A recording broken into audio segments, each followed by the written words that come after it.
Welcome to our coverage of the Alternate Dimensions Puzzle Contest, a new contest that was run by the Puzzle Community Discord. I am going to be one of the official judges for the event, filling out a scorecard at the end of it all. And I believe there are about a dozen levels. Let me actually count this at some point. And we are going to begin with Floofy Boys today, not just because Floofy Boy already claimed first position in the chat, but because I was planning to go in approximately backwards order through the list. Anyway, speaking of the list of level codes, you can see them under exclamation mark contest, as well as the description of the contest specifications, which are that each of the levels in the Alternate Dimensions Puzzle Contest involves alternate dimensions, so minimum of 2 rooms that are nearly identical except for one significant change that gives the entire puzzle its structure. So we're going to begin with Through the Ice and Flames by Floofy Boy, who is with us here in the chat today. And the question here is, can you figure out the differences between the two worlds? Let's see if we can. And as always, do let me know if the stream is running properly, if sound and video are working as intended. And don't hesitate to let me know if there are any problems. Anyway, hint. Something involving a spike. Dropping a ball on top of a spring. Okay. That's rather explicit before we've seen the puzzle itself, but as you can see, we don't actually see a spike here yet, so really it could be anything. It could be the second room that has the spike. We should probably check the blocks. I don't know if they're going to be something that we only activate once, or if it contains a vine. Nope, only a shell. Okay. So we'd better take it before we lose our ability to use that. You'll notice that here, if we break this hard block, we will want to take damage if we break it using the Shelmet before we proceed any further. We should probably check the other side first before I do anything. Before I put on the helmet, though, in case we want to break things in a slightly different order. And indeed, if the rooms are identical, more or less, then this should give me a second helmet as well, and perhaps that's going to be something that guides the overall structure. Westcraft, God, welcome. Netcat, your bag is packed, ready to travel to alternate dimensions. That is a good thing to know, because there is one level that is multiplayer. It's minimum 3 players, and we'll see if we can make time for it later today if we manage to get a team together. But for now, we'll prioritize the makers who are present. So, there is a Yoshi who hatches on this side. There is snow on the other side, hence fire and flames. Notice that in the bumper, in the top left, that there is a state block, an on-off state switch that is guarding that position.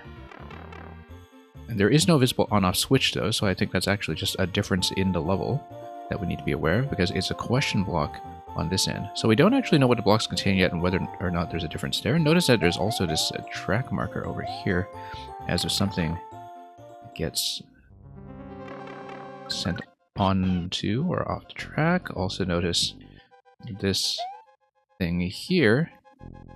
We'll see what the box is all about soon enough, I'm sure. And yeah, currently I'm just kind of inspecting the 2 rooms to get a lay of the land. The P-switches seem roughly equivalent, as do the one-way panels. So the main thing is the Yoshi and the Snowball that you see in the top compartment, as well as the question block versus the red block. So, the question that I have to ask myself first of all is there a way for me to inflict a damage on myself and not lock myself, so I'm able to break this and then break, or rather activate the next question block after that? And so far I don't see that to be the case. I don't see a self-inflicted damage point that is possible, unless of course I spawn a second shell and use that to hurt myself after activating the first shell. That was a bad idea. We should have hit this first.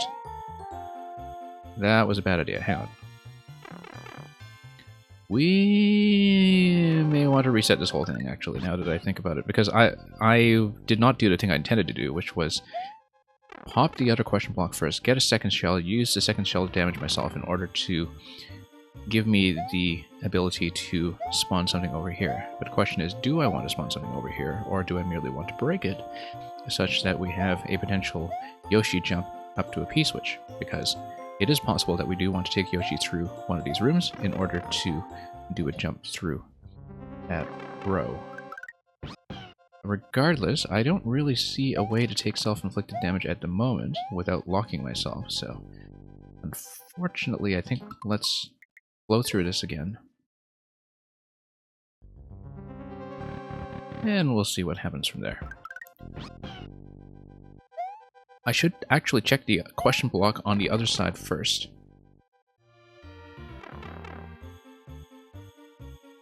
So yeah, there are a lot of components to this that are not resettable between rooms, and we just need to be aware of that as we take things through one way or another. So there will be one room that's the starting room and one that is not.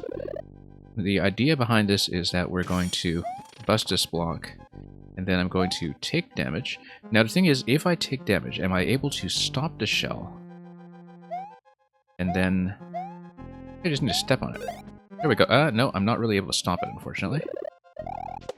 Okay, that's important to know. I was hoping to set up some kind of way to damage myself that would allow me to get the shell back afterwards. I think one way to do it is potentially, if you have the shell going back and forth in a spot where I'm able to inflict damage on myself, but at the same time I'm able to get the shell back by having it sail over my head somehow. Regardless, we're still scouting the level right now, so we might as well scout the other side as well to see what the question block contains. The fact that there is the spring in the other room already gives me a bit of a hint as to that spike ball interaction that you have in the first room with the spike ball bouncing on top of the spring, which might ultimately be part of the solution. So what we should do is we should take this. Possibly we hit... Okay. I'm going to hit myself here. Oh, no. It's not really going to work, unfortunately. Nor is that. This block I'm still not sure what to do with yet. We don't really have a way to activate it from the side of it. It is something that contains a block, at least not that I can see at the moment. So that's something that we'll just have to keep in mind. So I'm thinking about where else I could possibly dump the shell to do some kind of self-inflicted damage. Or if there is a way to actually get out of a trap like this once we get into it, which currently I don't see. I'm sort of expecting that ultimately there will be some kind of interaction between Yoshi and the snowball. Notice that over here, that the spring is on top of the track marker that we were wondering about next to the one-way panel, and that perhaps that bounce pattern is going to matter if, for instance, you take a spring and you place it here, and then bounce some object towards it. I think actually what's likely to happen is if we find some way to activate an on-off, such that either the state block here or the question block on the other side is able to spawn a spike. The spike would then throw something, and this end it would throw a snowball, not a spike ball. But it would be able to throw an object onto a spring that is located here, above the track marker. That's what the hint is for, I suppose, to make that abundantly clear. And then it would be able to launch an object into this position and possibly activate it. That may actually be what is happening here. So the thing we need to do then is figure out how to activate the spring. Obviously the thing that we can do is spawn it off the question block and then break both of these afterwards.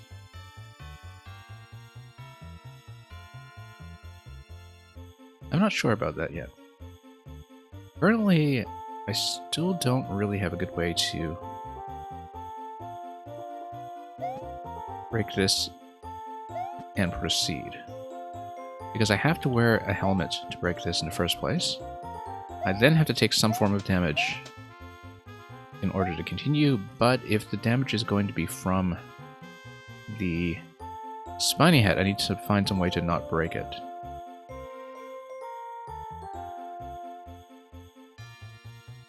Or rather, find some way that I can actually claim it again afterwards. Which currently is unclear. Now, because maybe if I just jumped into it... We'll see.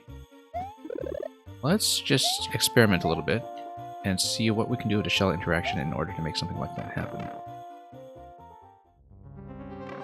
Keep in mind, too, that we would need to activate...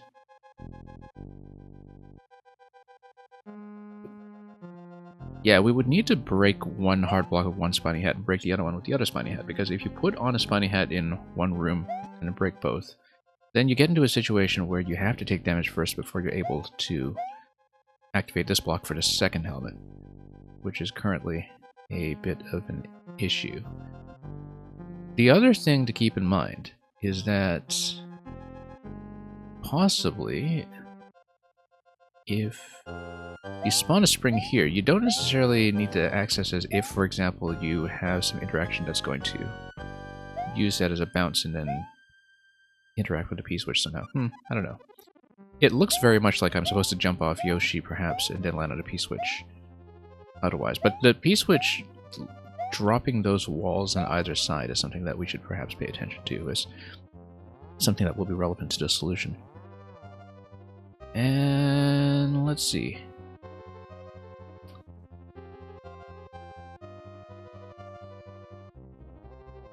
Well, let's think about how that self-damage is going to work then. Because let's say I let go of the jump button. I hit this, hit my soft. Nope, that's not going to work. It is going to get kicked all the way down.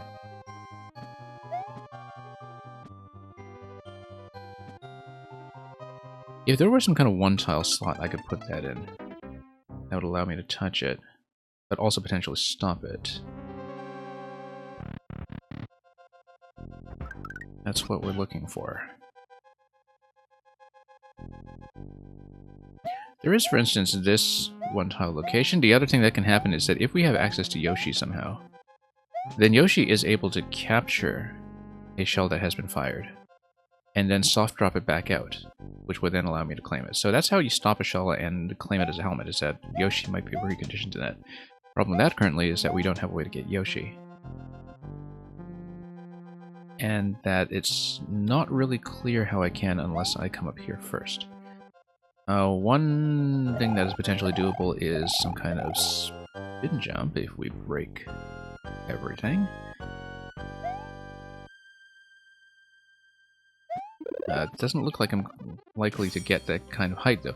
Notice, too, the platform under the key door on the other side, but of course that's what is required to give you the exit in the first place.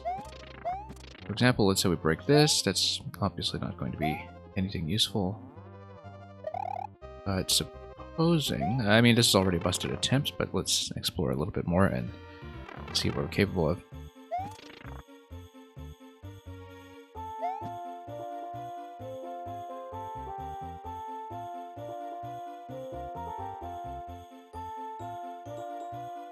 Notice, too... Yeah, if we're ever on the left side of the one-way panel, we're definitely dead. There's no way out of that I can see. Unless... no, I don't think so. I'm looking at the left side of that question block on top and whether that is sealed off by ground. The left side of the leftmost bumper. I think it is, though. I don't think that's going to be a useful thing to work with here. Ideally, I'm looking at some way to spawn this spring from this block and then drop it. But it's going to require me to use some aspect of the hard block logic in terms of the hard block breaking and not coming back. Now, here is something that we should think about.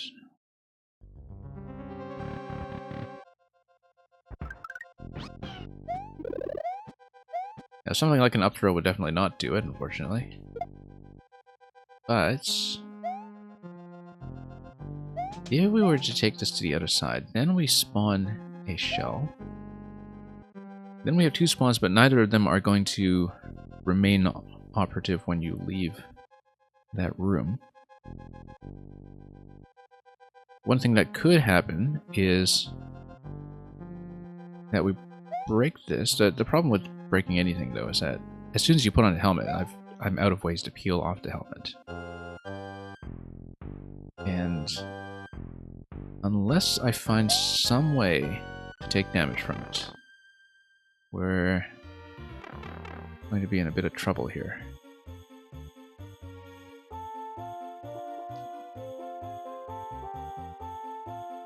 So if I spawn one shell, I have to wear it at some point in order to bust this down.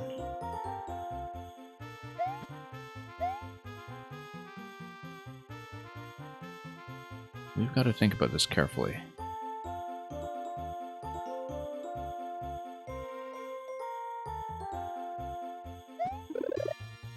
Yeah, notice that, of course, naturally I can't... Oh, here's the thing. We haven't even thought about how to get a key yet.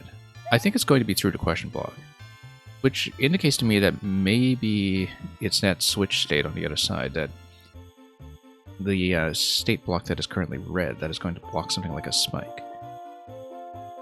That ultimately the objective, unless, of course, this central box is what ultimately contains the key. That's entirely possible if you have something like an object interaction off of a spike throw.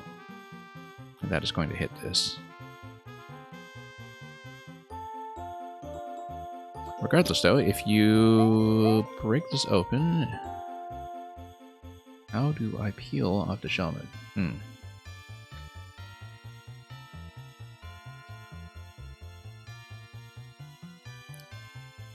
We need some way to stop the shell after kicking it.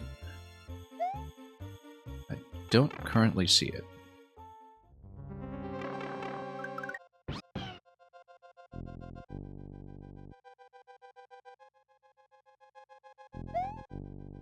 The fact that the P-switch blocks Yoshi from coming down as well makes me wonder. And would block the snowball as well, but maybe that's important because the idea is that if you manage to get the snowball rolling, and you have the P-switch already active, the issue with the snowball is that as soon as it hits the wall, it's not very useful.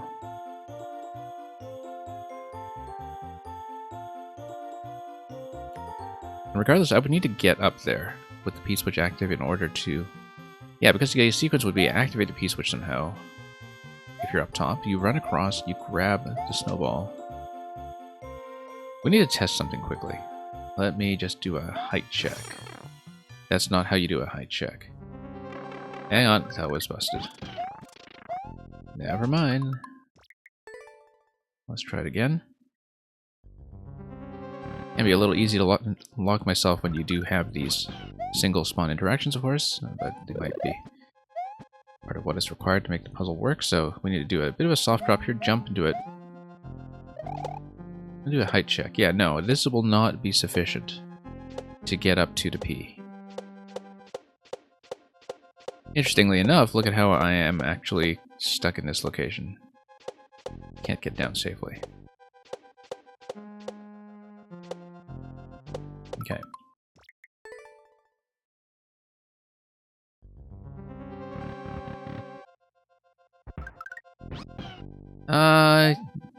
Yeah, I guess it is a lock. I mean, it's a puzzle that's going to lock you in many respects anyway, so... With no checkpoint and plenty of things that force you to reset, so I don't know that it particularly stands out as a soft lock, but... If a soft lock is possible, the player will find out. Oh yeah, of course. Of course. It will happen. Yeah, very easy thing to miss, though, the spin restriction in terms of being able to actually get out of there. And let's see. Yeah, it doesn't stick out as much as most soft locks would, relative to the rest of the puzzle, at least, in terms of destroying a lot of progress or anything. But anyway, we've shown that it doesn't give me quite enough height to work with, which is the important thing here. So we know how to spawn both shells. We know how to take damage in order to spawn something secondary. I kind of feel like dropping a shell down around here is not the way to go. But that we do need some way to break the question block after the spring has been released. Which requires me to do some kind of hit, activation, and then hit. I think I see how to do it. You use an up throw with the second shell. You wear the Shelmet. You use an up throw to hit the question block. And then that will give me access to the P, which gives me access to Yoshi. Having access to Yoshi allows me to self-damage. If necessary. It might not necessarily be necessary. Not necessarily be necessary, which is an awkward way to put it. Okay, no, I see it. I see it. So I have the right sort of sequence. I just need to think about the logic of it, which is that you take one shell. I don't imagine that we'll want to grab the snowball before Yoshi. I think Yoshi's going to be much more flexible in terms of allowing me to jump everywhere. And spawning a spring allows me to jump up high, which is the important thing here. So, we spawn this. We use this. We hit. We then use this to do an up throw. We can, in fact, do this in both places, but we don't want to because... That's an oops. Yeah, we definitely don't want to kill the shell like that. That's a mistake. But let's just flow through this a little further to see what we're doing.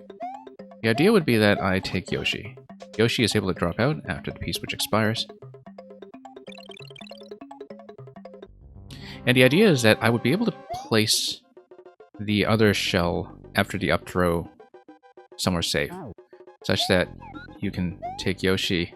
Oh, the box is probably just where Yoshi stands, or no, not necessarily. But the idea is that you drop something here. Possibly you have a spike that's released by the state block through some interaction, although I don't see how to interact with it yet. It might just be fully blocked on this end. I think actually that it's the question block in the other room, in the snow room, that contains the key. And that would make sense, because in the other room you would then activate the P-switch, you would then do some kind of spit in this position. That's why this is marked, in fact, because the box marker matches the spike hint that is in the opening room. You would spit in this position, a shell would then bounce, and then if the P-switch is still active, it would bounce up to the question block on the other side, and then it would activate. So I think that's actually all there is to it, except we don't know how the snowball is going to fit in here just yet. I think the idea behind a snowball is that if we break both of these, say, if I had a spring, I would be able to use the spring to then take Yoshi onto the other side, and we would need a P-switch active already in terms of getting Yoshi into a position where Yoshi can actually snatch the P-switch, though.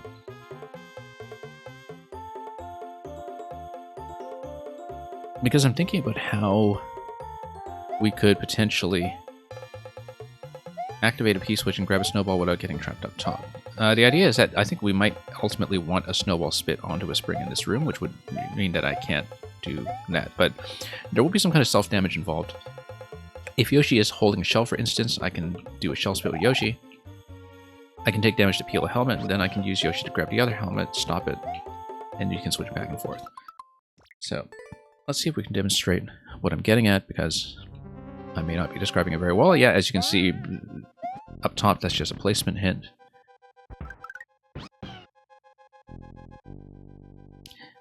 And of course, by the end of the puzzle, I'll have to think about what I make of that hint, whether it is maybe too much, or whether it is something that would be necessary just to shortcut something that could be pretty finicky in terms of finding the right placement. You don't want to lose entire attempts based on just bad placement for spitting something, for instance, right? But I wonder if it gives away too much as well. But we will think about that later after we try to do the same interaction again, except this time without destroying the shell that I tossed into the up throw. Rather important part of this. So, yeah, we're gonna wear this. We're gonna wear this. Okay. Now, let's get this out of the way slightly. So we just don't... not this far in, because maybe that'll get me in trouble with Yoshi. No, we'll place it here. Just to get it out of the way. We will want to take the spring over to the other room, I think. No, we want to take the shell over to the other room.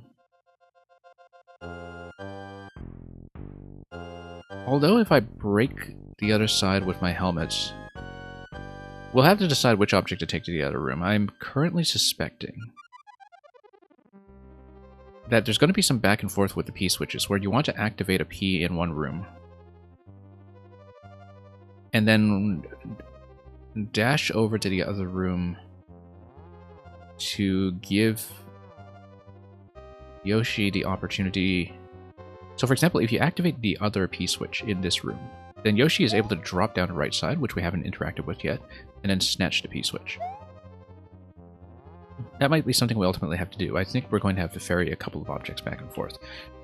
For the time being, though, let's just grab Yoshi and be done with it. Notice that you are kind of locked into this position for the time being. But I'm looking at something like this, that you have an activation of a P-switch, say, in the other room. You would activate, you would come back down, you would swap rooms, and then that would give you the opportunity to potentially take Yoshi up top, and then activate a P-switch. Now, or rather, grab the P-switch. In order to do that kind of interaction, you would actually need to take a spring. And you would need to take a spring while a P-switch is active in this room, which we can do. So, yeah, you don't want the player to execute the whole puzzle and lose due to improper placement. Yeah, I understand that.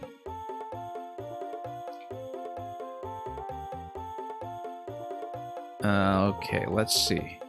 So yeah, we want to break all of this in advance. And I mean all of it.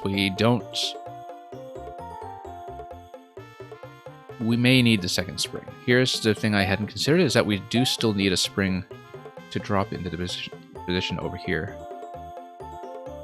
to ultimately hit the question block.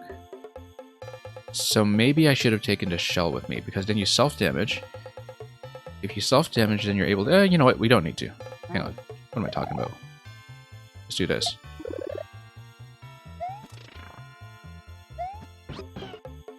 Okay, let's not lose track of... it doesn't matter which spring is which, because these are just one use anyway.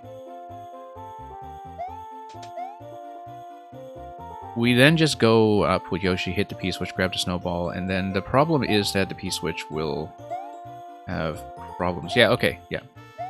I see. So we actually do not want to take a spring with me from the other room, I think. We would need to do that double P-switch interaction. We've broken this open, so we take one piece. We only need one spring once we come back to this room. So what we can do is we can just activate the other P-switch quickly. Come back here now that we've broken everything. And then spit out a spring. We actually do need a spring. Spring right away. We take it up, we grab the P-switch of Yoshi, we didn't have access to a P-switch on the outside. Problem is, at that point, we don't have access to a snowball, do we? Because the timing will not quite work.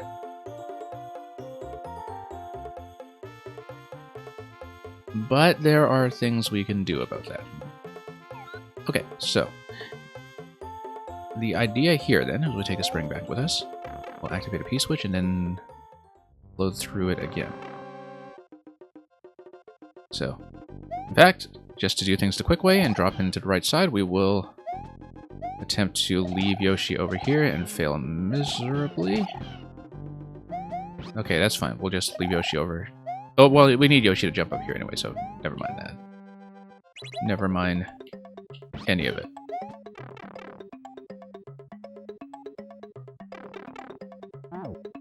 Well, that's way too far. Well, let's plan this out. Stand here, soft drop. Yeah, 2 tiles away. Go over to the right, grab the P. Might not be the most efficient way to do it, but we'll do it.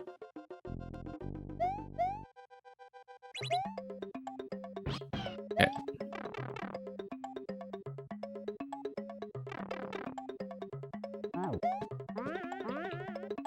Nope, hang on. And I totally missed.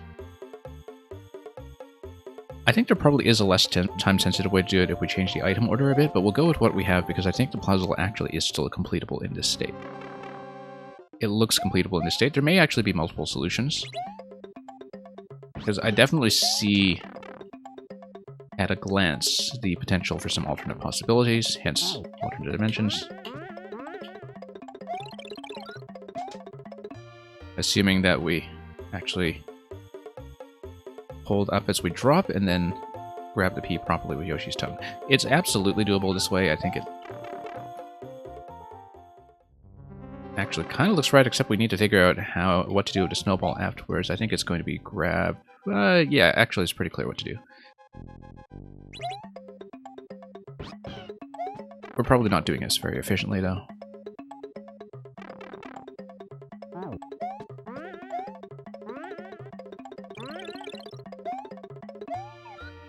There we go. So now what we do is we go back, activate a P-switch again. Then we come back, we drop the P-switch, we use Yoshi, we then grab the snowball, bring it down, and then we have everything we need except a spring. So we are going to be down by one object, unfortunately. So we're missing one piece right now, and I think it's because of the item selection I did much earlier in terms of whether to choose to take a spring with me or a shell. That we are claiming a second trampoline too early, and that we need to delay it. And I think I see a way to delay it, but let's see. Yeah, that's okay. I'm just flowing through the logic of it. I kind of saw that I maybe missed my first choice solution at this point anyway. Because we are down by one object. We know how to get a P-switch on the outside. We know that one less intensive way to do it is to carry the P-switch from the fire room with me into this room, activate it here immediately, on the same attempt as grabbing this P-switch. I don't know about that, because the snowball would still be unaccounted for.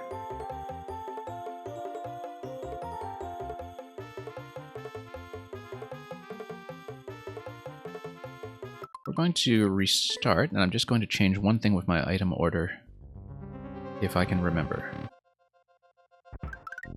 But I think the room order up to that point is correct. That we should start with the shell and then go for Yoshi before Snowball. I think it's actually fairly clear to me that should be the case. Simply because of Yoshi's versatility. Maybe we shouldn't rest too easily on that assumption. Sometimes it's exactly that kind of assumption that can get me stuck for some time, if we just don't think to question it. So we have to consider the possibility that if I keep running into a snag, we should consider the alternate room order just to map it out properly. At the moment, though, we are going to run into a fairly obvious execution mistake once again. We just need to remember to back out of that shot. Or perhaps use something less killable, but no, I think it looks right. Yeah, we should consider still using the self-damage method at some point in order to get the second spring at the point that we need. So, let's grab this, hit this, up throw and back out of it. There we go. Let's drop this for the moment. We'll probably get it back with Yoshi afterwards.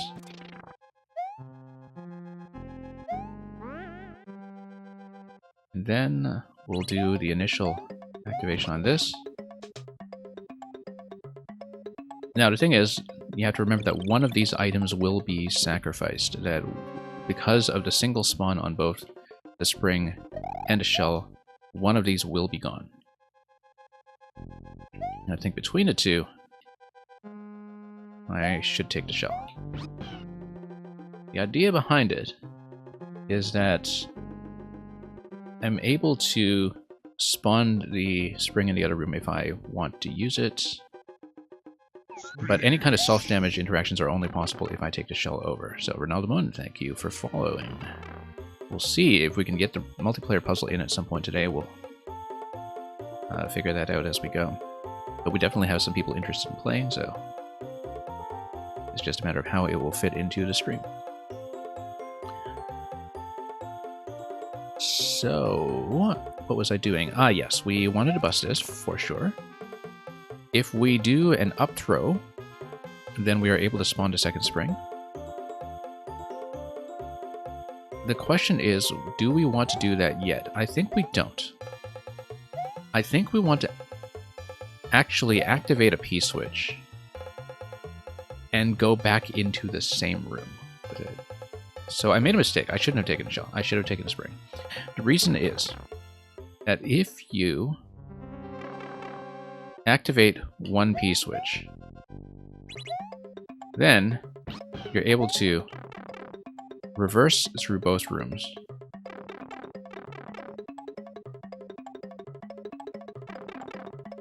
And then grab the same P-switch.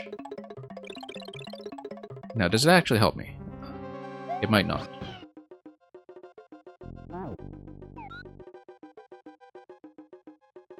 It might not actually help.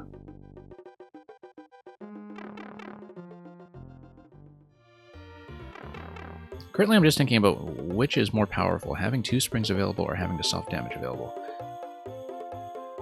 The thing is, we probably do want to save 1 spring for last. And the idea is that I do need to take a P-switch with me into this room while still having a spring available. Now, you don't need a shell to do that, because if you take a P-switch into this room, you can always use the P-switch up throw in order to activate this guy with the helmet on, and then you bust this. And then you have 2 P-switches, 1 spring, 1 snowball. And that should do it. Because you just activate 1 P-switch to grab a snowball. You then activate the other P-switch to set up the spit. Assuming that you grab this on the same attempt. So I actually did make a mistake by taking the shell the second time. I should have taken a spring. And the idea is that you actually do want to grab the same P-switch, not a different one. Now, it is the same kind of time-sensitive interaction that we were shying away from previously, in terms of bouncing Yoshi up there and then taking him across. But it potentially works, and I want to try it. So, how's the puzzling going? It's going alright. We are still on the first one that I pulled up today, and that's alright. We had a bit of a slow start, but things are coming together. Once again, I should consider the alternate order as well. The nice thing about the alternate order is that if I activate the other P-switch first, then I come in... no, you still need a P activation here too. And grab Yoshi at some point. And I don't want to take the snowball back and forth. There's no point, because Yoshi is an extra thing we can take back and forth with us, and is strictly more powerful, so... I'm going to stick with the strategy of going Yoshi before Snowball, because that makes a lot more sense, since the Snowball can only be taken across rooms at the expense of something else. We do not want to activate a hard block yet, because I need both shells to proceed.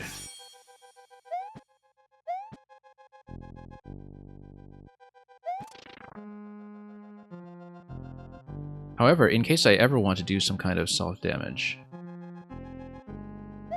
just precautionarily we're going to break the other hard block first. I don't think I need to, but just in case. Yeah, notice that at this point I'm able to do the spring grab followed by break. But that without Yoshi I can't grab the P-switch. Ideally, if I have Yoshi and a P-switch in Yoshi's mouth, then I can grab the P-switch somewhat patiently. But we'll see about that. Okay, let's move this out here so we don't... I'm unlikely to take it the second time, but let's move it out here anyway. At this point, yeah, we want the P-switch. Yoshi's gonna fall in.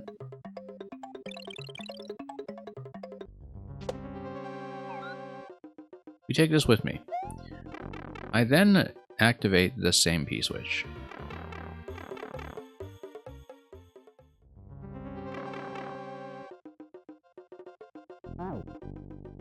Okay.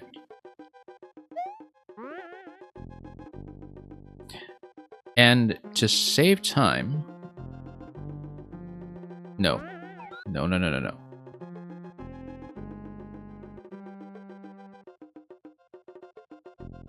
If I take Yoshi around, I lose the spring, and that's... not good. Okay, so we're going to... yeah, the timing is going to be as tight as it was before. We should be wary of that.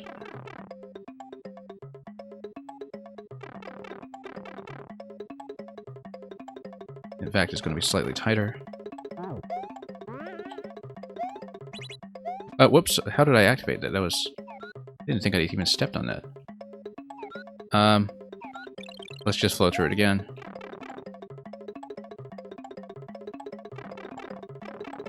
That didn't look like a hit at all. Well, that's okay, we can practice it. No, we won't actually do want this in my mouth. Although maybe it's quicker to do the swallow from that side. Instead of taking Yoshi back down the left side. Hang on. Accuracy here is not going to be my friend. Yeah, let's just do it the old way. That seems a little easier to execute. Even at the expense of a bit of time, since we're not using the one-way panel on the right side. That is way off.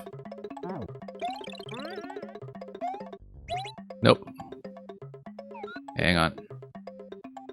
Let's just reload this room again and try it. Again, this doesn't look like it's solution A, so to speak. I think there probably is a more relaxed way to do it, because the timing issue here is equivalent to what it was previously, but we will do it this way anyway, just to see, because I believe this will work. This is not why I'm doing it. I believe this will work, so I want to at least prove that this will work before we try something easier. Yeah. That line of thinking gets me into a lot of trouble. Wow, I just bounced off this corner. That's the thing that's been happening. I bounce off this corner all the time. And let's not do it that way. That's the issue. The corner is just bumping me back to the P.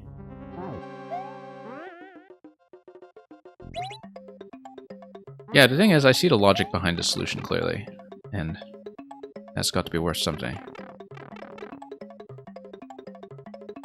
The first iteration of this level required doing this, you decided it was too tight. Well... well, totally missed. Yeah. We'll look for the alternative afterwards. I still think I can prove this. So...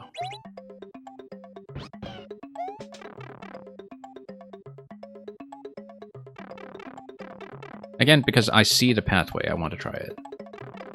Rather than thinking about the easier to execute alternative now.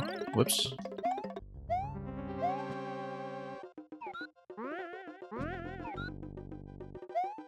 This may ultimately be my doom. Whoops. Yeah, again, just overshooting that. Let's reset the timing again. Let's do it again. Try to a little more sensibly.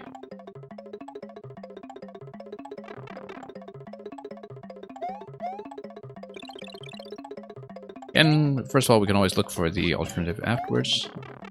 And also, even if I don't find it on stream, I probably will be giving a lot of these puzzles a second look off stream anyway when I eventually fill out my scorecards. Why did I do that? Hang on. I'm supposed to spit here. Like right here at the pillar. Then you do a jump and then you go up. Okay, let's see if we can do this cleanly. I said cleanly. And that's okay. It's very much in character here too. Try to solve everything the hard way.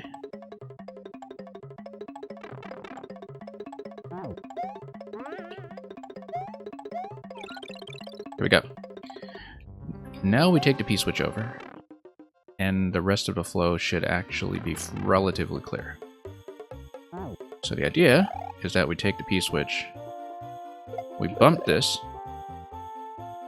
we set this down. We pop this. We take the P-switch. We might as well take Yoshi because I don't want problems with the snowball. We hit the P. Yeah, I don't want to hold the snowball and cause accidents here, so...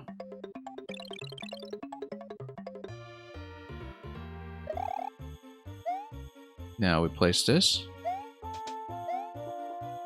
And we hope for the best.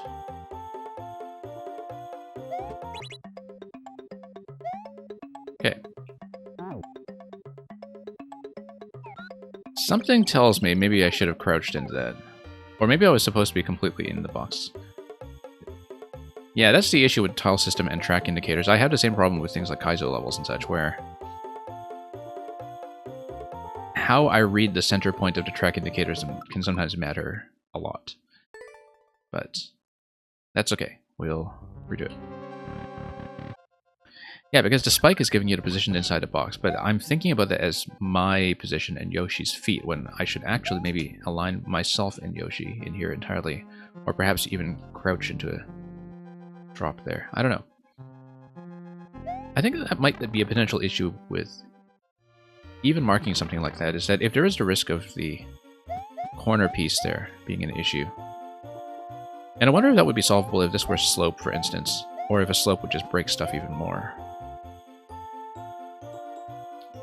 Because if it were something like a slope, then wouldn't it mitigate the wall collision issue by allowing the snowball to slightly overshoot?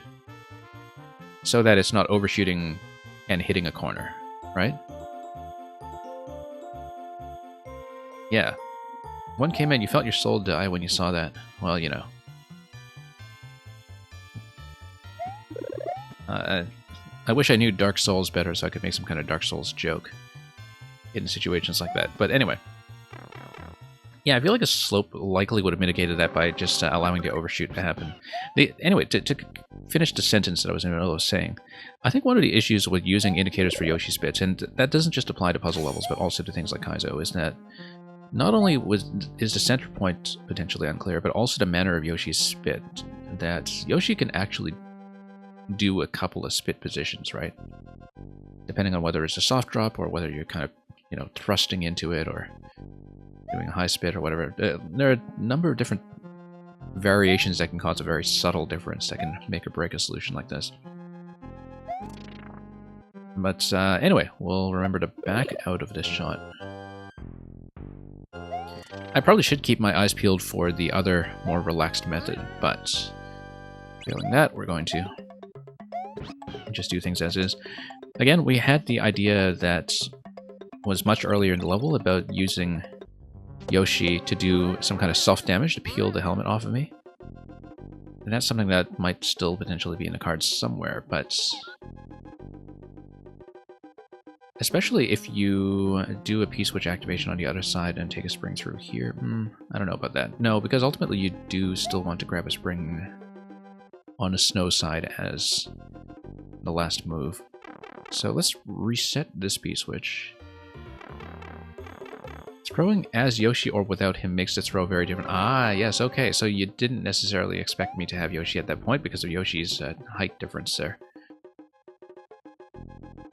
Yeah, I just sort of naturally assumed it would be a spit, and I didn't even think about not keeping Yoshi at that point, which is actually a good point. That is, it's enough of a difference that it causes problems there, but again, I wonder if a slope would actually mitigate that. And still make the indicator just flexible enough. Okay, good. Got it. Let's take it through. You tried to show you throw as Mario in a hit. No, it's very easy to forget, too, because you don't have access to returning to the hint room unless you restart the level, so... Because, you know, I might vaguely remember that these hints involve a spike ball throw. But I'm not going to remember anything more precise than that, right? Like, I'll kind of have the general idea in the back of my head, but it's not something I'll go back to inspect carefully if it requires a full reset of the level. Spencer 2B, welcome.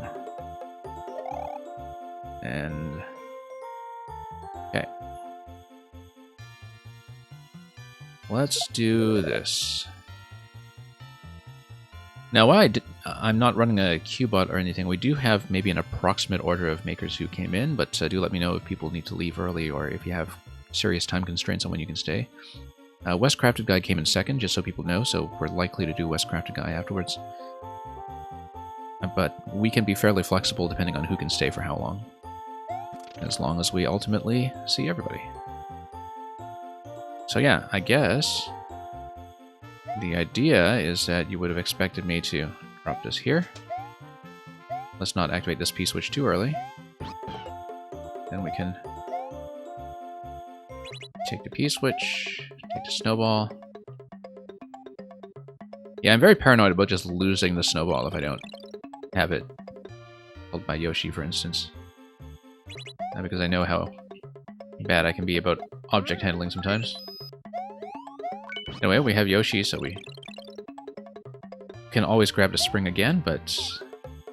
which actually makes me wonder. I wish I had kept some kind of self-damage mechanism. Ah, no, we can do that. There we go. And we'll keep Yoshi going into the exit. Just in case the level smiles at me. And here we go, and yeah, it looks like this is something... Oh, okay. Well, we could have done it anyway, so... That's alright. We will... And of course, now I'm looking at this and thinking, would it have been possible to take Yoshi... with... And, well, I mean, it wouldn't have been possible, but like take Yoshi with an object through with me, and then drop it, and then trap Yoshi, and let the state switch happen, and then take the pipe. But no, I think it's swamp activated. It's by proximity along a certain column here, so... we will just take the axe and go. Applause. And yeah, one came in. The Shelmet soft lock on the left side was interesting, but... like I said, luckily, or unluckily, depending on how you look at it, it's a level that's going to soft lock you in a couple of different respects anyway, or not soft lock you, but, you know, force a reset in a couple of different ways, so... And that's naturally part of its structure. It's just what happens when you have a level that depends on limited spawns that are only going to be available to you once. But yeah, the throw issue with the player potentially throwing as Yoshi was definitely something we kind of picked up. That if I were not just judging a contest, and if I were playtesting, I probably would have suggested that. Other than that, though, I had a lot of fun with this solution, so... throat the ice and flames. There we go. Anyway, for anybody coming in late, we have the complete list of level codes over here. Like I said, we're going to go roughly in order of when I saw people come in, so we'll do West Crafted Guy next. And I was kind of starting approximately in backwards order anyway, because if most of the judges are playing in mostly the same order, you potentially run into problems with, you know, some puzzles earlier on informing the way you think about puzzles later on, so we should try to scatter things as much as we can. Let's look at West Crafted Guy's code, and thank you once again, Floofy Boy, for sending that along to the contest. West Crafted Guy, speaking of which, I have had your tower escape level basically sitting in my to-do list for puzzle streams for some time, and I have been warned that I need to make time for it. Because I think in its current version it has some preposterous world record on it. So we will do that at some point, but I've been looking for an opportunity to actually dedicate a stream to it. Possibly two. For now, though, alternate dimensions will continue. World record is currently 70-something minutes. Yeah, that sounds auspicious. Look at this one. Not a lot of clears, but sure Schlechter has this record of over 5 minutes. He must have really gone furniture shopping. Mario gets lost in IKEA. The name says it all. You can see the color scheme as well, saying something Swedish in its own right. Let's get lost in IKEA.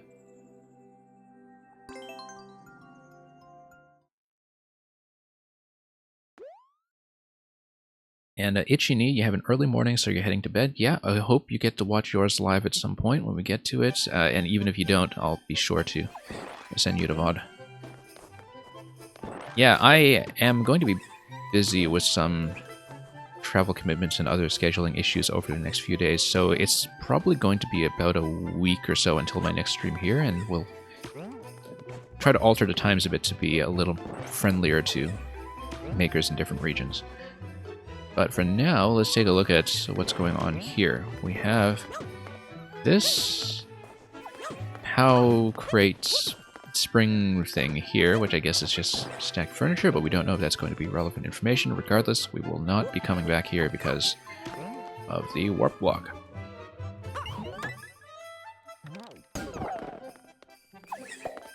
I noticed that both of the puzzles we played so far, coincidentally, are in a winter theme. Okay, interesting. So we have a pipe structure, which, let's see what we can or can't enter.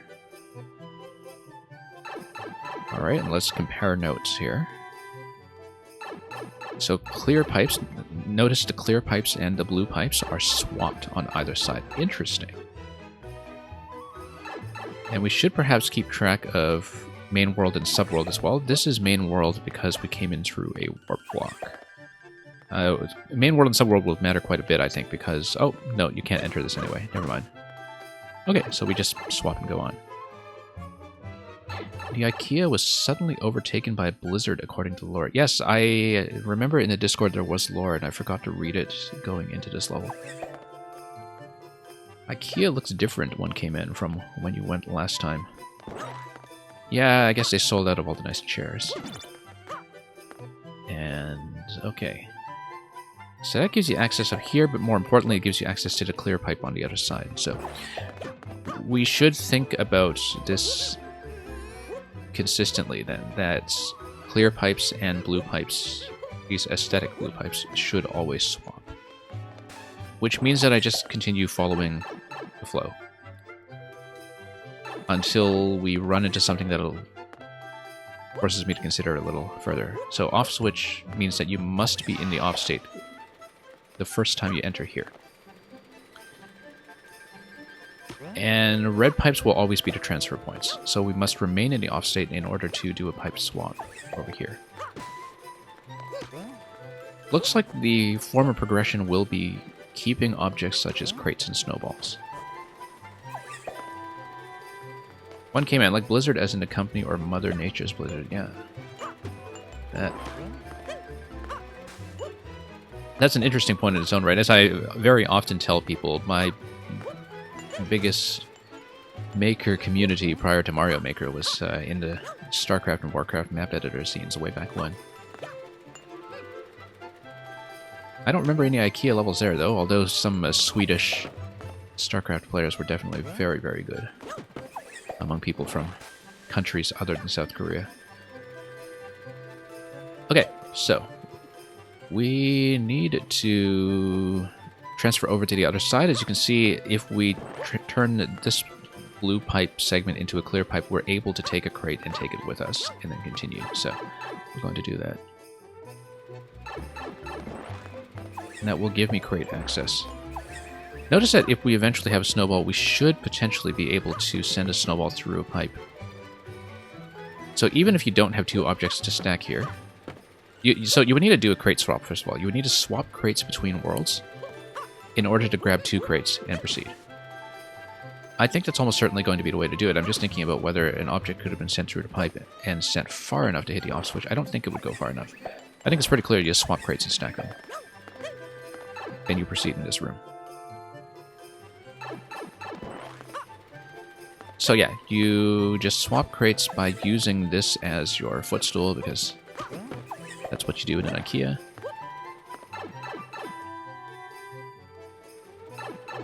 Here's one tip, by the way, for going to an IKEA. Don't drop a crate on yourself and crouch under it. That's a soft lock. Until a member of the staff comes to get you. And they might not even notice before your timeout. That was a mistake. Okay. Which crate was which? This was one from the pipe. That's okay. That, or rather, the one I sent through the pipe was the one that spawned in this room, so we should just reset this one. I have to keep track of this in case we have a throwing issue like that. IKEA is famous for its cardboard box footstools. Exactly. The flat packs. Okay, I want to do a bit of a soft drop here, but we have to be really careful about it. There we go. And then we are through. Yeah. Doesn't look like there's any way to cheese this with a long jump or other object. I think there will be something like a snowball throw there. Notice, yeah, on-off state is going to affect this platform as well. Also notice that with the on-off switch, that if you placed a crate on top of this platform, let's think about that when we get back to it. Okay, snowball, very important. So the snowball is a slight difference here, but we know that snowballs can come out of these pipes because that's how things work in the intro room. We can proceed in this room, or we can proceed in the... Oh, no, you can't take the snowball through. Of course not. Yeah. That's an important thing to remember. That snowballs will not go. Okay. Let's scout this area first before we go back. Notice the spike here. You would need some kind of remote activation of the on-off switch, perhaps.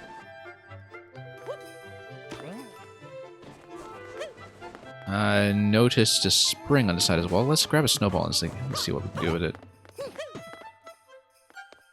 We can, for instance, hit this, which would then give me a crate.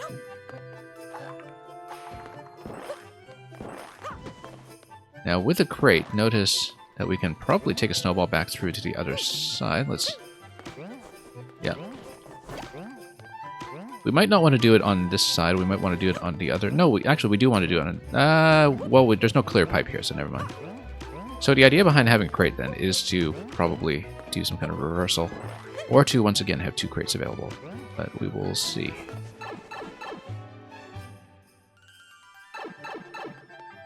Yeah, notice that we do need an object through here. But that, taking out the on-off switch, for example, by getting on top of this crate and doing a long jump, would potentially open this up for a snowball. I think the single tile here currently might block a snowball spawn. Or, well, rather, we're blocking ourselves, so never mind that. But I would have the opportunity to reverse through. Actually, let's not do that, because if I leave things in the on state, I'm able to go back and forth through this pipe just fine.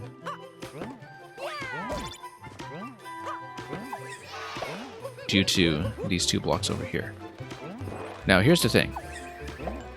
We can grab a second crate, and we can do a crate swap, and we have two crates available on the other side. I think that's pretty much the only way to progress at the moment. Although the idea of using the long jump is interesting, it doesn't actually do much for me, so we'll get through here. We have 60 seconds remaining, but that's okay. A lot of this is probably relatively easy to execute twice. Famous last words. Okay, let's drop this first of all. And then we'll just have snowball issues for a while until we, once again, send a second crate packing. Now, what would we want to do with two crates here? What could we possibly want to do? Well, one thing is that if you actually blocked this location after you had objects spawn, you actually would be able to block things in such a way that the crate occupies the top position, and then you grab a spring, and then you have access to a spring, which might give you something new. For example, it might let you place a spring such that a snowball hits the on-off switch and allows you to progress through this pipe. And you would, in fact, need that. The reason you would need that is because you need some kind of remote activation to activate an on-off switch twice in succession in order to swap that gate. And you do need to do that in that room because that's the one that gives you the snowball, so... Okay, with a little less talking and a little more playing, we should be able to shave quite a bit of time. So let's do that. We actually don't need this yet. We should proceed through here first. And come out. Grab this guy. And then, yeah, we do the swap in the other room. That's pretty clear. Okay.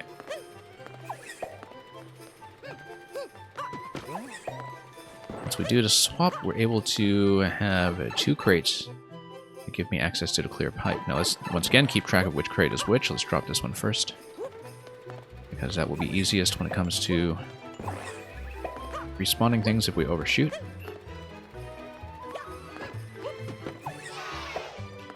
And then we'll proceed over here for the snowball interaction. So yeah, ultimately the point is to grab a trampoline and place it here, which should, especially with a crate placed here, to displace the snowball. Crate displaces the snowball as we saw previously. Snowball lands here. It is then able to proceed to hit the on-off switch. I think that's the way it should work. But we'll see if that's the way it does work.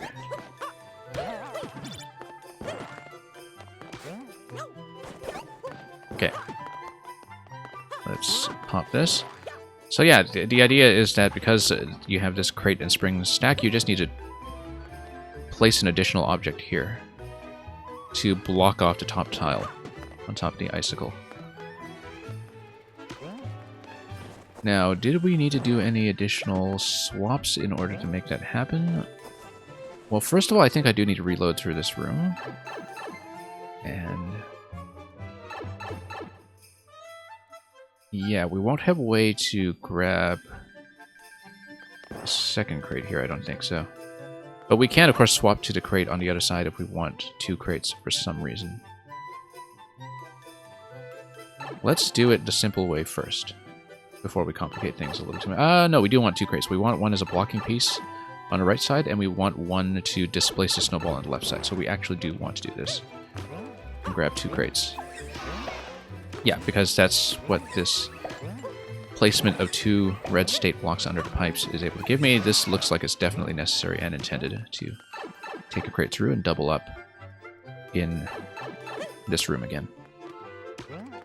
The idea behind it is that we would, first of all, place this here. Problem is that we don't actually get access to the second crate yet, do we? Maybe we do. Because we can hit the brick multiple times. And just bounce multiple objects up. And in fact, it's going to give me a double stack. That's perfect. That's actually even better than what I expected. And that is going to give me both objects. Okay. And then we can now displace the spring. We'll take it. And let's loop back. Not quite. In fact, the displacement isn't going to work too consistently for me here, so I think we should rethink this. What we can do is... let's think about this. First of all, on-off switch here. Oh, whoops. Okay, fine, we'll just lose it.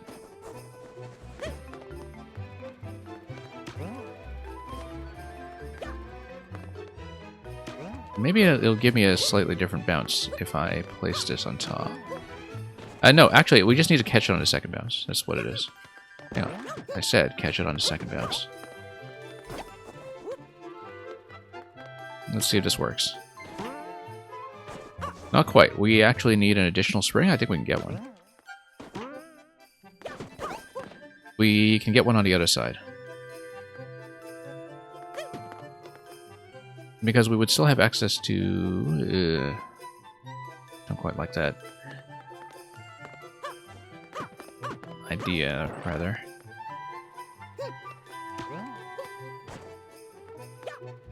Hang on just a moment. Let's think about this. So, yeah, I mean, this is just a standard bounce platform. It's not an on-off. I knew that. I just didn't consider it. One thing that can be done is if we hadn't broken the crate, you have a crate plus spring stack over here, and you change the positioning just slightly. Now, because we had access to this, we should actually just keep it and come back, because that allows me to grab a crate using a snowball. That might be the easiest way to do it, because we wouldn't really be able to have 2 crates available anyway once we grab a spring. It doesn't matter which crate we use at this point, but we'll need access to 1. And we'll need to displace this slightly, I think. So, the idea will be that we take 1 snowball, we grab a crate once again.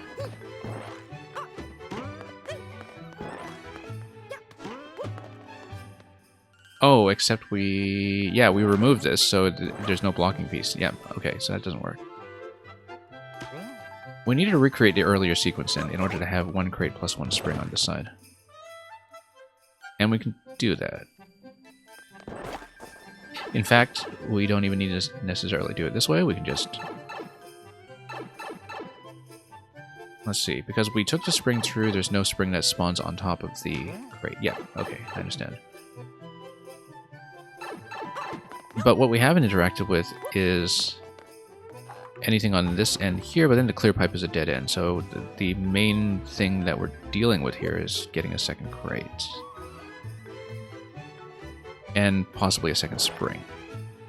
Second spring seems actually like the right idea, because then we set up 2 springs for a double bounce with a snowball, except we don't have a snowball. Okay. Never mind that then. Let's rethink it. I think I need to reset the interaction that I was doing.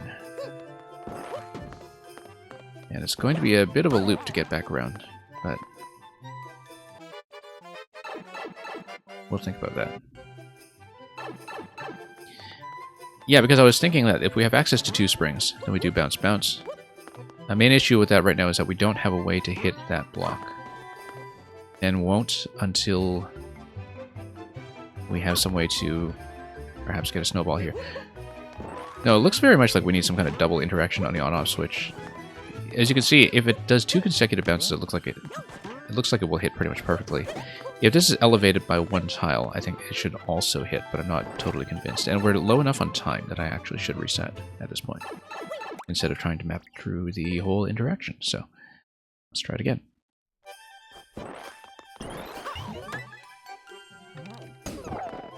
And we'll try to speed through this somewhat accurately.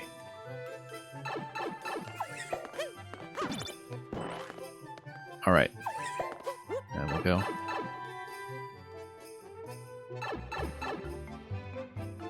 And then we'll continue. We'll just try not to forget anything too critical. We go immediately and then do the whole crate sequence.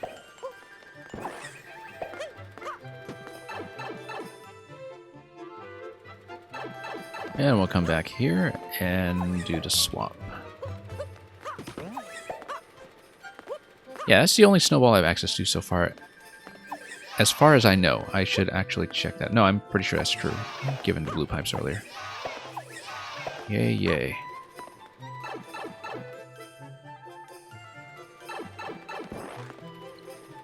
Okay, and then we do the double stack here.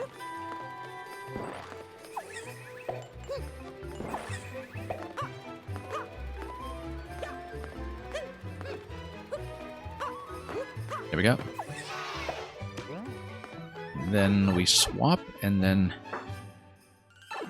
do the double crate interaction once more.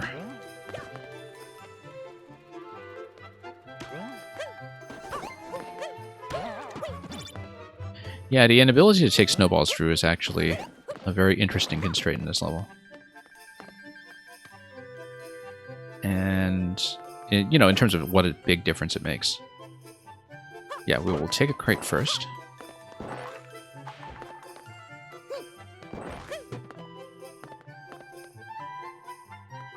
I think we had accidentally smashed a crate earlier and determined that the crate won't give me anything. That would kind of be hidden information anyway, so we won't worry too much about that. What we will do is the double crate if we can, and then leave this in the on state so we can go back where we came.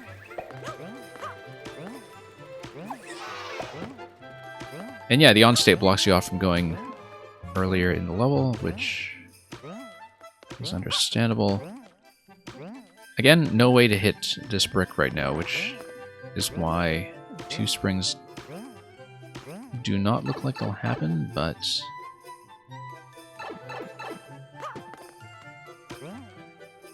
You know, if you take that crate and you come back into this room with it, that crate in the middle there, then you have 2 springs in a stack, and you should actually be able to get them both. We should have considered that. Hey, let's rethink this. Let's rethink this.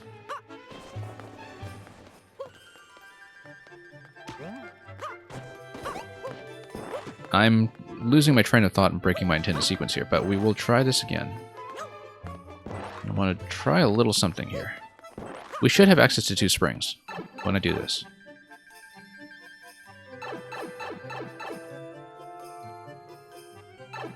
Because the other spring is going to drop on top, and the same collision interaction should happen once we use the snowball.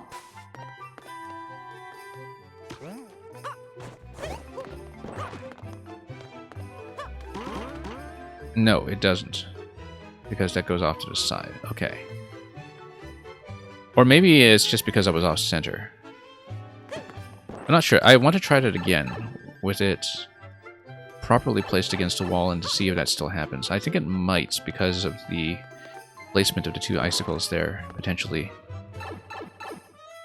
opened up precisely to prevent that move. But we will take a look at this again, and it's important to check this so we're not assuming anything about the collision, because 3D world collisions are what they are. So many things that are nominally puzzles in 3D world are really just collision logic gone wild, so let's come back here and try it again.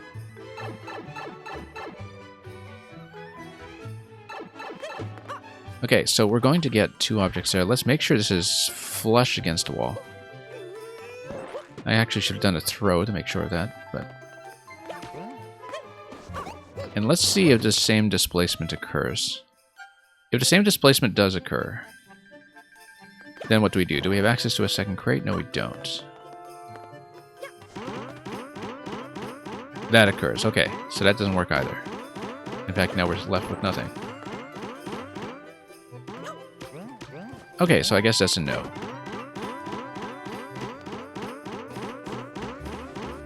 In that case, let's reset this sequence and do the double crate method. So we'll just go back to getting this crate, and then we'll do some crate swapping to get back to 2 crates in that position just to see. I mean, I'm glad I checked that. It's an important thing to check, and I'm certain it must have been picked up through playtesting somehow. Oh, interesting. I did that because of good timing, not because of anything else. Speedrun method right there, by the way. Apparently. Rather unintentional speedrun method, perhaps. But okay. That's not actually good, because I want to have access to 2 crates.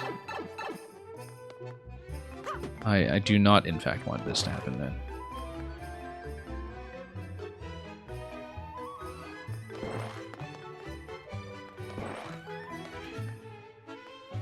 But suppose I take this with me. No, we want to reset this one. So yeah, it looks like I just was faster than the pipe spawn, and that actually affected that sequence in a way that I didn't want, because I am trying to go for the crate here. But that's interesting. I don't think it breaks anything, though, simply because having the spring by itself is clearly not going to be enough.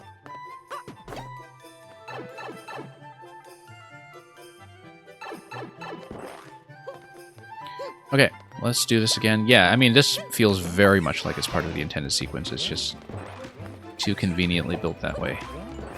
So, 2 crates should be the intended solution. It just feels much too intuitive to be much else, but you never know. I mean, that's a very dangerous line of thinking in its own right. Let's not accidentally lose the crate. That would be really, really bad. let's maybe place it somewhere safe. That's totally not safe. I'm just gonna bust it. Okay, let's leave it here. As before. No, actually, we wanted it as a blocking piece. Right, because then we would get crate plus spring. Thinking too far ahead of myself here. This is going to be a timeout, but let's map through the interaction as far as we can, just so we can see what kind of setups are possible. So now you have access to crate plus spring, which is good, because that's strictly more powerful than what I was looking at earlier. Notice that you can make the snowball just roll with the spring taking collision priority. Like that. That's the setup. It's not a crate plus spring stack. It's you make the crate take collision priority over the mushroom platform, which is a very fine-pointed thing with it in this half-tile placement. And we're going to hit the checkpoint with 50 seconds remaining, which is the place in the IKEA where you stop for meatballs, right? You even have the M flag here, M for meatballs. And yeah, I don't think we can really have taken any objects through with us, given that both the crate and the spring were necessary in that position. Notice that we despawned a spring and then it came out of the pipe over here. Maybe we'll be doubling back at some point, but in the meantime, at checkpoint, after some meatballs, you spawn in the on state, because that's what happens after a good meal. You can always reverse through this in its current position. I think this spawned from the pipe, but I'm not actually sure. And you can, of course, go through both of these pipes over here, which is what makes this interesting. What's also interesting is that this looks like a crossing point. That I was not killed by the thwomp, I was killed by the clock, as you can see. If you look at that crossing structure, is an interesting elaboration of this concept. That if we do a pipe swap in this position, it looks like we'll be able to go straight through, but then that going straight through will only really give me access to the red pipe in that position, and that regardless, we would need to do something with the thwomp when it's facing into a clear pipe, assuming that the thwomp is going to face in the same direction on the other end, which is not necessarily the case. Regardless, let's see if we can do wall jump and this, and then grab this guy. And we'll see what we can do from here. POW block, okay. Interesting. POW block would nuke the thwomp on either side. This one is going to be probably a lot more useful. Notice that once we nuke the thwomp, we can take the spring over with me as well. Canonically, every time a death Mario takes is him dying of hypothermia, so the meatballs, I guess, are some kind of save point from hypothermia. Which manual is that in? I don't remember that, but which manual would that be? And I'm trying to think about where I would have seen that established. That does ring a bell. It's not totally unfamiliar to me, but...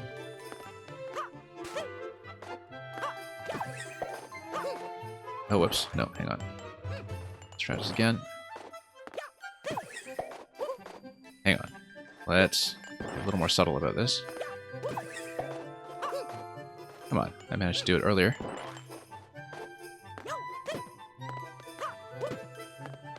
I'm going to do everything the finicky way, of course, because that's how we play around here. Do a nice high jump over here and just do a nice low grab. Let's see if we can do it. Should be able to. Come on. Unless we just... There we go. Tap jump. Yeah. Much better. Okay. Let's figure out this POW here. Notice that it is blue POW, by the way. Which is important because it's going to have quite a long range. Or a screen range if I'm activating it directly rather than remotely. Notice, though, that you would need the POW block to be placed under the thwomp in order to proceed in this segment. And so, taking the POW over to the other sides of the red pipe might be better. You know what? Let's take some objects through the other side before I assume anything. Notice too that the POW block would allow me to reverse through the level on the other side. So, yeah, okay, no. The POW allows me to reverse through this area. So what I'm saying is, you can take this, you can take this through, you can then stand on the POW, and take this guy through. Problem is that doesn't help you much. In this area here. It gives you the conduit over to the other red pipe, but I don't think that's what we need at the moment. The POW taking out the other thwomp could potentially unblock a blue pipe to give me something like a snowball, perhaps. We don't actually know at this point.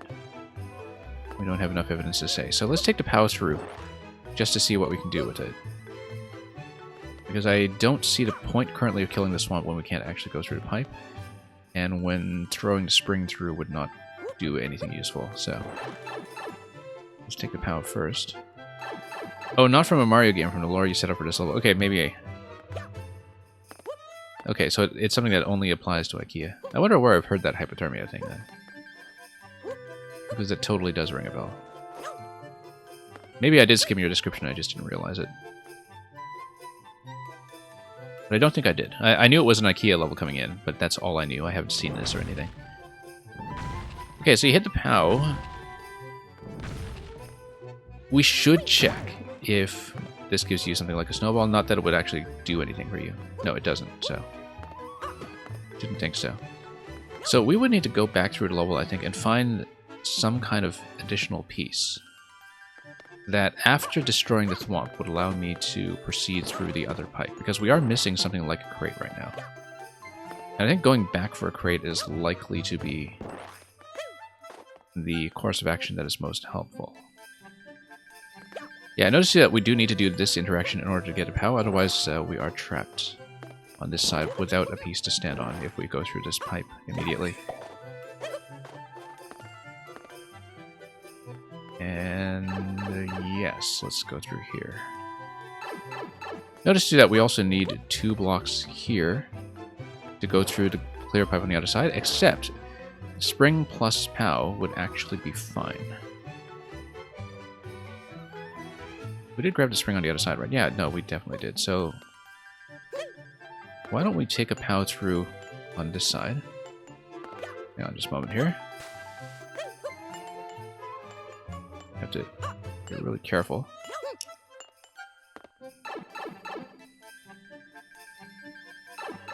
Let's try to get 2 tiles here.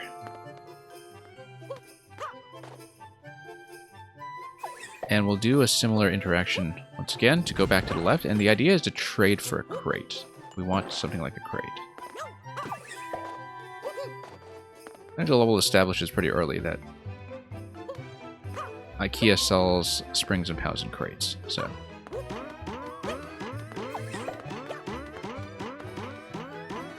we need an object here, though, and we don't have it.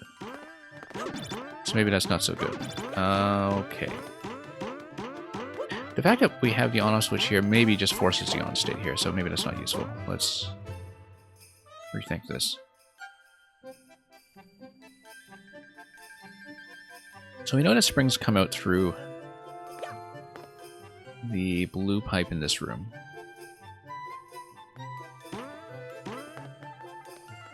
Once you get the meatballs, there is no going back, yeah. I suppose that's true. But it was worth checking. You know, in case they have more meatballs waiting for you.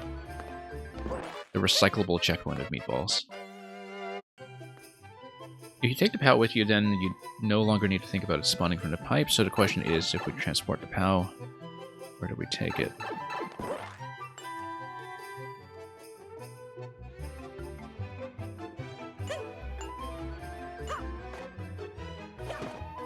Let's actually think about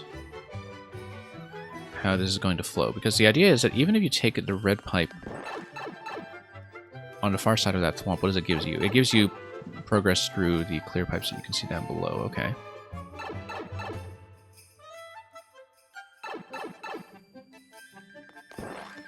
I'm wondering if there's anything I can do to displace that. You know what? POWs respawn from the pipe. So the obvious thing to do is just kill the Thwomp and get more POWs, right? Why didn't we just do that? Because I would need to activate the POW from the left side. Okay. Yeah. Why didn't I just think about the POW respawning from pipe? That's the thing we're missing. Let's not start over by mistake. That's something that... I mean, I'm obviously not locked here because I'm past checkpoint and I'm able to just repeat the same interactions. But let's not hit start over in the menu by mistake is what I'm saying, because we'd have a lot of work to do to get back here. Whoops.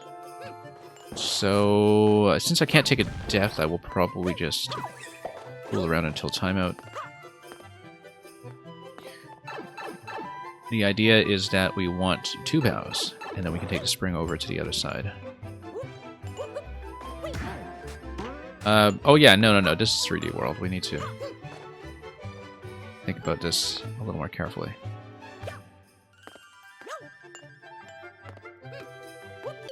Oh no!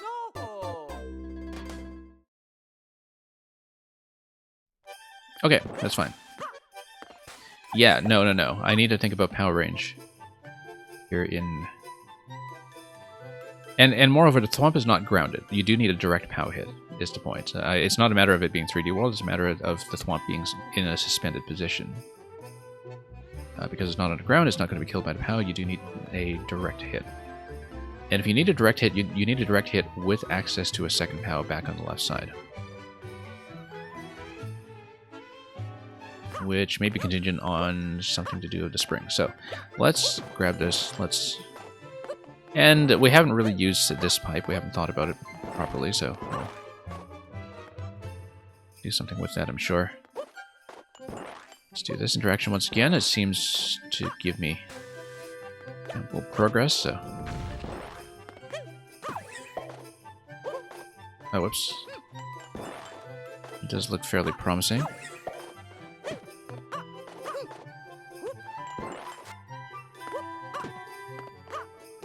Well, we'll try to... Hang on. Tap jump. Put a smaller tap. Come on. This is how I get lost in that key. I don't know about you. Jumping too high on the furniture. On these soft, pillowy cushions. Anyway. There we go.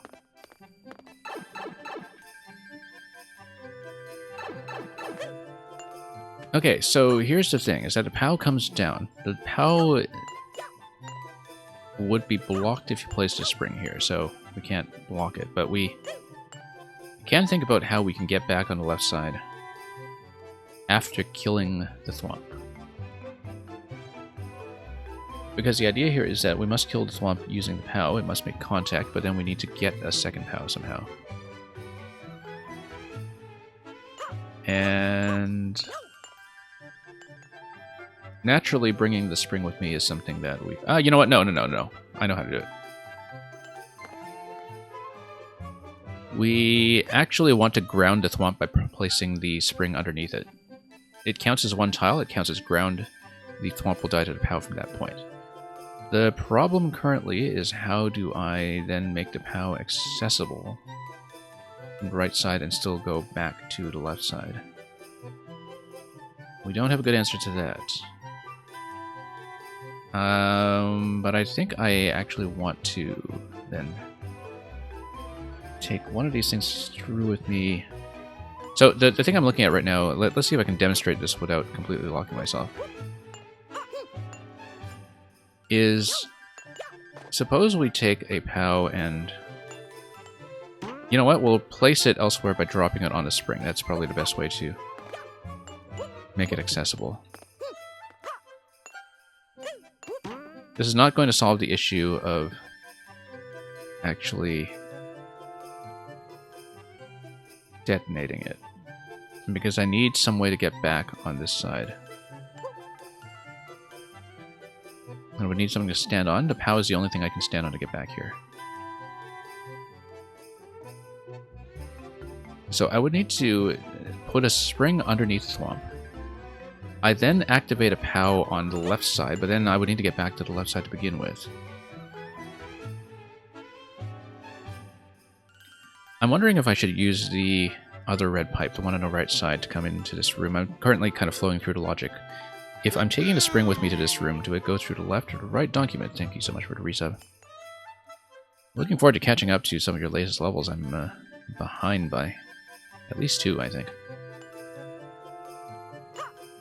And also document, I don't know how late you're able to stay, but we may do the multiplayer level after this one, depending on interest. Put the dream team back together. So the idea I currently have is to place the spring underneath the POW. We've first of all confirmed that this works, even though the order isn't going to be quite what I need. So, for example, you do this, it does not work. Okay, that's important to establish. Interestingly enough, if you throw the spring through here, you should be able to eject the POW upwards. I think that's how to do it. You eject like this. But you would need to do it with the second POW. You take the first POW, you hit the Thwomp. The second POW spawns in that position, and then you throw the spring through, and you got it. Okay, now we have it. We have it. Right now you're just planning on stopping by. No problem. Thought I'd raise the possibility just so we can all make informed decisions around here, but document. We do need such things as sleep or other duties. Do attend to that instead. Hang on. Anyway, no, we've solved this interaction. I just need to execute it. This little jump here causing me all kinds of problems. There we go. But we have solved it.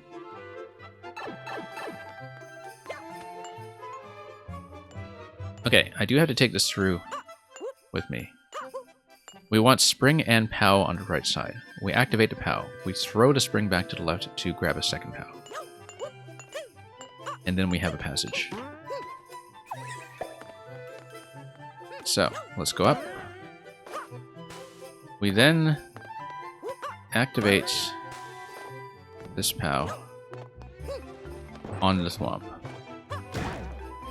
Okay. We then chuck this guy. And it's going to go up just enough. Give you that. You neglect sleep a lot, but some days you choose to actually accumulate some. Yeah. You gotta bank it up for later. Anyway, this is going to be progress. It's going to give me a big yay. And here we are in the next zone of the IKEA. Except here, we have 100 seconds to proceed, and there's a boomerang. And also a loop that goes round and round. And also, if you reverse through the red pipe, you would have a passage that then takes you forward. Okay, we'll have to redo the previous interaction, but it doesn't actually take long once you know what it is, so not too concerned about that. Interestingly enough, if you take the boomerang back to the other side, that gets you nothing because the Thwomp would still be there. However, and yeah, because the Thwomp on the other room is suspended, bringing a POW with you isn't going to give you anything either. So there's no need to reverse at this point, I think. I don't think there's any reason why we would. Apart from respawning objects in this room. If there is a reason to exit, it would be to respawn objects here for some reason and restore them to their former positions. Boomerang would be able to push the snowball around. We can already kind of push the snowball around, but I wonder why we would want to do so on this end. It's because if it bounces,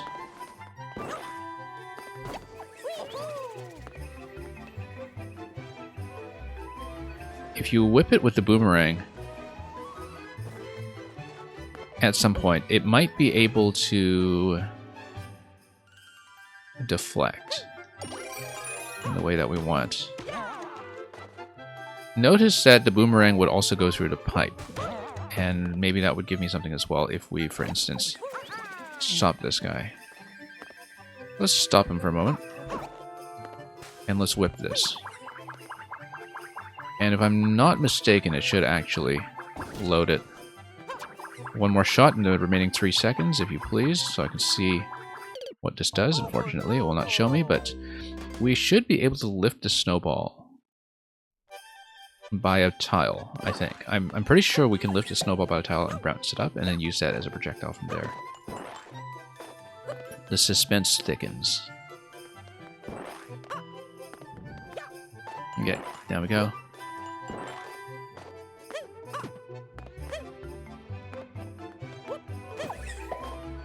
And, oh, whoops. There we are.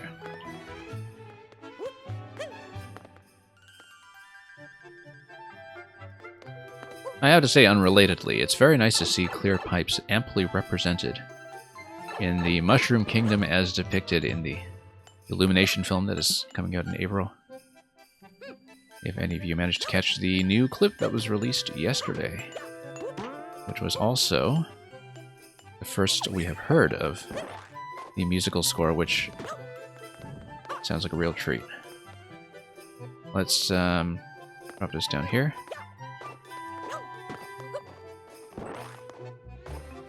Yeah, in the last round of PR material for the film, I was thinking, well, even if this doesn't turn out to be a film I like, I should just get the art book, because I love the environment art. Now I'm kind of in the stage of thinking, well, even if I don't like the film, or even without having seen it, I should get the art book and the soundtrack. Just sight unseen, and so this is how things escalate, right? You know, one moment you're thinking, oh, this is just going to be a safe commercial affair, it's never going to be quite as wildly audacious as the live-action Super Mario Bros. In 1993, for better or for worse.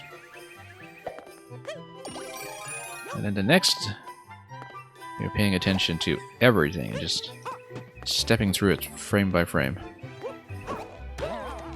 Okay, I think that might block it excessively. Let's see if the boomerang actually pushes through or if it's completely blocked.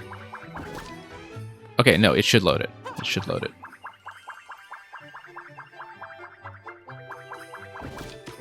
There we go. Now, do I whip it now? I think I have to.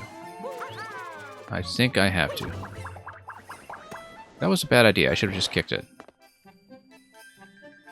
I should have kicked it or come to the right side and whacked it again from this side. Maybe. I probably should have just kicked it. Let's do this again.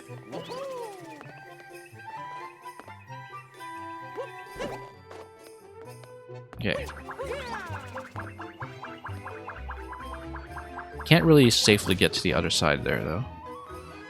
So why don't we just kick it from here? There we go. Great, that gives me a POW. Also, notice this interaction with the boomerang flower as an item. I actually did solve a boomerang puzzle that required that one, so it was a rather spectacular affair. If we swap now in the off state, we're able to go through the clear pipe will be blocked by yellow pipe here, but we would be able to cross something on the other side. Notice this red pipe here, that if we place the POW on top of a spring, which I guess maybe we need to reverse through this. Yeah, okay, no, I see. You take a POW through with you this way. You then have access to POW and a spring on the other side, I think, because you, at this point, are transporting POWs from two separate rooms, so you will have one extra object to carry. I think that's the way it works.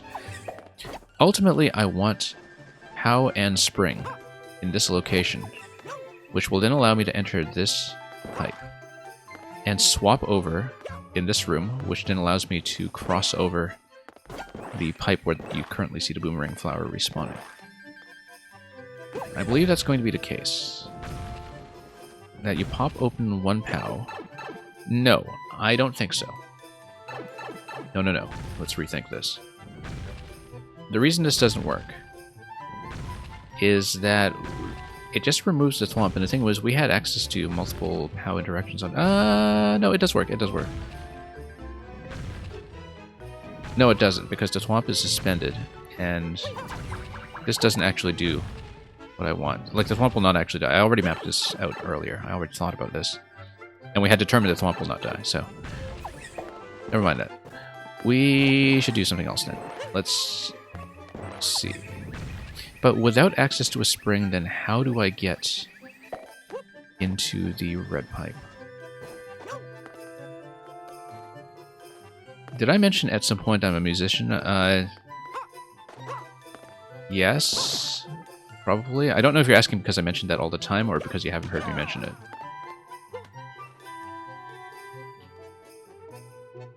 Looking at this, I think maybe we do... Do we do another activation of the on-off? No, we don't. If we go back to the other room... And then we've unblocked a clear pipe on top. But then why would we want that? Let me think about that.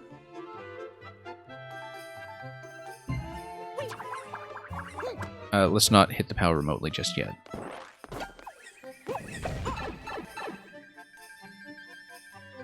Yeah, Netcat, I've been asked that before. Music level when? I should actually consider making one at some point. Now, yeah, there's no reason to reverse. We would get rid of the thwomp, but then we would need to do a swap between rooms in order to do the spring interaction again. Yeah, I don't see why we'd want to do it. So the question then is, how do we bounce something on top of the POW? Well, one potential solution is... Well, first of all, let's go to this side. I need to try something. POW bounces on top of the boomerang flower. Boomerang flower is something that you know you can displace upwards. So the idea is that you stack boomerang flower and POW somehow, or you stack a POW and bounce it. Wait, POW on top of snowball. We need to try that. POW on top of snowball, just so we know what's going on. Oh, it absolutely does. Okay, great. So we just whip it.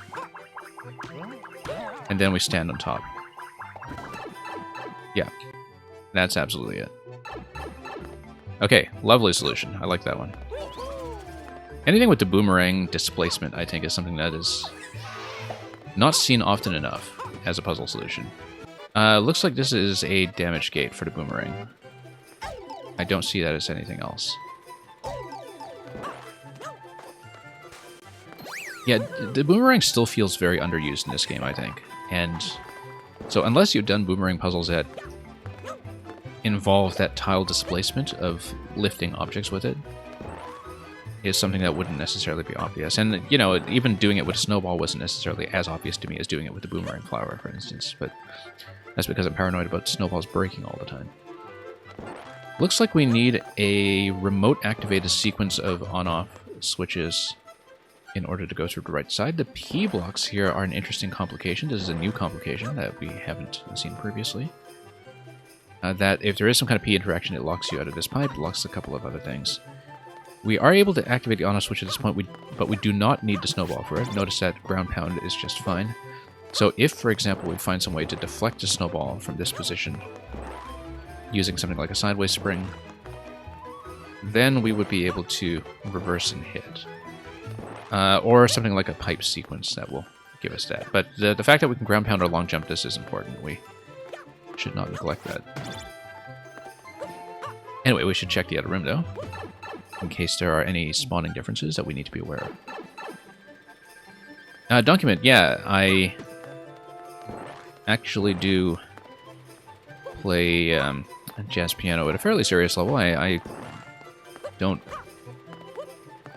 work publicly as much as I used to due to various post-COVID era complications, I guess, but yeah, that is something I do. Actually, I remember during the 6YMM, I was in a performance venue and basically on a break between playing. I was spending the break watching playthroughs of 6YMM on various streams. And luckily, Netcat was streaming at the time, because the thing about Netcat is that Netcat runs a stream with no audio commentary, which I know is not what people often seek in Twitch, which is sometimes extremely useful if you're in a situation where you actually want to follow along with audio off. Okay, let's think about this for a moment. We initially came through this room. This donut block and icicle basically works as a gate.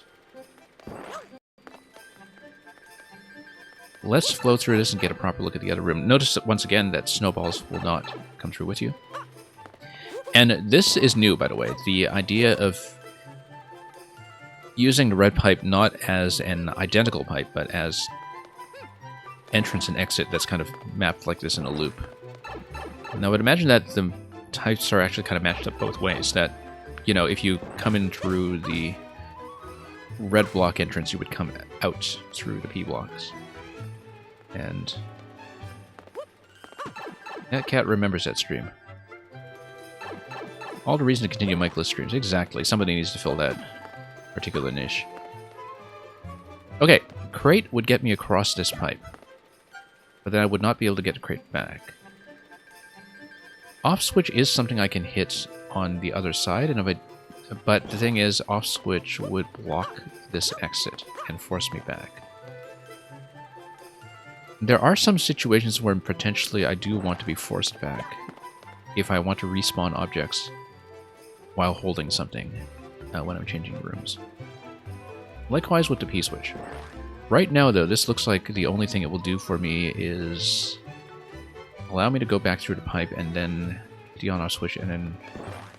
Well, we haven't done the full loop around just yet. We haven't actually done the full circuit, so let's do the full circuit and see what happens.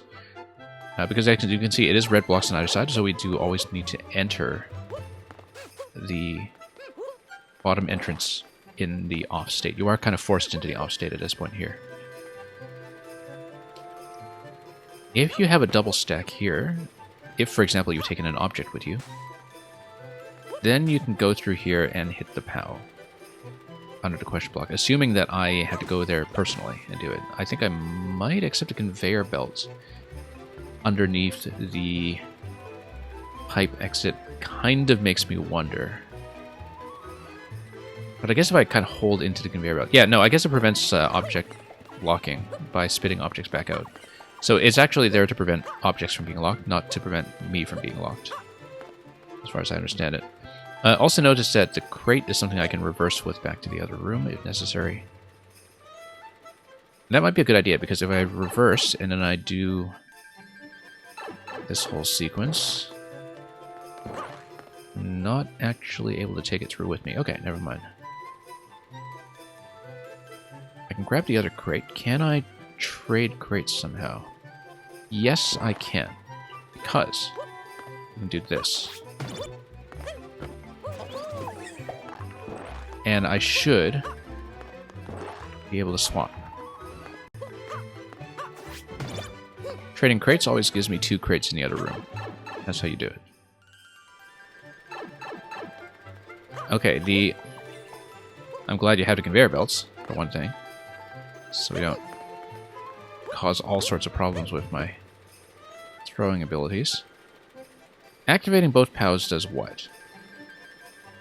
POWs don't seem like they're within range of breaking the crates yet.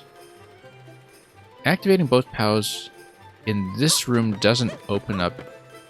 It might potentially open up an object spawn, but I feel like this pipe is going to be within range of blocking object spawns from the blue pipe. So we actually should have thought about the POW interaction in the other room, which tells me perhaps we need to take this guy back with me. We should have actually tried the POWs first before I assumed anything, but... And the clear pipe doesn't really give me anything either here, does it? So... Maybe this was a mistake. Okay, that's fine. We know that this interaction works both ways, though. Or rather, it works in this room because you have clear pipe access going up. It doesn't work in the other room, perhaps, because of the blue pipe, but... Oh, and it just doesn't work anyway, because you... Yeah, there's no clear pipe here, so you can't actually take the POW through. Alright, never mind, never mind. Let's redo this. Not get lost in our own logic while we're in the middle of talking. The Electro Dude, welcome. My condolences on the fate of your country's national football team. I thought they made quite an exciting fight out of it. But alas. Whoops. Oh, P-switch. Okay, that I did not expect. I guess the P-switch is a spawn from the pipe, isn't it? Let's check, to be sure. Yes, it is. And you can have more P-switches dropping while you do that. Okay. So now we need to think about how the remote activation is going to happen on the on-off. How do we do a double interaction on the on-off? We haven't really established that, but we have established that we can take a P-switch. That's important. We have also established that I am able... Yeah, so it doesn't matter which pipe you take. In both rooms, you're actually able to... No, you're not able to re-enter this pipe from the left side, so you can't actually do the on-off toggle here just yet and drop something through here. We'd have to think about how to do it. But taking the P-switch out with me is the natural thing to do, I think, in terms of... I mean, we can check this room first. Let's check this room first just to see what the P-switch interaction is going to look like. Why would we need a P? If you're in the on state, the thing that a P does for you is drop an object from here. Or rather, prevent an object from dropping and then drop it. Why would you want that? P-switch must expire by the time you go through the pipe.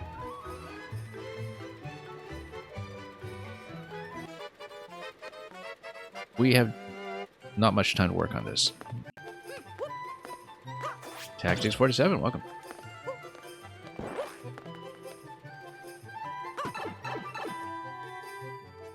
Electro, they really fought hard for it, didn't they? Yeah. In a manner of speaking. Okay, the snowball is an important difference here that we haven't really considered. It means the snowball interaction has to happen in this room. It's not going to happen in the other one. So we should think about the P-switch interaction as happening here. Unless, of course, we have a double P interaction again, where we activate and then take a P-switch through with me. I don't think that works because the piece blocks are placed in such a way that you're not going to be able to send a P-switch down, send a second P-switch down on this side. So we need to think about how the snowball is going to interact with the on-off switch. So you know that snowballs come out of the pipe. You also know that if you place a P under the pipe, perhaps the snowball is able to roll off of it. Or maybe even if you place a crate, maybe they can roll off of it. We need to make the snowball roll. That's the important thing. And perhaps it's going to require some kind of object stacking. Some kind of object stacking magic. We have 16 seconds to test this. I should have maybe spent less time talking about it. More time doing it. So, let's test this. It just drops. Okay, that doesn't do much for me. Because we need a snowball to activate repeatedly when I'm standing over here. And in order to do that, we need it to displace somehow. Let's think about it. Electro Dude, I actually did play a bit of Big Run earlier, before I got on stream. And yeah, for those who don't know what we're talking about, it's a special event in Splatoon 3, which to me actually mostly highlights how conspicuously missing Shifty Station is in Splatfest in this game, because I feel like having event maps is actually something that really keeps the game engaging. I don't really think that Tricolor serves that purpose just yet, and it seems like a lot of the ideas around it have been walked back anyway. Anyway, let's go through P here. Let me map this out again and see what I was doing.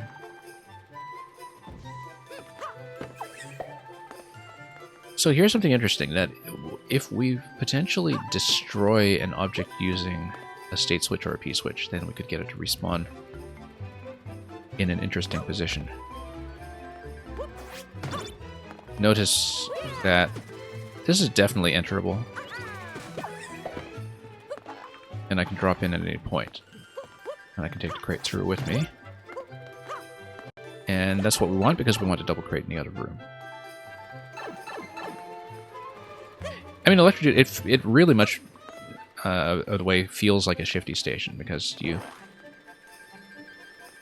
in spite of the fact that you're working with one of the standard multiplayer maps, it really just feels like a distinct event map, and that's fun, but It's not like it's something of significantly larger scale than a regular summon run. Rather more like a variation, I would say. What if you sent all 3 objects through? Because using the on-off switch, you can send one object down here. I think you need to send all 3 objects through, and then that's the way you do it, because you create some kind of slope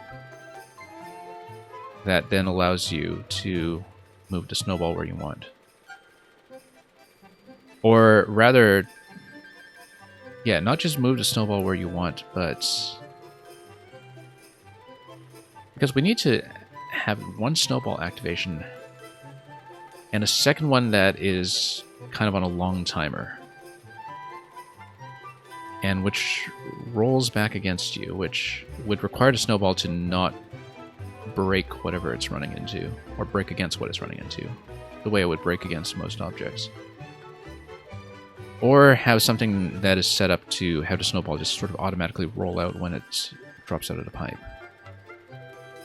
Which maybe some kind of displacement would do. Let's think about this. Let's toss the P through first. Then we'll toss some crates through as well,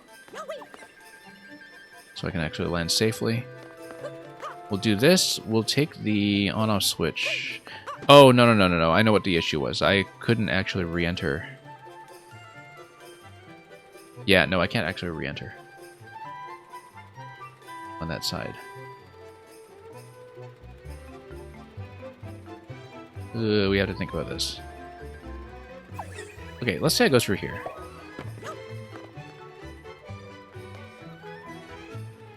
And I'm wondering if there was a way to remotely activate the on-off from up there, but I don't think there is. I think...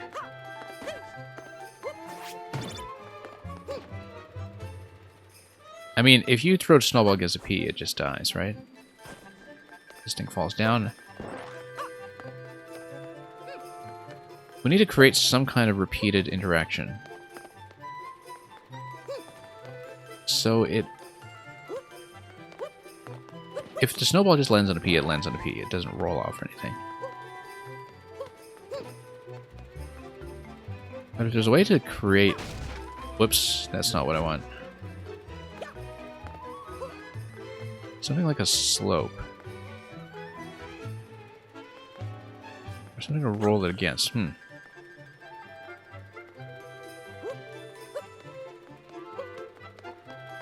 Because let's say we take a snowball, we throw from this position. What would a P-switch do for me?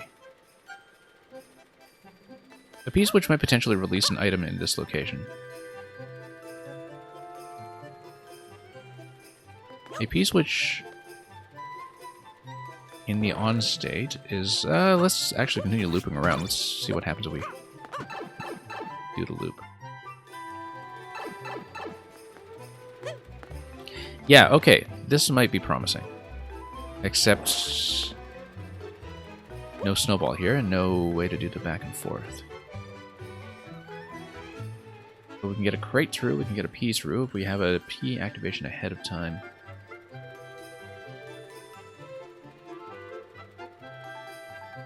No, fundamentally we need to create some way to get the snowball moving by itself.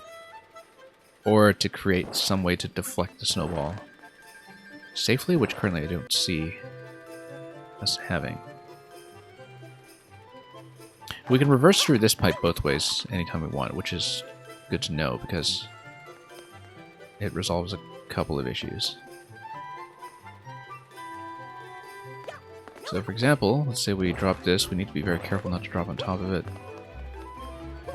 Take this, there we go. Drop this thing. No, that just kills it. Oh no, it doesn't kill it. It just releases the on-off switch. Never mind. Take this down.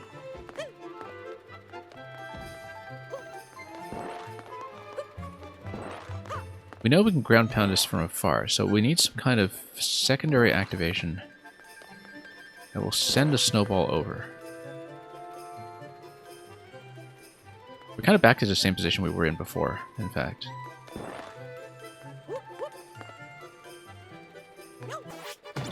But let's say we spawn from this side.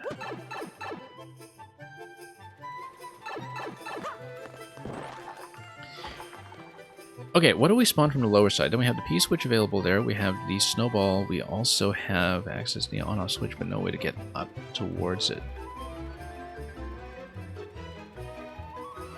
We can go down at this point. We can activate the on-off switch with a ground pound. We still are in the same position of just not having a way to roll the snowball or anything. What are some kind of object bounce interaction that I haven't considered? Let's see. That P-switch over here. What we want is the object to roll its way out. I thought that could happen with the crate, but you know what? We have 50 seconds. Let's just do them testing. If we can.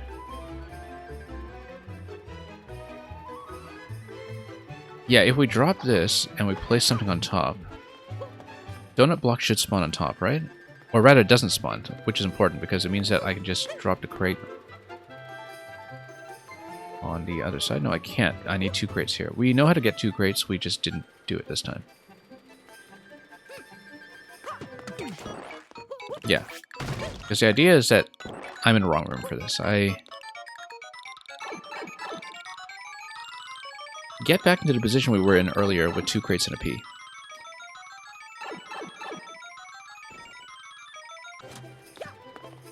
And we should be able to place an object here to drop it through the center. That still only gives me 2 objects plus snowball, though. Like, it only gives me P crate snowball, for instance.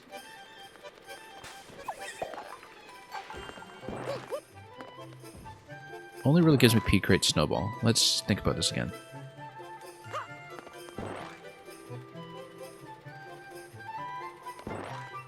So we can hit on off, and we should. Yeah, so the snowball would destroy crates if thrown. If it comes down, what we want to set up ultimately is some kind of way to get a snowball to fall down and roll on something. I thought it could happen with a crate, but maybe not.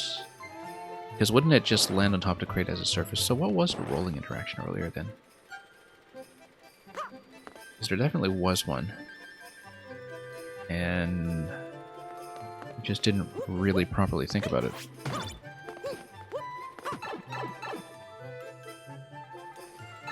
Yes, no snowball over here, of course. Let's do the reversal. Yeah, this segment past CP2 is almost like a level on its own that happens to work with the same concept. I'm probably not thinking consciously enough about the pipe swap as something that we do in this level. Whoops. Whoop. Let's not hit the icicle. That would have been awful. Okay. Let's go up through here. So yeah, we have access to the POW, which then gives me access to the Ps. Do we have access to blowing out the POWs in the other room? I don't think we do. And I'm not sure I would want it anyway. Anyway, let's think about this. In this room, is there a way to get P crate downstairs? I'm not convinced there is, because we would still fundamentally need to get through this pipe, and we would need to drop an object in this location in order for that to happen. So I think we do need to change rooms with a P at some point, and perhaps spawn with the P down in a lower position in this room.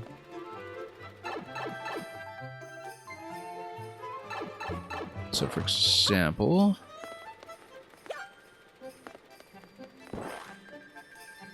yeah, loop around here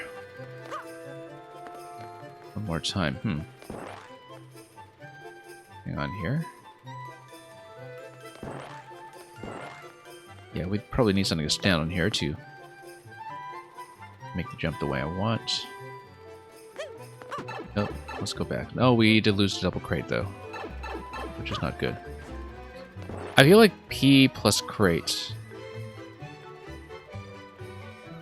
plus snowball in the bottom corner is the way to go. We just haven't found the appropriate configuration for it yet.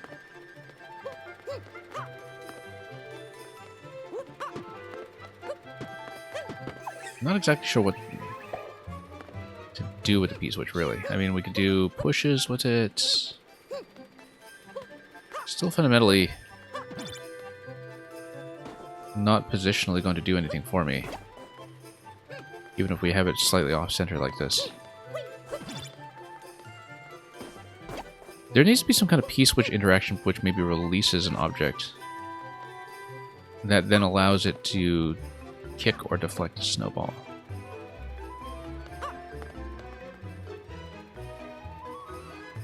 Because we need to activate the on-off switch from here. That's the main thing we have to do. And we can do it by waiting for the snowball to drop into some kind of setup that makes it happen, which is the way I've been thinking about it so far. Or we can do something here, some kind of object throw or bounce or something weird to make that happen from afar. To perhaps get something to kick the snowball from this position.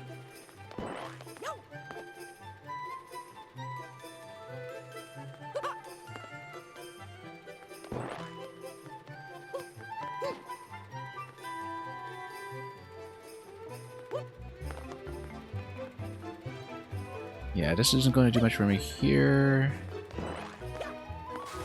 Let's show you that you can kind of roll the snowball across an additional tile gap, though, which is fine. But there's nothing that's going to deflect the snowball for me.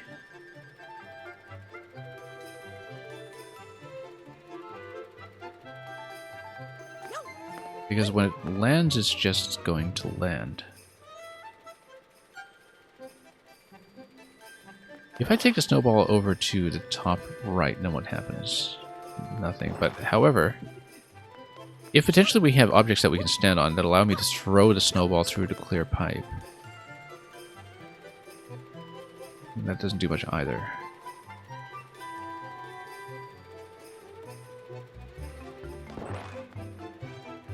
I have to rethink this. I think we need to go back to doing the double crate interaction just to see if we can make some progress. The way we did that was to just loop around with a crate. I mean, we've already opened up the POW, so we know we don't need a double crate for that interaction specifically, but let's try to retrace our steps.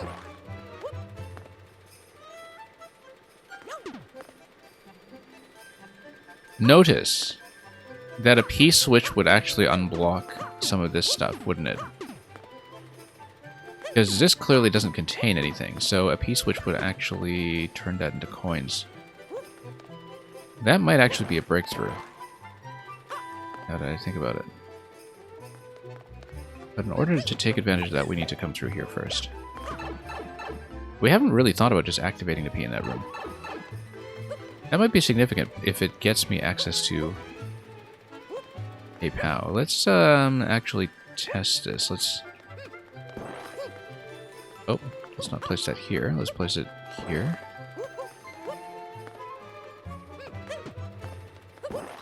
Well, we'll just mess around a little bit to see what happens.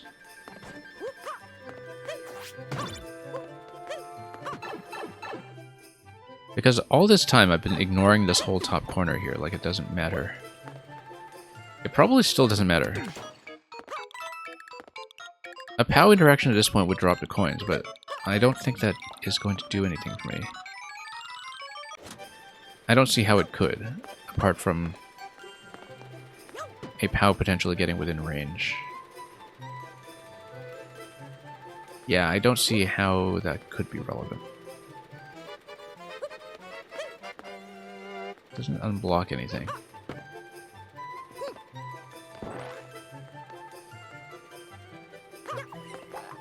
Probably missing something obvious. We can go double crate, we can do then crate snowball P down in bottom left. We still haven't determined the purpose of the P-switch, that's the thing. I feel like it is some kind of weird collision that I have to set up with it in order to get the ball rolling. But we haven't determined what that's going to look like. Doesn't look like there's a reason why we would want... Yeah, the conveyor belt there is to make sure that any objects I throw get spat back out. Oh! You block the left side You throw a snowball, you run. That's it. But in order to block the left side, you would need 2 objects, right? No, because the conveyor is going to kick things out. Ah, no. P-switch stops the conveyor. That's what it is. P-switch stops the conveyor. Then you land a crate on the left side. You throw the snowball over to the left side. The stationary crate is going to block the pipe. The snowball comes out before the P-switch expires. You stand over here. You wait for the snowball to activate. That's the solution. We got it. We got it. It took me way too long to see, because I wasn't thinking about the conveyor belt as something that was other than a failsafe, when the P-switch stopping it is actually going to be the critical interaction. Okay, we got 5 seconds, so we will time out and we'll do it. I collected those 2 coins, which means I officially, unofficially obtained a true ending. How do I officially obtain a true ending, though? Do I need more coins than that? I feel like to do that, I've got to do a POW drop on some coins. And absolutely collect everything, but... Okay, anyway, we have it. We have it. I feel good about the solution. I think we see it. Yeah, thinking about this across the length of the level is important here. This is what happens when you play too many one-screens. You don't really maintain your skills for more lateral thinking when you start to worry too much about objects despawning on you. Anyway. Yeah, just a matter of time before I saw it. I am very comfortable with the idea that I have, because it gives you enough time to outrun the snowball and get into this position for the on-off switch. I have to beat the level to officially get an ending, do I? I don't remember that in the rulebook. In the Mario Maker Declaration of Principles. And welcome, incidentally, Anonymous Duck Lover. Looking forward to your level as well. I'll stay for as long as I can today to see as many levels as I can, but we'll see how many we realistically get through. Okay, P-switch over here. At this point, we have everything we need. We need P and crate. We activate the P on the left side. We place a crate. We throw the snowball. In order to do that, let's minimize potential for incidents. Whoops, that's not minimizing potential for incidents. Okay. Place this. We go through.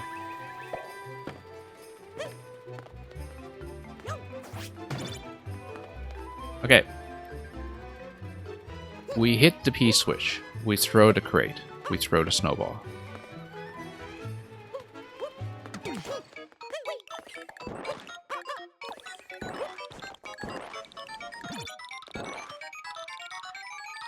I wonder if there's a way to take an additional object here with me for a true ending. But anyway, have a nice day. I think that checkout queue isn't nearly long enough to be authentic. Because aren't you supposed to be offered all kinds of stuffed animals? Hey, wait a minute, I wanted the top of the flagpole. That's not fair. Do I need to redo the level to get the top of the flagpole? I guess this isn't actual 3D world, and I don't get credit for it, but... No, I didn't mean to grab the flag. I was going to hop around a bit more and look at that green pipe at the end, but unfortunately, I think it'll take a little too long to actually do this whole thing. I might do that off-stream just to see if there is anything, and to see if I can compete with the Search Select record, although that looks like it's going to be a difficult one to touch. I want to look at clear time on this, in fact. Thank you for the GGs. And for the puzzle, Westcrafted guy, that one was a lot of fun. Clear check time is way ahead of the world record. We can totally do it. Just not right now, because I feel like that's execution mistake hell waiting to happen. Okay, yeah, enjoyed it a lot. At this point, let me just see. We didn't really have an official order today. I know I wanted to do the Reneldeman multiplayer levels at some point. We need to bring some people in for that, though. I know NatCat has me on here already from a previous session.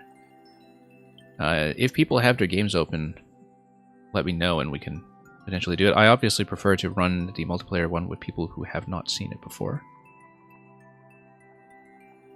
And if this is going to take a while to set up, we'll do another puzzle first, but maybe we could give you one puzzle of warning before we do that. And if anybody knows they need to go relatively soon and does want to see themselves be played now or as soon as possible, do let me know. We'll try to accommodate playing people's puzzles live as often as possible. So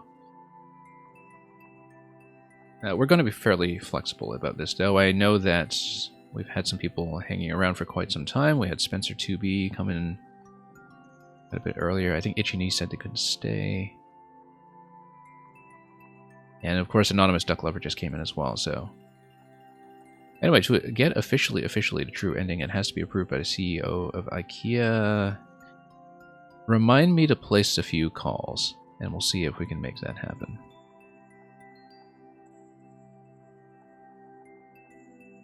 But yeah, if we have enough people with their games open, the multiplayer one does require minimum 3 players, and I think it might support 4, but I'm not totally sure. If not, we'll just continue with my order through the list, I think, and we would do Spencer 2B next. And Spencer 2B did show up earlier, although I don't know if they're still here. If they're not, then we might do someone who definitely is pleasant. Sorry, you're all pleasant. Somebody who definitely is present, like Anonymous Duck Lover who just came in. So, since nobody's suggesting anything, we might actually just go for Anonymous Duck Lover who just said GG. And that might work best.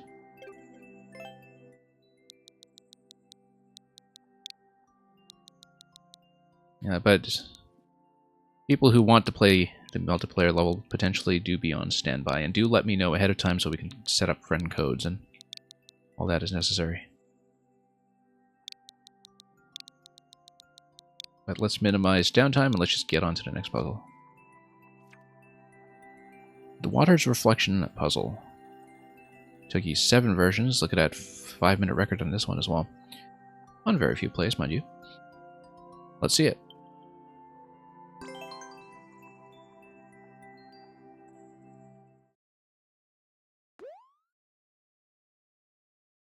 Like I said, I'll try to stay for as long as I can today. We usually manage to go for at least 4 hours, but sometimes we can do it a little longer. Okay, here's the Water's Reflection. Interesting interpretation of this concept, although we'll see where the door leads in terms of what the flip actually amounts to, in terms of what the second room looks like. Let's scout.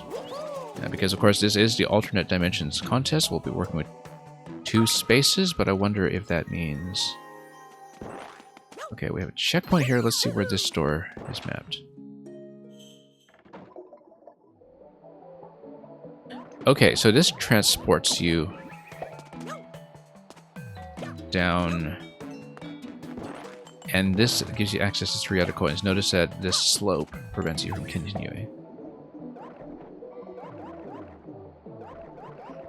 Yeah, definitely one of the motives for this contest theme was to ensure that it wouldn't just all be one-screen puzzles all the time. One-screen puzzles were, of course, welcome, but I'm glad we have a bit of variety in the format. So let me check the rooms again, because we have 3 coins here. We definitely only have 1 coin in that initial room, so we know that these rooms are not actually matched. I feel like the green pipe is a repeatable checkpoint saver, so you can actually save your progress between coins. I think it's likely to be the case. Also, let's see which one is mapped to which room. That's important. Oh, okay, this is just going to map to itself as the checkpoint room part 2. Okay, so that's just a checkpoint reloader. And so we've basically seen the 2 rooms. There's a 1-coin room and a 3-coin room, and we should think about where the exit is going to be located. Exit is going to be the warp block. Or, oh, maybe it is all one space. 1, 2, coins up there. 3, and 4. Okay, no, it is all a single space. So it's just a matter of where you go. In terms of held objects, we have access to a spring and a crate up here. And let's see what we're looking at down below. I think because of the fact that you can enter the water here, and the fact that you can bring objects down with you and back up with you here, it looks like the doors are mainly a way of doing the checkpoint mechanism. I don't think they actually get you anything else in terms of being any kind of necessary element for solving the puzzle. I think it's probably okay too. And of course they act as a reset for things like the snake blocks. In case you would not be able to pick up this crate, but in case you manage to do something that looks irreversible at the time, you just reset the room, get everything back in order. We need to make sure we know what the blasters spit out, so let's drop this, let's see. Okay, spike ball, that's important to know, because that will go all the way down, and looks like we will want to place some objects to perhaps deflect that.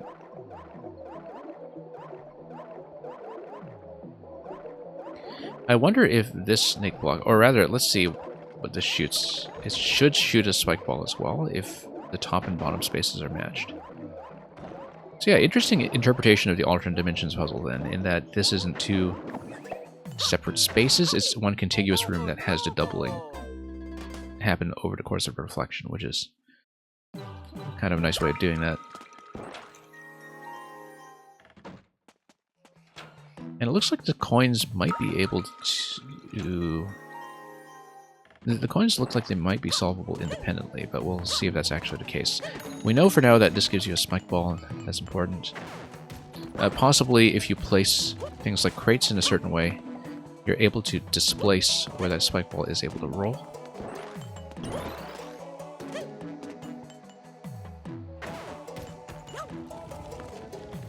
I don't see a way to deflect it at the moment, but we might be able to... We don't have enough of a slope to work with here, because if we had, we might be able to get it to turn around. The other thing we can do is use the spike ball on this side and use a sequence of objects like springs and crates to launch the spike ball into this position here and hit this on-off switch from the other side. Also, we haven't thought about... Yeah, it's not making any contact with state blocks, so it's not affected by the on-off state at the moment. This, however, is affected. Yeah, it looks like you need a sequence of remote activations in order to access the coin on the top right, and that's understandable enough. Notice that there was the single tile above the springs as well. Notice, too, that the pink coin placements are also reflected, which is an important thing to note. Yeah, nice way of structuring this, that you're solving the coins as a mirror image as well, that it's not just any kind of single linear solution that is imposed by that difference between the two spaces. Let's see what we can do. Can we block this somehow without it just straight up dying? What happened to the spike ball? No, I mean, let's see. It should just collide. Yeah, that's what I expected. That's entirely what could have been predicted. However, the way to get the spike ball to reverse in that location is if we block this somehow.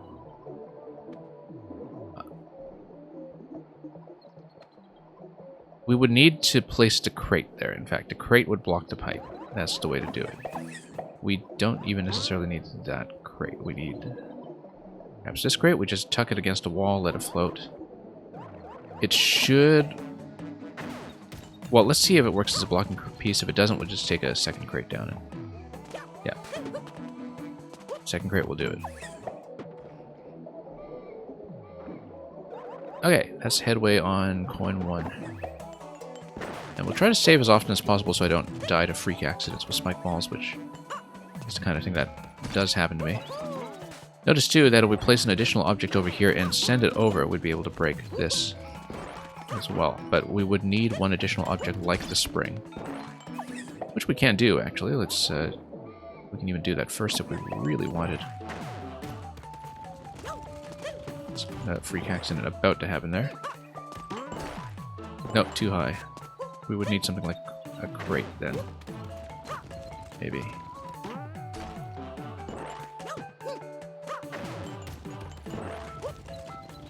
Well, let's take a look, because what if we placed it over here? Yeah, no, it's not going to hit unless we have the on-off switch toggled. I said toggled. Such that it doesn't get blocked. Oh, it does get blocked, okay. Alright, then never mind that. We'll just take this and do the standard recycled interaction for now. Let's see. Now, I do need to get up there as well without running into problems. Let's... Whoop. Let's stand directly there.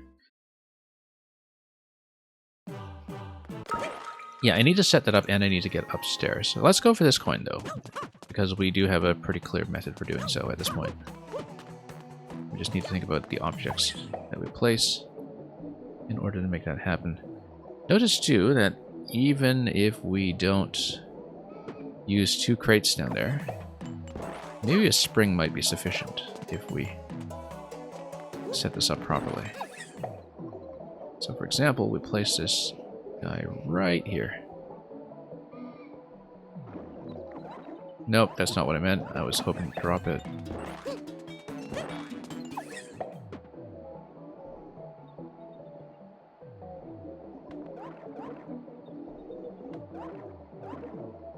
Come on, let's drop. Then we will get a snake block open. We might even drop this here in case we want to set up the deflection afterwards. Well, let's see what this does. Oh no, it just crushes, okay. However, that does work. That does work. Now, why is it important that it works? Whoa. We need to think about spawning ranges too.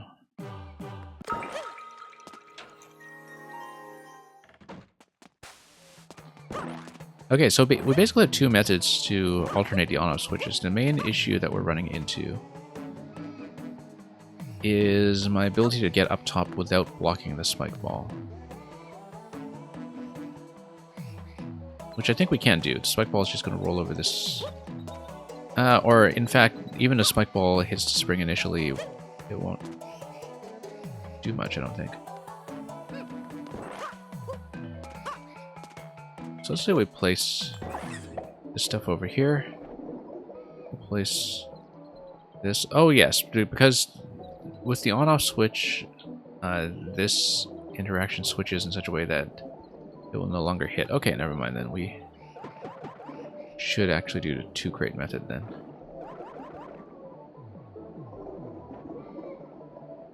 We should do it.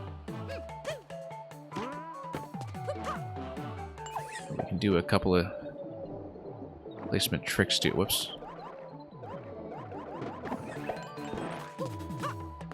Make that happen cleanly. Okay.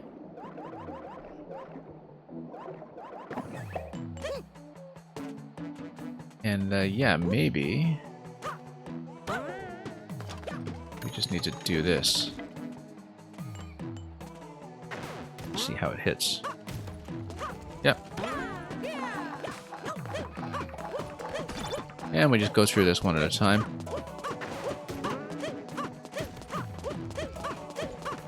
It's going to be coin 1, and we should save so we don't die. And so we can reset all the items back in position.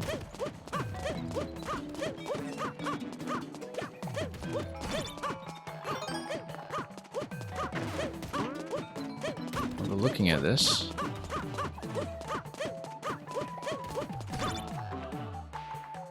kind of wonder... we'd better save first. Let's not take too many chances. Doesn't take too long to get the objects back anyway.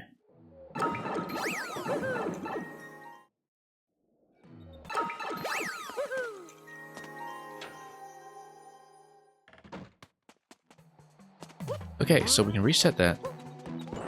I feel like this one we actually want to break using a spike ball from the other side. And so we just need to spot its trajectory, see where it's going to go. Oh, hang on. Bit of a weird bump. Let's not do that. I feel like this placement should do it. And then we just need to hit the on-off switch in order for it to hit a second location. And then it would go up. And then we just need to place an additional object here to roll it over. And it's going to be a crate. It is going to be a crate. We'll start in the off state on that side. Looks like it's probably going to crush the crate though, so I don't know about that just yet.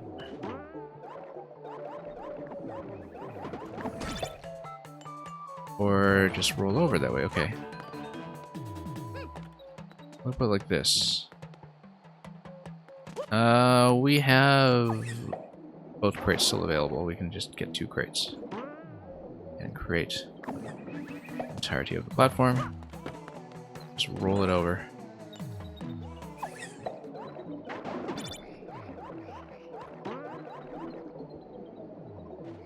And let's launch it.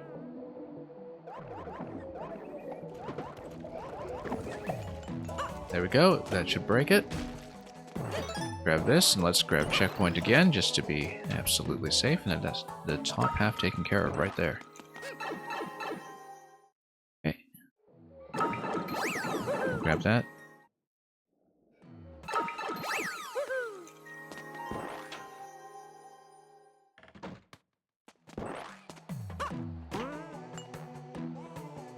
Okay, so now we do the bottom side. We probably should think about how to get the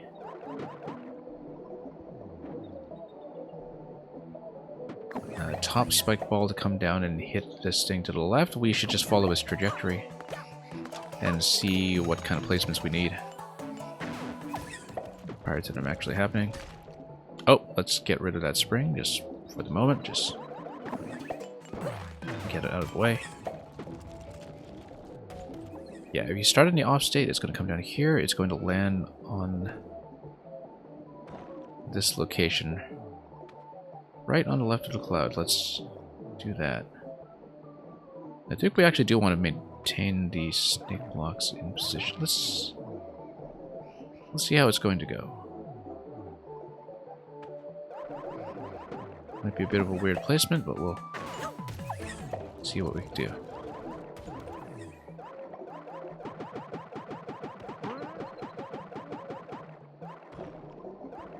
Yeah, I think I can probably do a second placement here then. Nope, hang on. That was a mistake.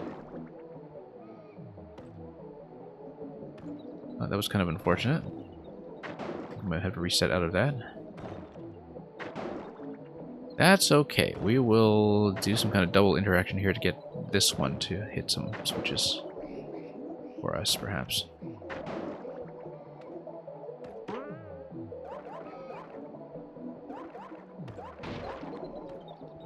I feel like if I had crate plus spring in that position, that would have been fine. This is going to be dangerous. Awfully dangerous. Whoa. Very, very dangerous. Yeah, as you can see here, if we just... Oh, you know what? That works. Except now it's going to have a collision issue. Right about here. Yeah.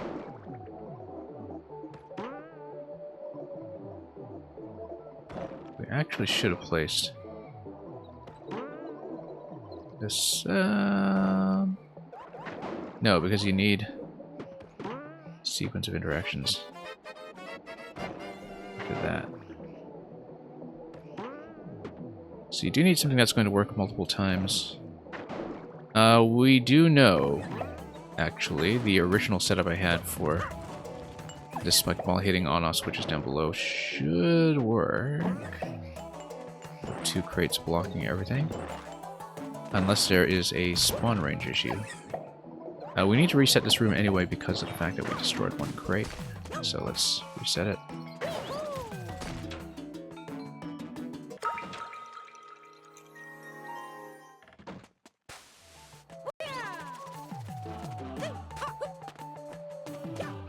Okay, we'll drop the top spike ball. And we'll do the deflection this way. I should be within range for this to work, except depending on it hitting the on-off switch off screen, we'll have to see if it works. I feel like there might be a potential camera issue here.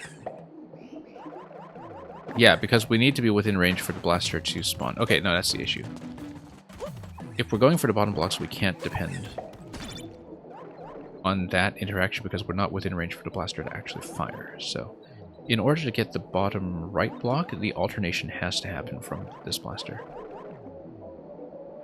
That said, we know, whoops, that we can do some placements using, yeah, this. And let's see if we can do this without activating the snake block. Not within time, but we know roughly what we're going for.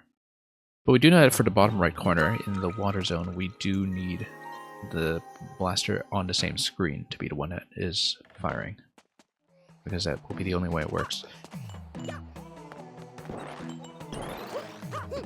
Okay, let's grab this. And no, again, we need 2 springs here, so let's make it happen somehow. Let's jump around. Place this over here. We will want the off state, and we will want maybe to throw this and have it drop like that. And if I'm doing this correctly, the spike ball should be able to open this up on the left side.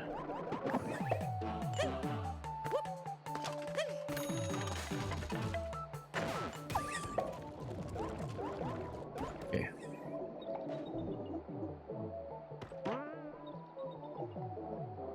Not quite. But close. Close enough that it gives me a potential idea, which is to place this, let it float up to the snake block, and hopefully stop at about a halfway point.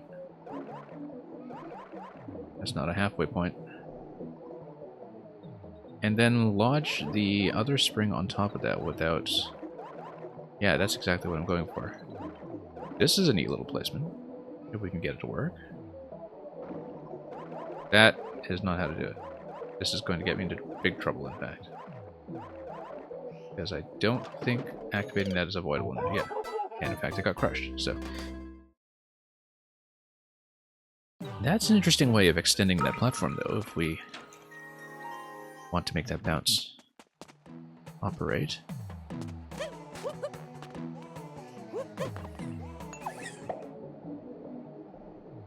I mean, we could always raise this one as well, placement-wise, and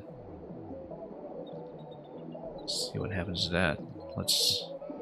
But I kind of like this, that you have this about a half tile away. I mean, half tile placements never quite feel good, but when they actually work, not going to complain. Issue mainly is going to be how we drop this guy to take advantage of that. Whoop. Here's 3D world collision logic for you.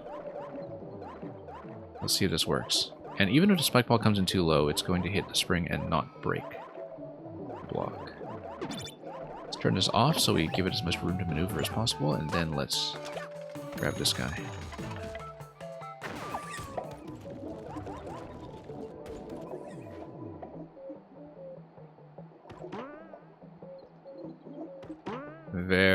nice. Very nice. And a nice thing about this is that once you see it in action, it completely looks intended. It works beautifully. The way that it just breaks both of those at once. Okay, now we need to get this screen to happen. And we need some kind of repeated interaction, which is probably going to involve using these together somehow.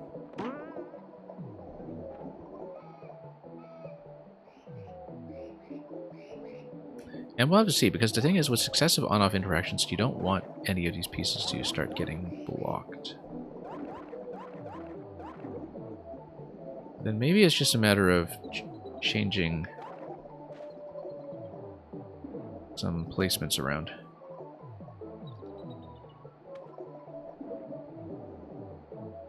If we know, then maybe we can place this half tile over here. Main thing is that we don't want the corner of this piece to get in the way. When it comes to the on-off interaction, it's going to happen later. Let's just see. Okay, that's not going to work. Not exactly. It's a little far over. Interestingly enough, though, I mean, this is going to look a little dangerous at this point, but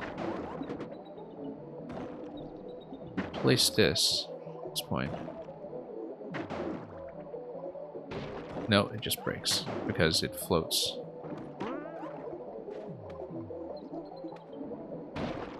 Yeah, and that just breaks. We can't just elevate it using the crate, because the crate will float.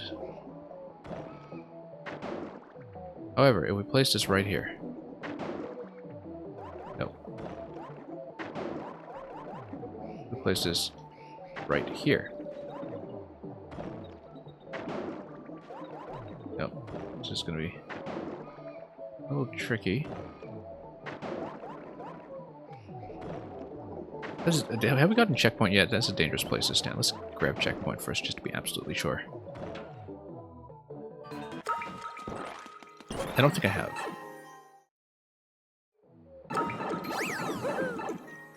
Well, we have access to 2 crates, 2 springs. We might need to use the totality of our resources here to get the objects to behave in the way I want. Also note, once again, I only really need 2 interactions here for this to work. Let's not block myself. Yeah, you can get one over here. Then maybe I just need to do another placement on this side somewhere. Let's see, first of all, without destroying too much, how this is going to look. So we can create a massive hazard. Dora Laramedi, welcome.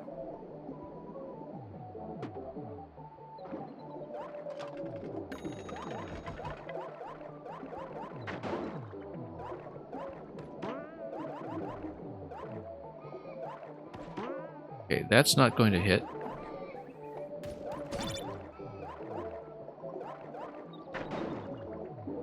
You get the on-off switch over here. Now, what collision will happen at this point? Looks like what we actually want to have happen. So we need a crate to kind of get locked in a position at that point. Let's see. Yeah, if you have crate plus spring at this point, then you have a second interaction, but the problem is that it's going to float after that. Here's one way you could potentially do it. You wish you could stay, but you can go shortly. Yeah, I'll be running again next week, and I'm planning to run a time that is later than my current time slightly to accommodate the EU makers a little bit better. But I will be back with more of this next week, obviously. We will not finish today. We've only gotten through 2.5 so far, I think. We got very lost in IKEA.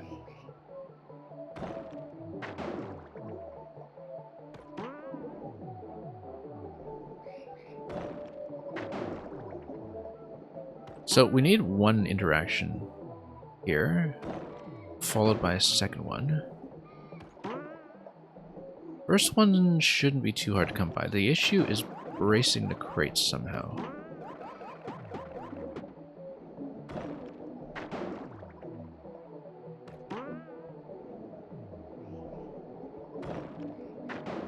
And I wonder if we can get the crates to kind of lock each other into position. So that's going to roll over here. That's going to hit.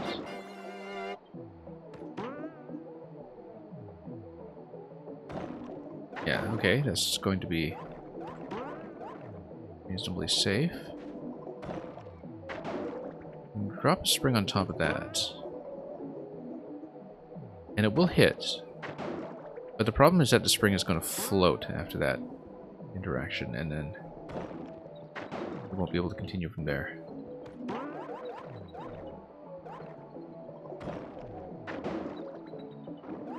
Nope.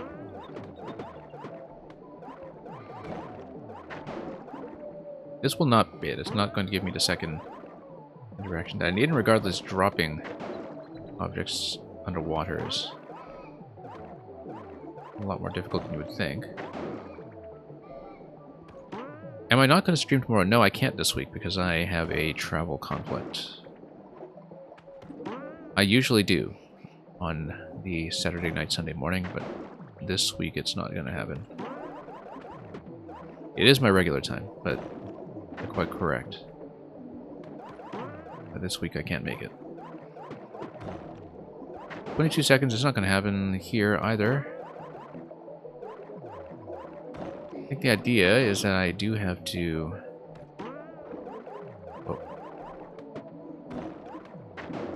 think about some kind of placement that will actually survive the on-off switch releasing the crate. Maybe some kind of stacking. Let's see. The thing I'm going for currently feels a little too weird to be the solution. It doesn't quite seem intuitive enough in terms of movement.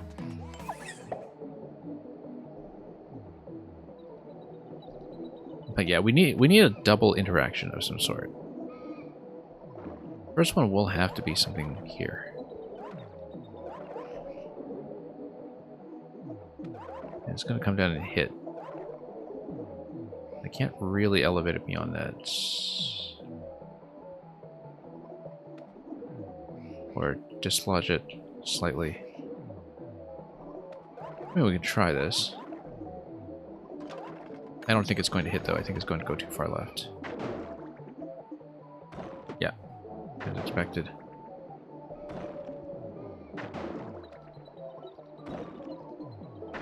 So yeah, it does need to be placed here, I think. That seems most intuitive.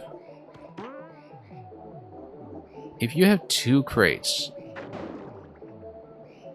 the problem is that they will float.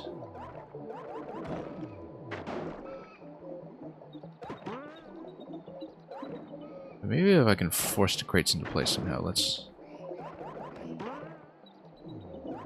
see about that, because notice the cloud coming through the middle here. I wonder if there's some kind of interaction I can do through the cloud. And that will then allow the on-off switch to be hit.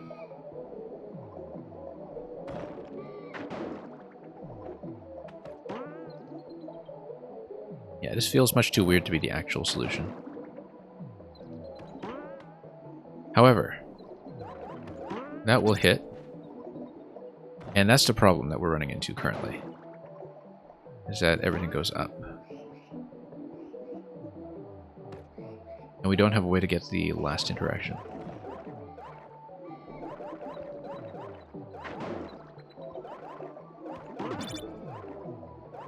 It might be some kind of double interaction where we need one shot from this one and one shot from this one. Because we know how to go on to off on this side. But we know the last shot has to come from this spawn. Maybe. Maybe. If the last one is delayed by enough. Maybe you can kind of get a double hit. I like this idea. Hang on. I've been thinking so far that it needs to be the one in this side of the room that is on camera that needs to take the last shot, but that's too restrictive a way to think about it. Let's drop 2 crates on this side. Assuming we didn't destroy everything. Oops.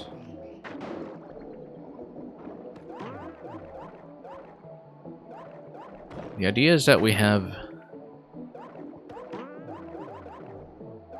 that 2-hit interaction that we're accustomed to down here. I need to reload this room, I think. Where'd the other spring go? I think I lost it. Let's try this again.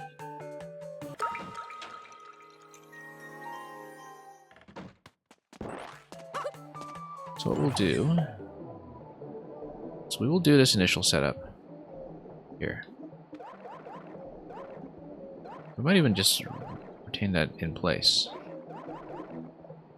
We know we start with the on state.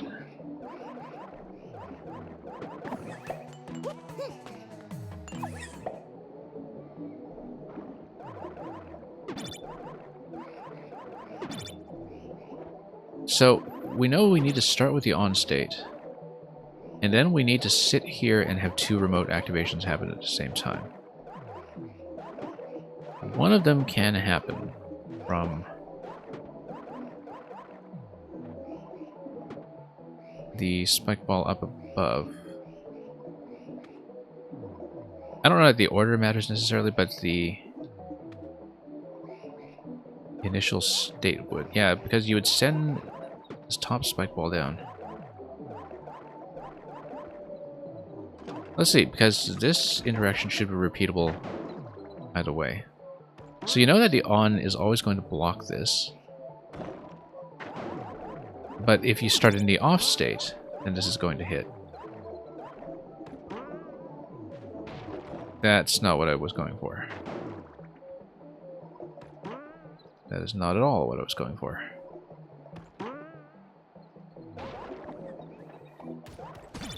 What I wanted was, yeah, crate and spring down here. That did not go.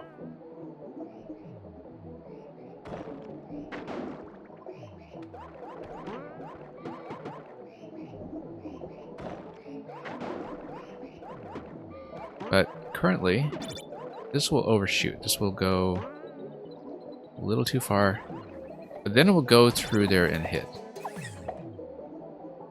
And that's fine. The main issue, though, is that this guy will not hit a thing. It's going to come down, and it's just going to completely whiff.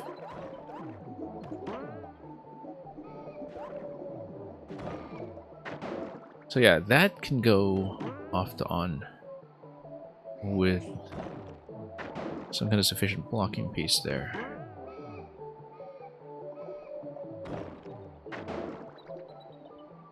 So I don't necessarily need 2 shots from this guy. I might need 1 shot from above, 1 shot from below. But I'm not sure how to send both of those at the same time. We might be thinking a little too restrictively about how this interaction is going to work down here. That would bounce.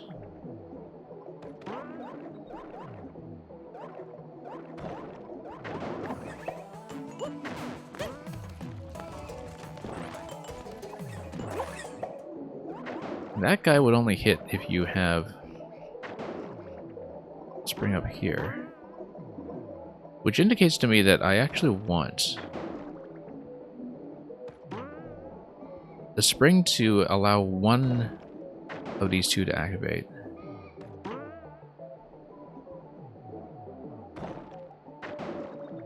And then fall into a position that allows the other one to activate. So for example, you know that if you place a spring right here,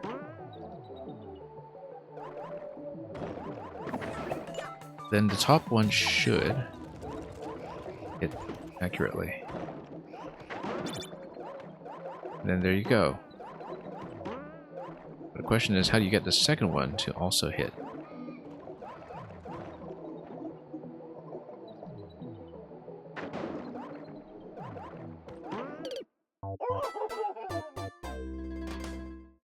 Yeah, this seems like, compared to the other coin solutions we've done so far, my approach to this one has been probably more finicky than it needs to be.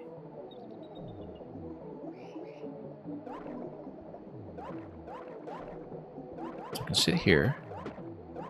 We get a one activation from above, although that happens pretty quickly.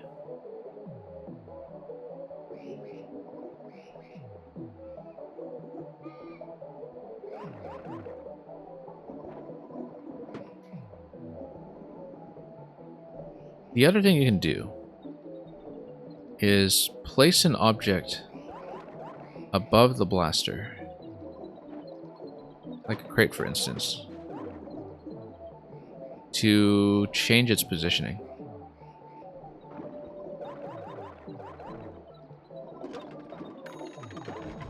If you change its positioning,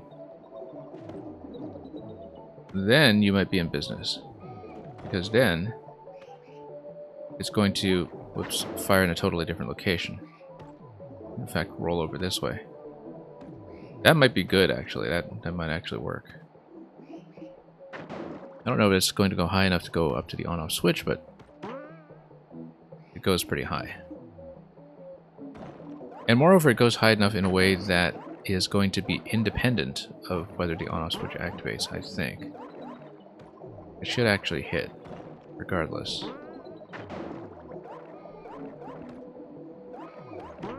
So let me just try a couple of different placements here to see if we can find something good that will work more than once. So for example, you place this right here. At this point, this should hit. No, it doesn't.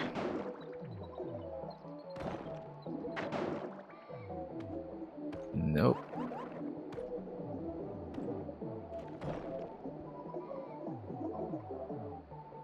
Hang on.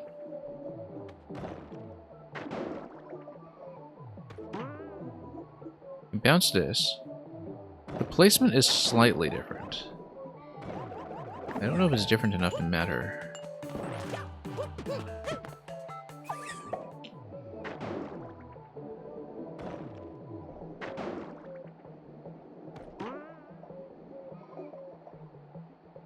Because if you go crate plus spring here, the problem is that after the first hit, it's going to float. So let's say this goes down. Goes down. Yeah, let's change the placement.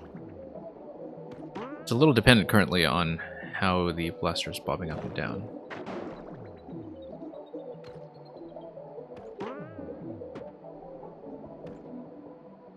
Yeah, notice that it just rolls directly on top, which indicates to me that there's some potential here.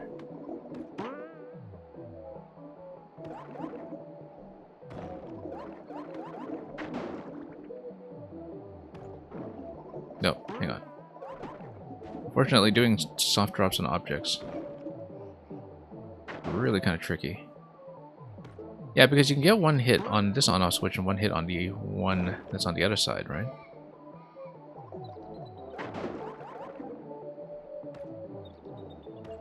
Maybe that works.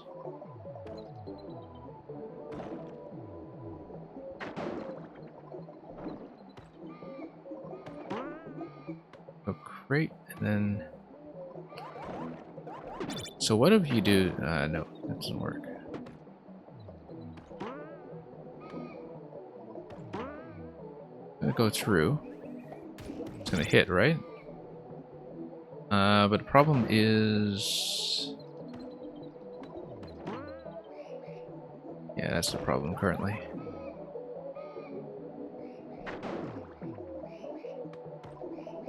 I think you need to place a crate underneath this.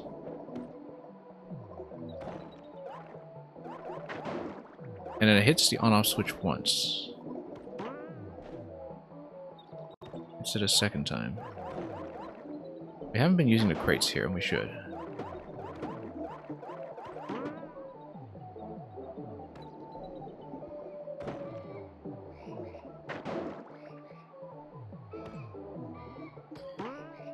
Because the crate will float up part way and then suspend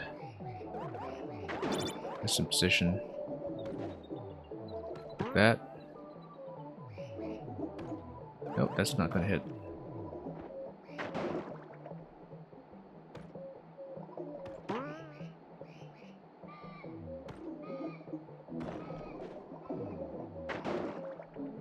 Move this a bit.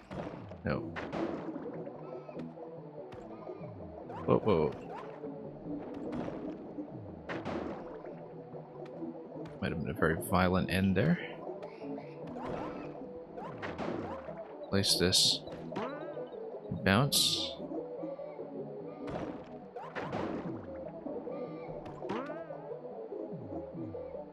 We can get a second one. Placement doesn't seem like it's quite working. I like the idea of displacing the spike ball with the extra crate. I think it works quite nicely, in fact. But we still can't find a placement that works with this. And we no longer have two crates to work as a blocking piece on this side. When it comes to getting the top interaction to reload itself.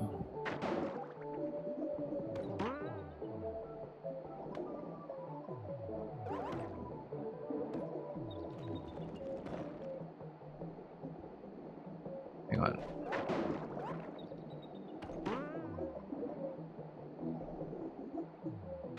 So let's say we place this guy here again. It's going to bounce over to this location, I think. On-off switch might just kill the spring at this point, though.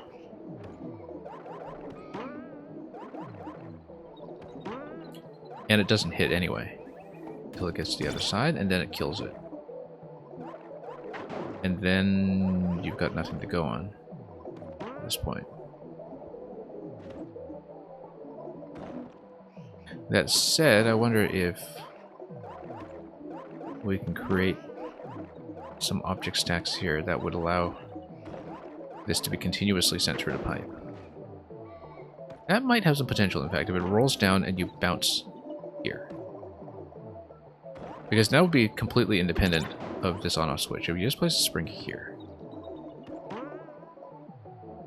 Because that will roll... no, not great. Don't really like it either way. You know what? Let's take the death quickly to reset the timer.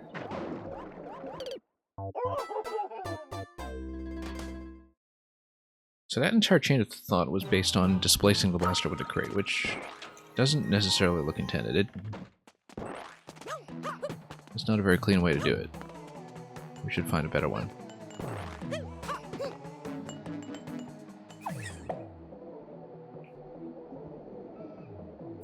So we know that if we do something like a crate block on the right side, that the top spike ball launcher is going to give me an on-off interaction. That'll be number 1.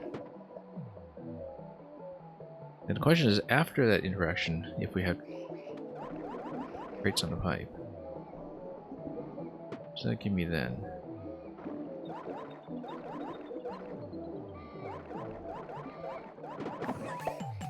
Well, let's take a look. Oops.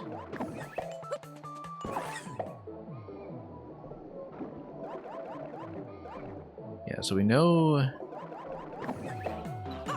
fact, we can see how fast we can outrun it.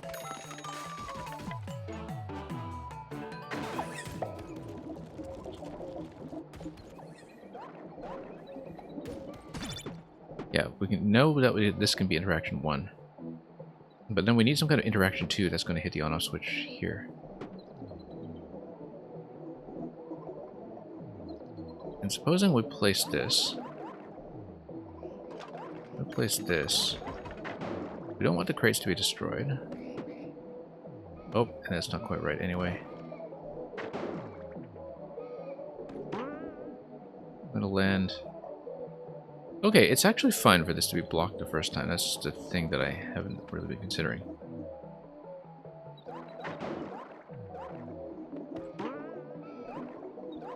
But that must be interaction number 2, otherwise it's going to break all my crates.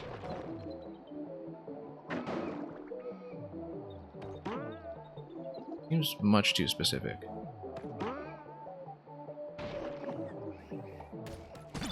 But then that can be the second interaction. And that would work just fine, in fact. So we need to not break all the crates. It's okay then. This placement does work. Because then you have off to on... Rather, you have on to off from the top cannon. And you have on back to off on this cannon. The problem is that it is initially a bit of a on-error interaction until you get the placement right, so... I'm not as keen on the solution as I am on the other parts that we've seen, but we'll try it.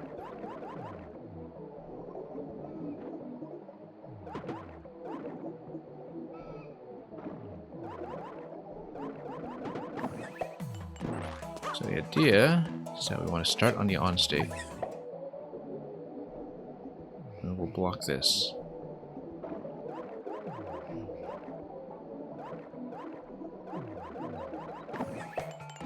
Yeah, I think I found the placement that we're looking for. And it's really just right here. Right here. Come on. Because if the spike ball in the on state down here crashes against red block, that's perfectly fine. I don't care if it does that. In fact, it's preferred. Sorry, preferable if we... Not preferred. Preferred or preferable if we have that nuke itself. But that in the off state it would switch back on. Because then we have 2 interactions that we can do. We can do interaction number 1, which is going to be using this guy.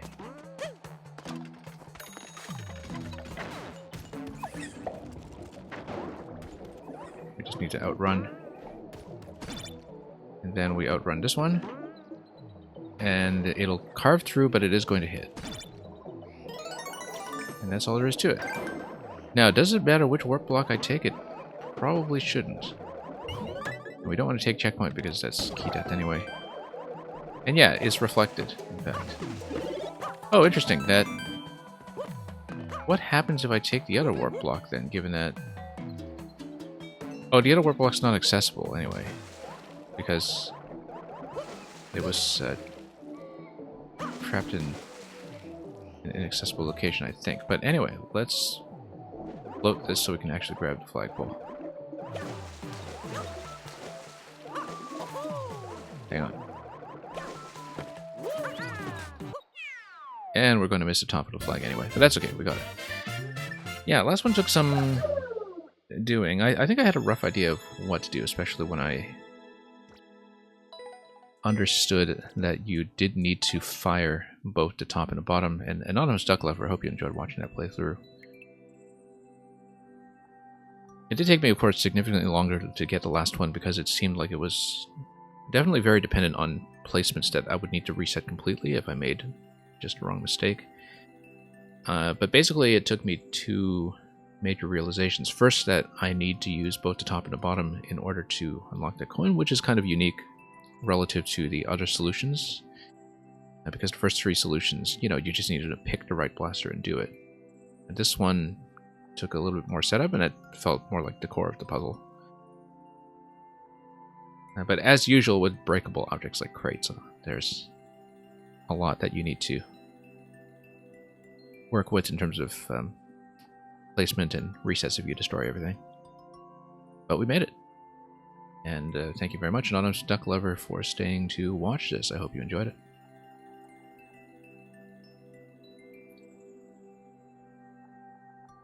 Okay. If we have enough interest in a party of 3, particularly one that has not played a multiplayer level yet, we can still do it. That's still an open opportunity. But we do need people to express interest. If not, we can always bump that to another day when we have a friendlier time for people to play. And we'll continue with another of the standard puzzles. I'm trying to decide which one. We might go with my original plan to continue going through the list in reverse order, which I think would make Spencer next. But basically, if anybody has the game open, has not played a multiplayer puzzle, and wants to join multiplayer, do let me know. Do let me know soon. If not, we will proceed with Spencer 2B's level. Spencer was here earlier. I don't know if he was able to stay. He might not have been able to.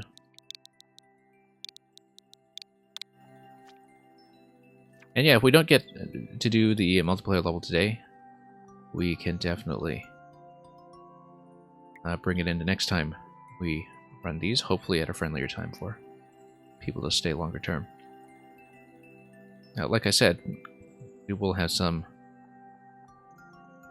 flexibility to the schedule later in December. Flexibility or perhaps volatility. Some things will change around. We'll have some later start times than the preposterous one that we already have, and news about that will be on our Discord for this channel, which is where I usually post scheduling plans and the like.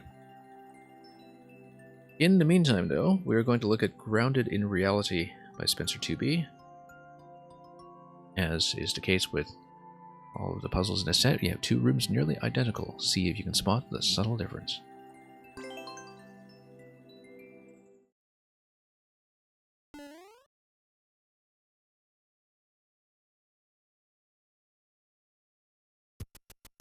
GLHF.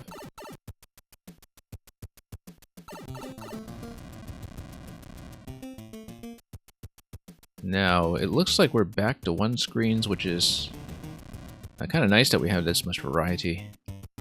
We've got a lot of placements to work with here. This POW is interesting. Currently, the POWs look totally inaccessible because this is SMB3 and we don't have the means to grab it with Yoshi or anything. Door placement of the burner, we need to see how the doors are matched, first of all. This is really important. Looks like this just allows you to scout. And you would be able to enter the other room. Yeah, notice that doors are matched across the same subworld, so this is really important because it means that you can look at the other room and reset it as you go. We'll just take a quick snapshot here. Yeah, it looks like in the alternate room, all the platforms, all the ground is gone. And all the spawn positions are still the same, but the ground tiles have completely disappeared. The flow of this is that at some point we want a POW activation to get rid of this muncher, then we enter the other door. When we enter the other door, we should be able to wind up in this dimension. And then... yeah, so it looks like this door is paired with the burner door in the groundless room. The left door, bottom left door, is in the groundless room paired with this door in this room. And then this door in the top right should probably be paired with the equivalent door in the top right of the groundless room as well. Because that would account for all three door pairs, and the fact that we know for a fact that all of it is going to be in the same subworld. Even though the difference looks extremely stark just from the removal of all the ground, so... taking a look at the POW on the top left as well. No, that's in the same position. Nothing to see about that, really. So far, we can't really access this guy just yet. Ultimately, if the idea is that we have to pop out of this pipe...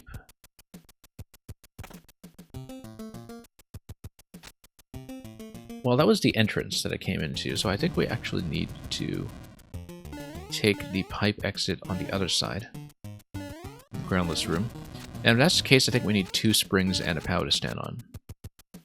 And so you need to take this trampoline and the other one, and probably stack them with a surface you can traverse like a POW on top, and get that sort of 3 stacked together in order to exit out the other room. First things first, though, we need to get rid of this muncher, which will require me to grab a POW. And in order to do that, it looks like we will need a P-switch activation of some sort to prevent the sideways trampoline from falling in a position, because as you can see, the sideways trampoline's initial spawn position is above the MTP block in both rooms. Also notice that in the other room, because there's the lack of ground, that a P-switch is attached to the ceiling. It's not the case over here because the P-switch is attached to ground and therefore can be picked up if we figure out how to maneuver our way towards it. Currently we do not. So currently the issue is just, how do we progress? What interactions are possible here?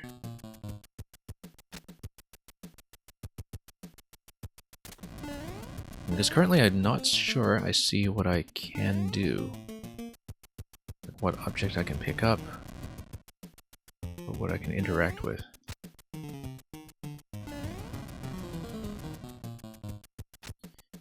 Burner here. And reset this all you want. Yeah, interesting POW placement of the one-way panel.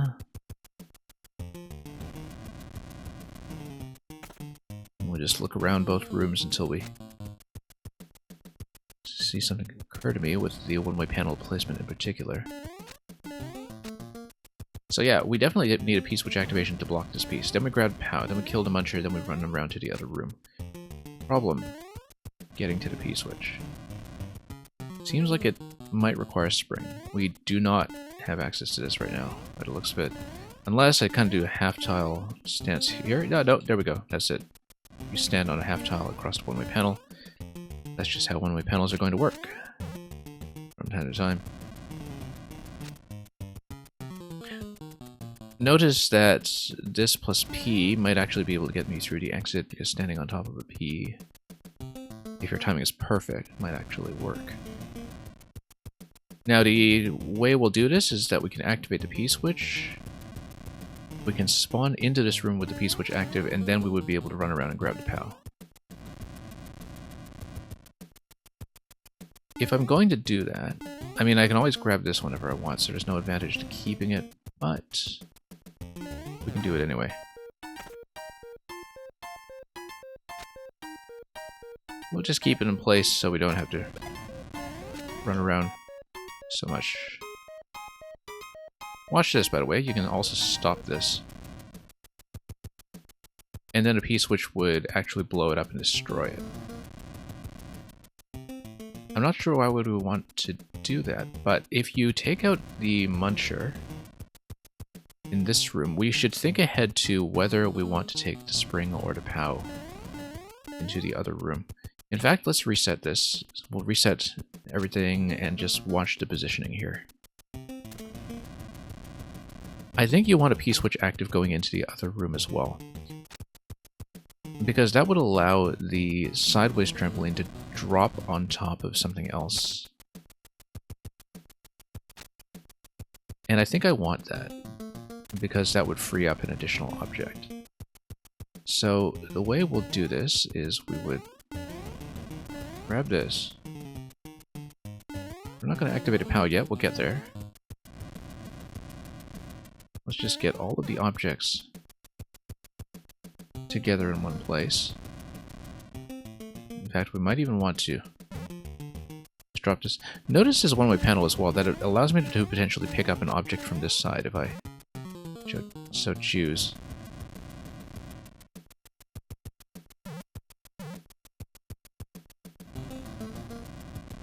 In fact, I should have considered that before I dropped a P in that position, because I was hoping to take the spring with me to the other side, but I may have blocked myself off from doing so. That's okay, we can always respawn with the POW whenever I want, if I want to reset my object placement. Fundamentally, though, we do need to spend a POW to kill the muncher, which means that we have a 2 2 object stack here at most, which means I can't pick anything up here right now. We do need a 3 object stack to do so. But if I take the POW with me and kill the Muncher, and I come back, what can I pick up on the other side? I can pick up a POW. I can pick up anything that drops in from the left side. Picking up the POW might be just fine, in fact, because we have P-switch active. Then I'll be able to obtain 2 POWs. Can I activate a P-switch on this end? No, the P is on the ceiling. That's going to be a little bit tricky to do, although maybe if I take a spring through with me, we can do it. I currently can't take the spring through with me because I don't have object placement to make that happen. What I can do, however, is activate a P-switch when I go through. Why would I want to activate a P-switch though? I should actually take a P-switch with me. That's the best way to do it. So we're going to place this here.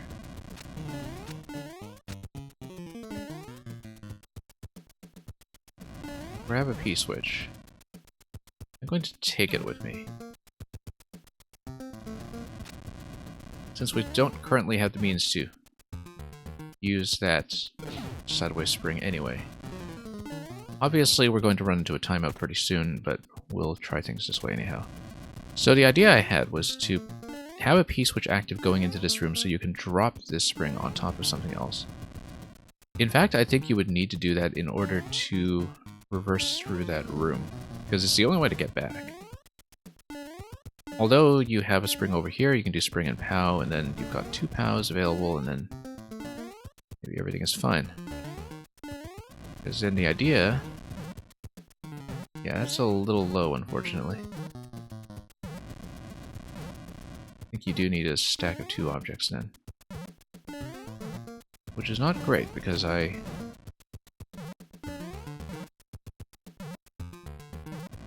guess I was hoping... no, you can place a P-switch in there. But 12 seconds, we're not going to see much of this. Because this is reachable with just 1 object, so you'll be able to hit the POW. P-switch here is a problem. Because it would kill part of my stack.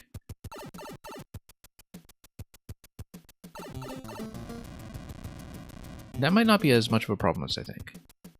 Because, let's do this again. We'll bring this over here. I'll take the P-switch with me. We'll do the door reset with the P-switch. You know what? We'll even step on it over here. That's going to be fastest. In terms of buying myself as much time as possible to actually flow through the interaction. Okay, we got it. That allows me to use the POW. We will take the P-switch over to the other side. I feel pretty confident about that. As the desired path.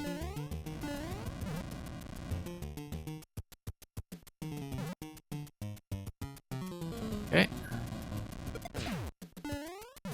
Kick that out of the way. Take the P-switch over here. Now, P-switch activation would not be what I want yet. What we actually want to do is kill this P-switch by using it as a stacking element. That is then replaced by the P-block.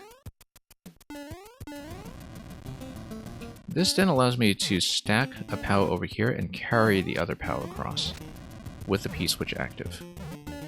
So the idea here is that we hit this P-switch, we take this POW, we get on the other POW, and then we have access to 2 POWs on the other side.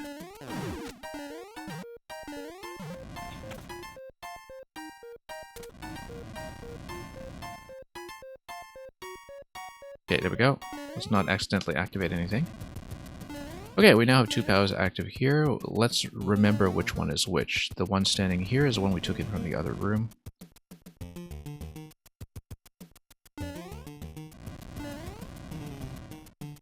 And why was that useful? Because it allows me to potentially take a spring through with me to the other side. So the one I'm holding currently, we should spin, because killing the Muncher is going to be necessary anyway. Oh, yes, I see. Yeah, the idea was that I wanted to take a spring through with me, and so we're going to do a 3-object stack.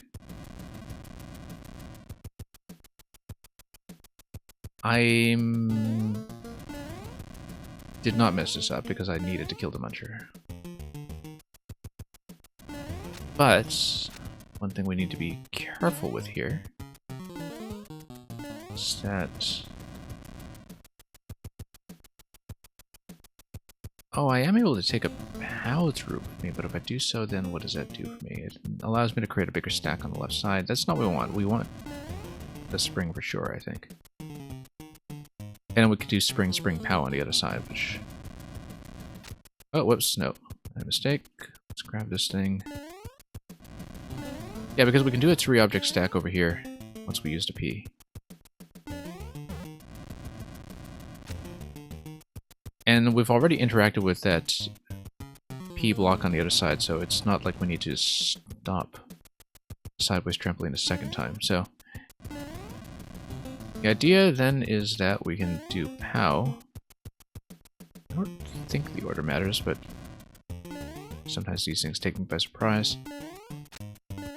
Jump on this, come over to this side, you grab this, and we'll flow through it. This. Then you have spring, POW, POW. This should definitely get me through. Right? Let's take a look. We have interacted with all the pieces at this point. Hang on. Let's come up here and drop.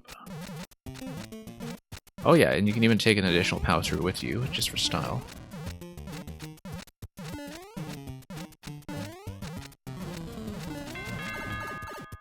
Right? And GG, we even took an extra POW through. Which we need, because we need to enter the door. I'm glad we had the foresight to do that.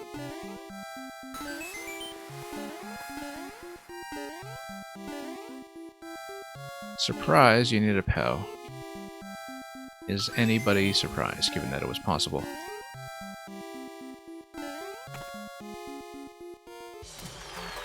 And look at that, it drops you right in a final room that's very reminiscent of the concept. Notice, by the way, that the bottom right tile was left open in the final room. So if Mario had the time to walk off, he could have done so. Yeah, very neat.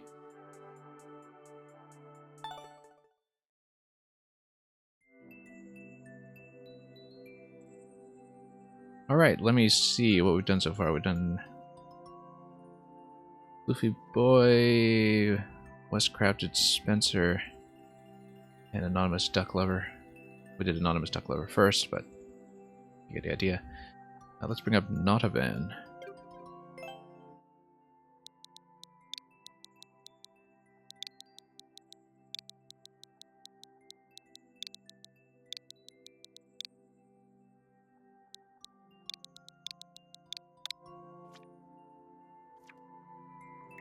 Red-green trinket puzzle. Enter a twisted mansion with Mario and Luigi rooms. Plan your escape. Good morning, Hypercat. Welcome.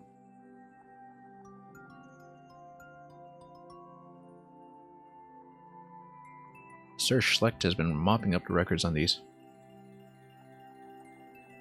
But anyway, twisted mansion with Mario and Luigi rooms. Let's see how this goes.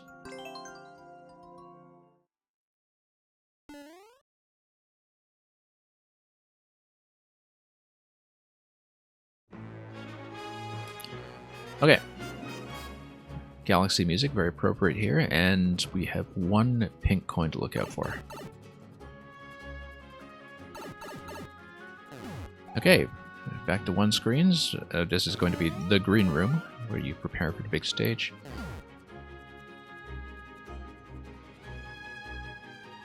And we came in through the pipe, so the door is going to be the room swapper. We should see where the snake blocks go, although given their placement... Well, we need to see what the snake block schema is. Yeah, it just tells me that they go up to this extent then.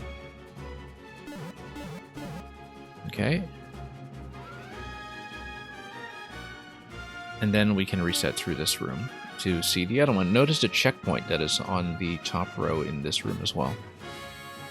That ultimately we'll have to see what's on the other side before we progress.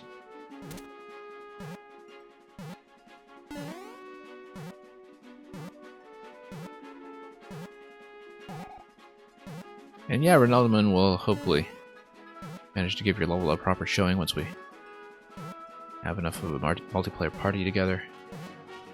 And possibly when we're at a time when people are able to stay longer to play. Let's see about this. Clown car over here. Yeah, and if there's, like I was saying, if there's asymmetrical information in the multiplayer level, I'll actually want to play it multiple times over several sessions anyway to make sure we get the whole thing recorded on video. Because for judging purposes, it is important that I see everything. So we know that the clown car is going to be able to melt the ice. The clown car is also able to get me up to the one and only coin, which leads to the question of whether the key doors are primarily used to transfer between the two rooms as well, or if there's something else going on. Notice that if we weigh down the seesaw, we might be able to unlock access to the POW, especially if we stomp on that somehow. The clown car is also able to destroy the block that is blocking off the blaster in the top right. It seems to tell me that that will give me a mushroom, which allows me to break open the blocks that are on the other side. Yeah. This puzzle definitely has a little more variation between rooms than some of the other ones we've seen so far. But that, I guess, might be in keeping with the Mario and Luigi theme, where it's the snake blocks and seesaws just straight up replacing each other. Let's see if we can squeeze the clown car out somehow. No, we can't. Also, clown car will not be firing through walls, we know that. I'd like to get under it and bump it, maybe. Or drop an object in the clown car which would allow it to rise and follow me, which is what often happens. One potential way to do that is if we manage to get rid of this block somehow, which I think I need to do with the clown car. Well, let's see. And drop on top of this guy.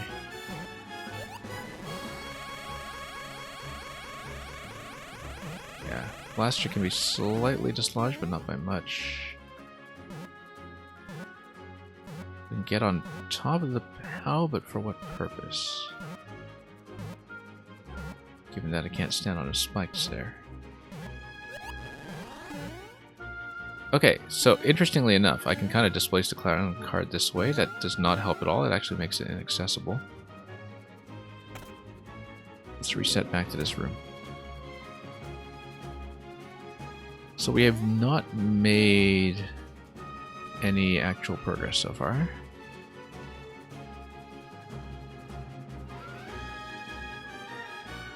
Yeah, the blaster is blocked off because it's already fired its available 1-ups, I think.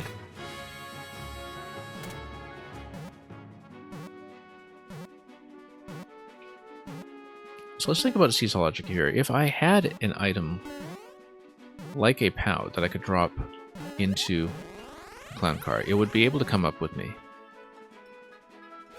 And moreover, if it's able to come up with me, I'm able to, if I'm holding something like an object, maybe raise the blaster and allow the clown car to exit through that gate.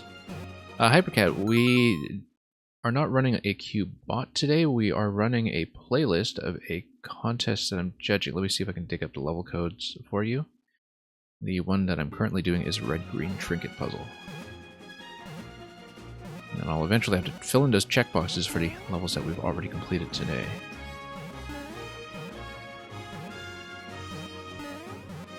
Okay, so we don't have a way to drop into that seesaw just yet, or bump this guy, or grab the POW over to the other room on this side. Oh, whoops, didn't mean to do that. So if we step on a snake block and release the POW... Yeah, so it's going to be a snake block room and a seesaw room, and the snake blocks and seesaws follow a similar but not quite exact placement. I mean, you know, you have the small bottom segment and the longer top segment, which in this case is broken into two. Too bad viewer levels can't input levels from an Excel Google spreadsheet. Yeah, that would actually make things much more customizable. Seems like an alternative bot waiting to happen.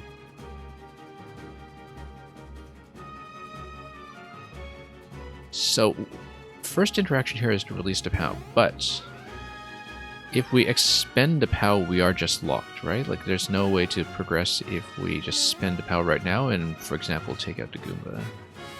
I'm pretty sure it has to be a door.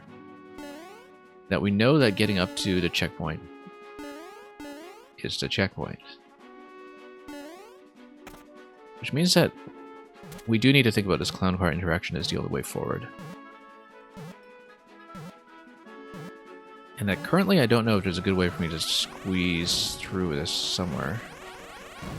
I don't really see anything else I can hit with it. Or a way to bump it from below just yet without dropping an object on it.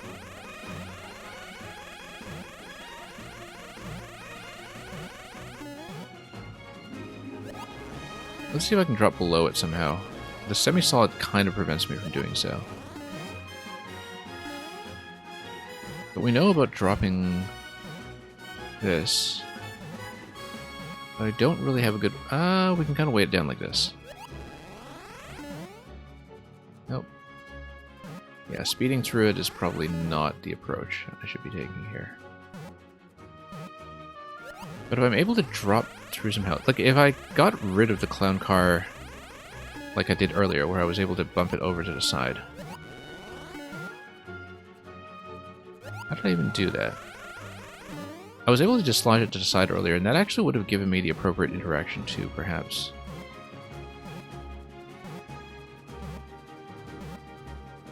Get onto the lower seesaw and raise the POW, but...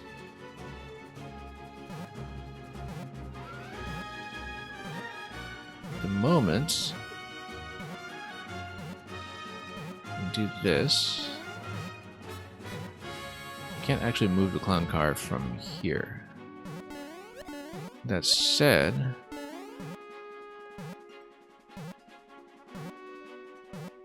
yeah, if we lower this, it negates me off the left side. I'm hoping to load the POW from the lower seesaw onto the top seesaw. We just haven't determined how to do that yet. But I think I should be able to jump up to the coin from this seesaw. No, it doesn't quite way down enough because it'll blast her on the right side, so...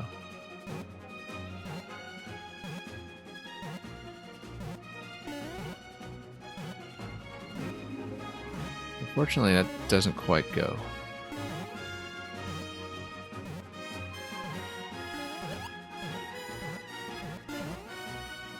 Okay, so I can do this bump. And then the clown car just becomes inaccessible, and then I actually am stuck.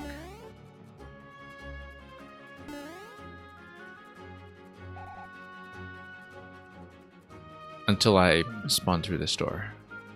But then that just resets the whole puzzle. We haven't actually made any headway yet.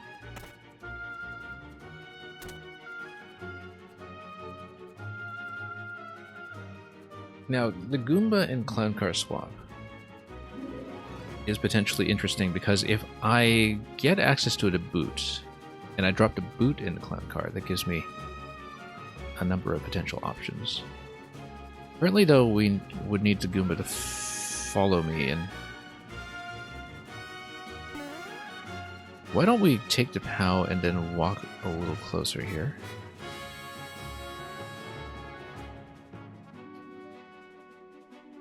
we expend the POW once again, we are stuck here, but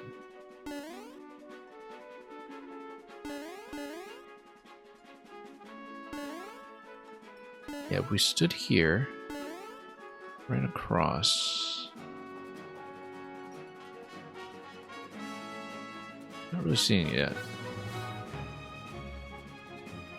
Particularly because we have yet to determine a way to really transfer information between either side.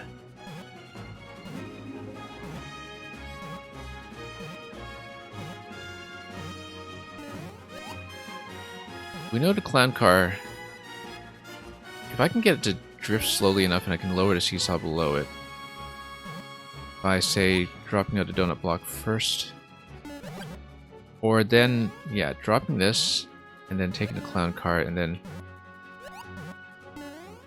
Oh. Nope, the clown car doesn't have any solidity to it here.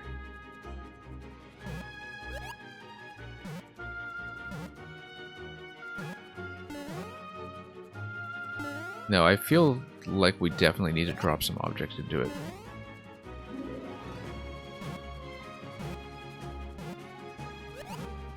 What happens if I go down here with the POW, though? I mean, there's no way to progress here either.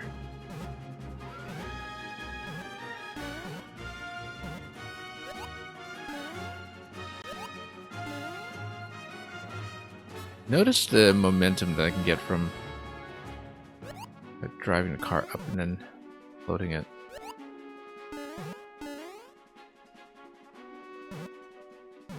However, its lack of collision to that point is a pretty severe limitation.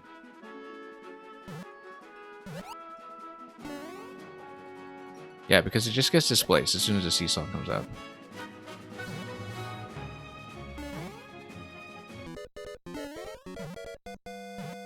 Now the donut block here, I wonder if it's just meant to slow me down or if I can do something else with it.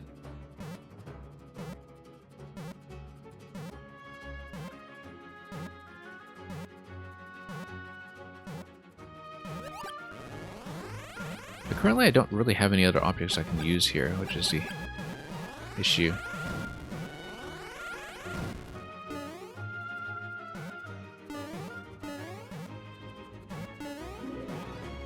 I kind of get the sense that I'm supposed to load the blaster in the cloud. No, it doesn't. Oh, you know what? Okay, you can spit that over. Yeah, it's a little specific for my taste.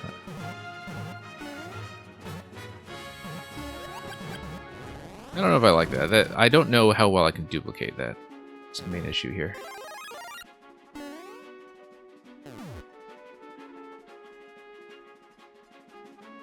I suppose that does give me the opportunity to...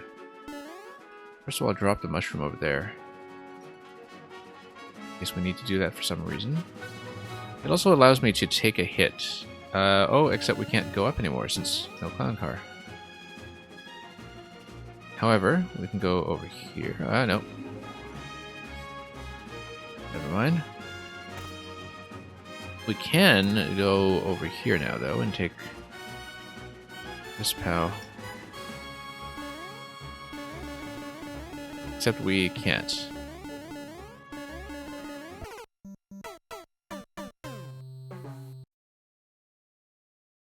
Well, we managed to get as far as the mushroom. I don't know if that was actually part of the intended sequence, because although we haven't seen any alternatives for things to do at this point, that does strike me as a bit of a strange collision to exploit with Clown Car in terms of squeezing it up to the top, and we do have a problem with not being able to progress beyond that.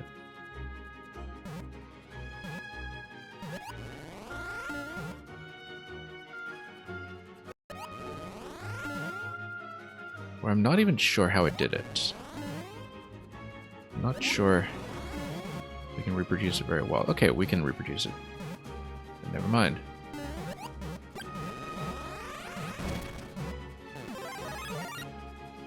But yeah, let's not stuff the Clown Car on the left just yet, because we won't be able to reclaim it. I actually want a mushroom to fall into the Clown Car if I can. active, now I'm trapped. However, if we can weigh this side down...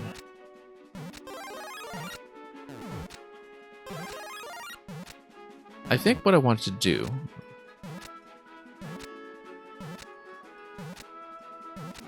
you know what? The block is going to stay destroyed.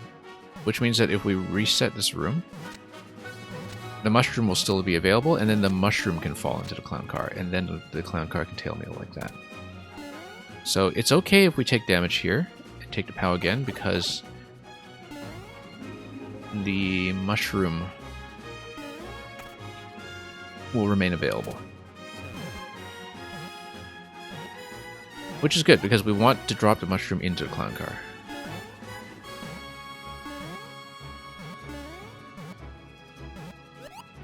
Clown car is then able to tail me over. Should be able to do so without too much trouble, as long as we don't die to fire. I actually think we should maybe be big first before I do anything silly like that, but...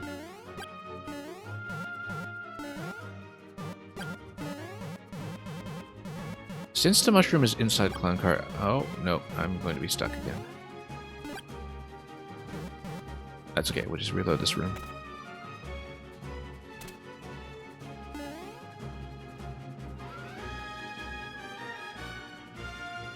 Hence the galaxy music, apparently.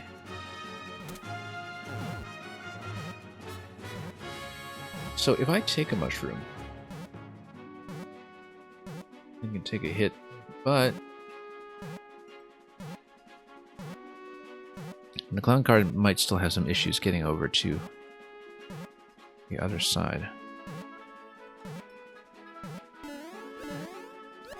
I think I should take a mushroom first. Just to give myself a little more flexibility and a little more weight, which is important here because seesaw weight is so central to what we're doing here. Hang on. Let's weigh this down. Nope, grab the donut block. No, come on.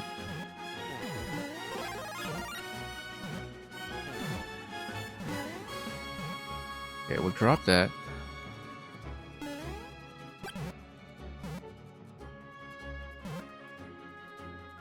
And I want to raise the POW somehow, which would then require me to raise the clown car perhaps and have it bump. Well, I should be able to slide and bump it from the other side. Oh, whoops. And the one-way panel is going to be a problem for me now. I was hoping to bump it from this side if it were not trapped.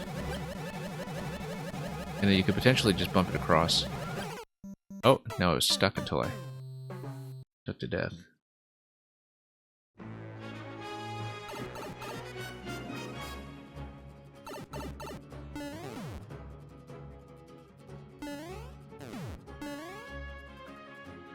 Okay, let's try it again.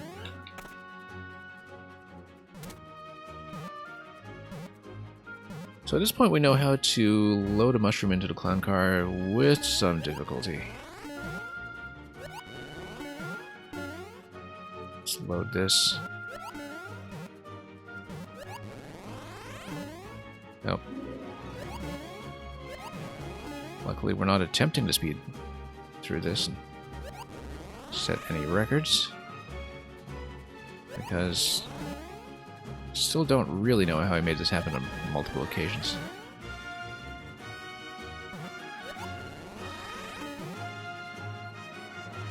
Hang on.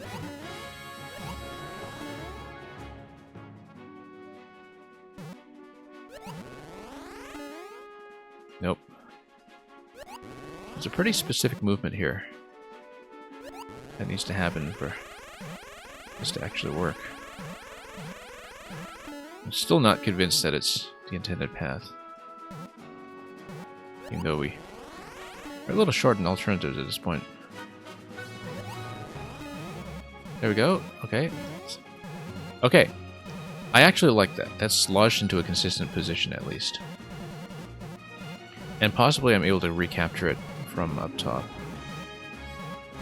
I'm not able to recapture it from up top. Okay. And in fact, that would squeeze it out.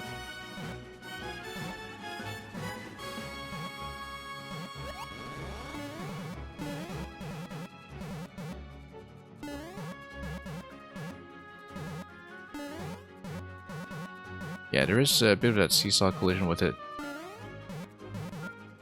That pops it up. Nope.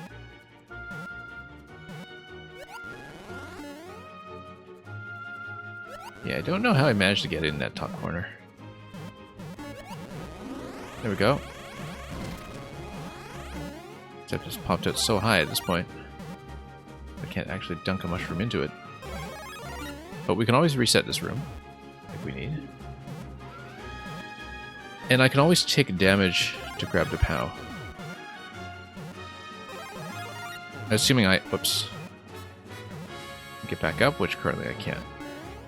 It's okay, we'll just take damage. We'll do this again, and... I kind of feel like grabbing the other POW should be my top objective. Now that we've established how to get to the mushroom. Yeah, we'll leave the clown car in place, in fact, because now I have mushroom access. I can use the clown car to then jump up to the POW and grab it while taking damage. That also releases that seesaw, which is great.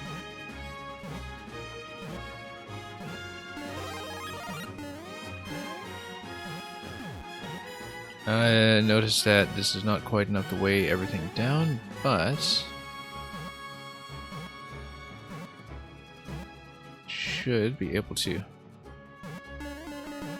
jump around like this. Oh, wait. Hang on. Taking the POW to the other side is probably the way through, in fact, but before we do anything like that, let's... Oh, no, that was a mistake. I was trying to grab it. That's okay, we'll just redo it.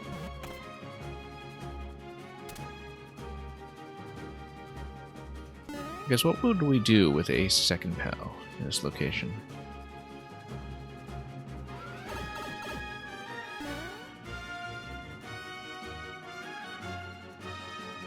Well, I mean, first of all, that would allow me to do a POW swap and have access to 2 POWs in this room, which would be helpful when it comes to seesaw weight.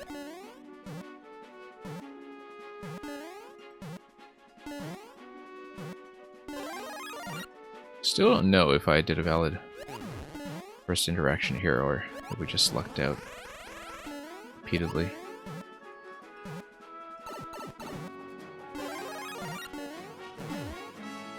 Why don't I just do this as a POW swap? I feel like doing it as a POW swap is actually going to be correct. Wow. Locked myself again. Actually locked myself. Let's see.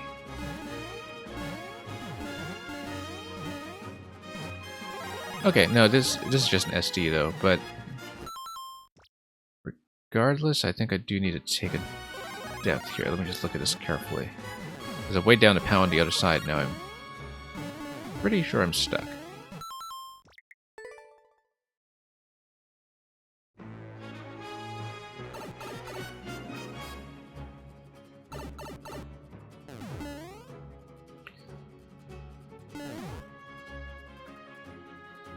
Okay, let's do this.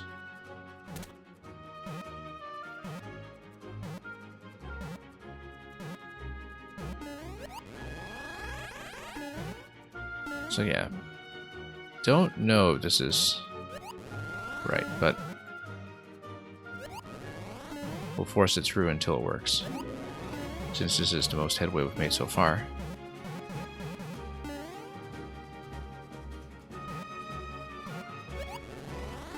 The thing about seesaws is they feel very analog as opposed to digital, I suppose you could say, where The interactions are many, they're very fluid. They also feel very imprecise. Okay, there we go. Spat that out. Still feels very weird.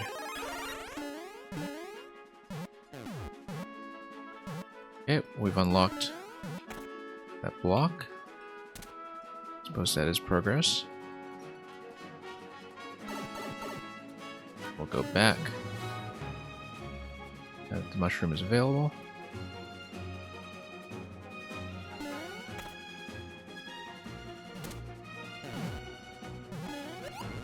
Mushroom being available gives me access to a damage boost into the POW.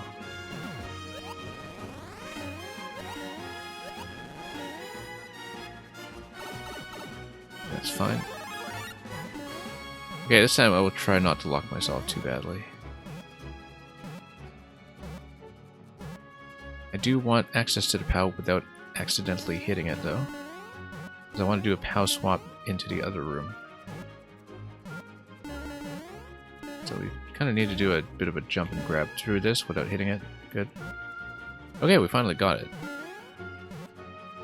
And we're still nowhere near grabbing this, but I don't expect to be. I do expect that we do a POW swap in this room. I have 2 POWs available on the other side. It looks like we should have to take damage, although...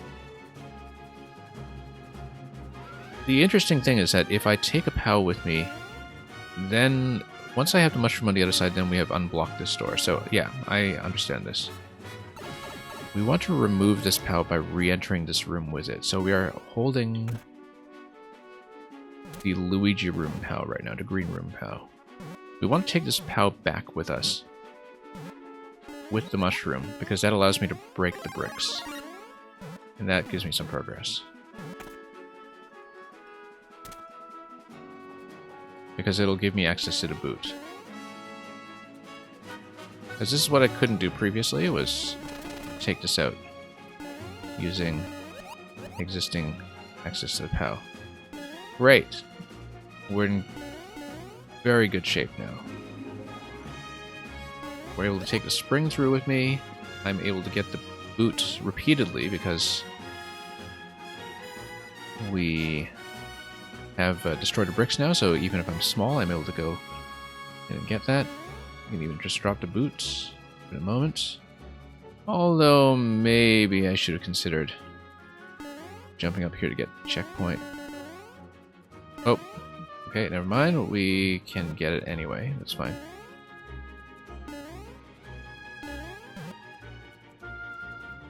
Although, given that at checkpoint I would need to destroy all the blocks again, I'm not totally sure that this is what we're looking for. Let's see what this interaction is. Okay, that matches the other room. I suppose that works. I don't know what the checkpoint actually does for me. I suppose it allows me to get rid of these platforms right away to open up some passages for me to then have immediate access to things like the boot. So yeah, no, that works, because then we basically skip the opening interaction. So we now have the ability to go up as well. And out through either pipe, by the looks of it. I'll take the spring with me. That gets me this right away. Yeah, so this will be ultimately our destination, but I guess maybe the key doors are actually matched to each other. We'll have to check. We should, in fact, try that now just to see what happens. Although... Yeah, no, let's just try it out. We would need an additional object first.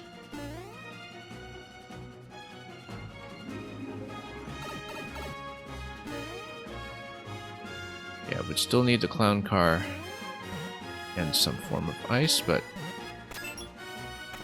just want to scout. Okay, so those are matched. However, that does give me immediate access to this side.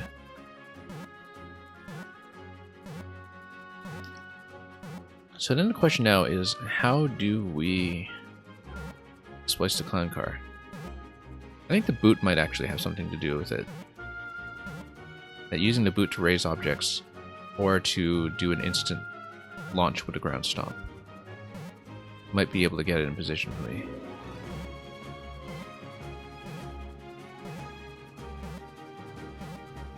But it's not clear.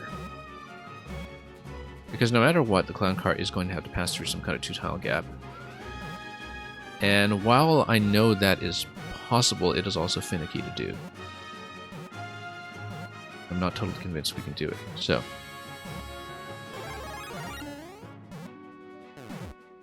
let's do the whole POW sequence again.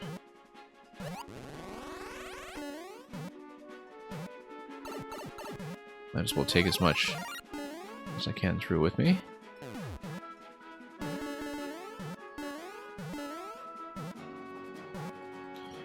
Now I wonder if the POW drop at this point is able to get this across any better than what I was doing previously. But then we did the mushroom drop already, and this wasn't tailing me accurately through, so it would be a bit of a moot point. Yeah, because we know that Clown Car is going to have to break this open. And then the question is, how do I get the Clown Car to move?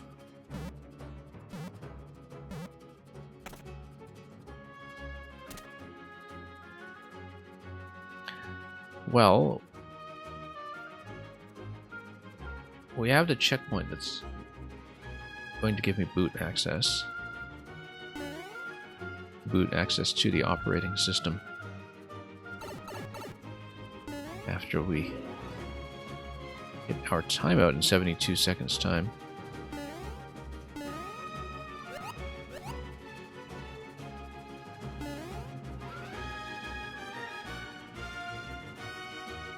We know that taking a boot through prevents me from taking a POW, but we might as well try it out anyway just to see. Especially given that the boot, once again, does give me access to stomping on things. Might potentially be useful here. So it allows me to do things like this, which seems extremely counterproductive, but which give me something like a POW. Still a little counterproductive.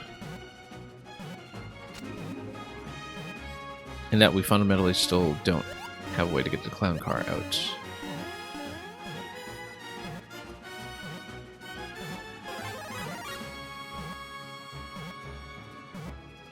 Okay. Now what happens when we lose the boot?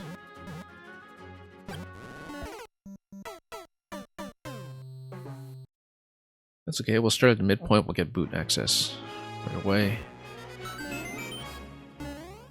As well as 3 1-ups for Endless. Yeah, let's open up these gates as much as possible.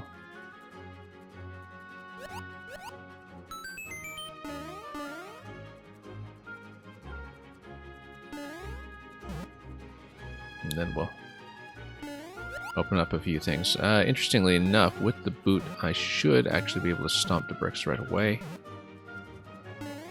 Not worry about those either. Except we have this issue here.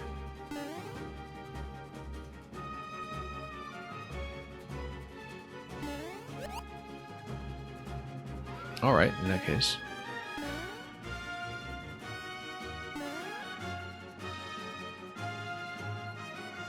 And I don't think the initial hint room gives me anything useful. Hang on. Just take the shoe through. Whoops. Oh, my mistake. Didn't mean to do that a second time. Interestingly enough, notice that we potentially have access to 2 boots.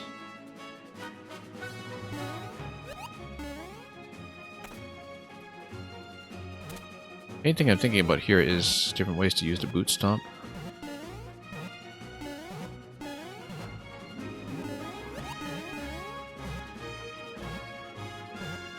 And yeah, dropping the POW like that is not actually good.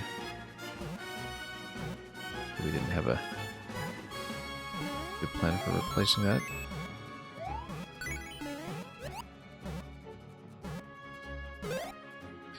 And yeah, the boot bounce unfortunately does take damage there as well, so we're kind of back to start here. Except with the key.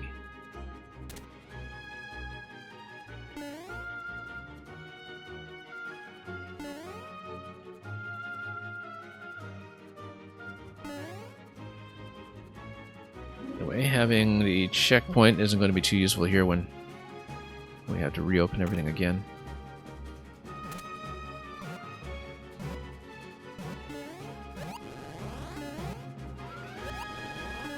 Yeah. Oops. Seesaw precision, not our forte here.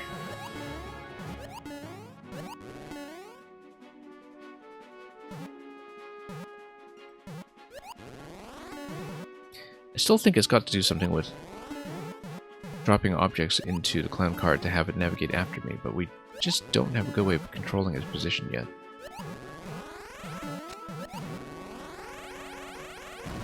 This is happening most of the time, at least. I think by dropping object in there, I should be able to bump it out.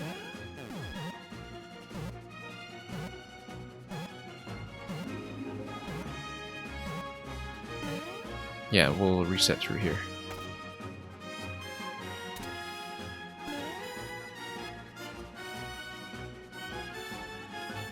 No. God.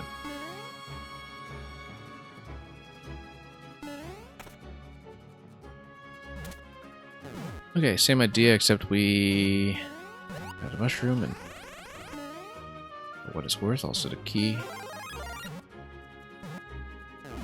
Not really worth much here, I'm afraid.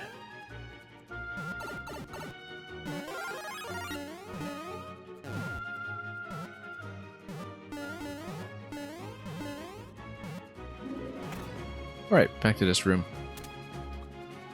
And we can do the POW swap. Make sure I pass my way to the Goomba. It seems like we're just repeating a lot of earlier interactions, though. And we'll see, because I can drop the POW over here and exit once again. I can drop the other POW over here and open up a path to the Goomba as before. We're just recreating our steps.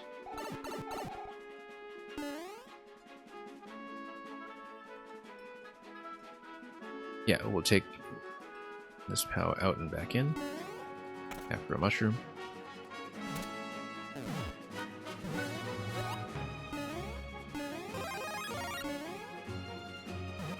No, oops.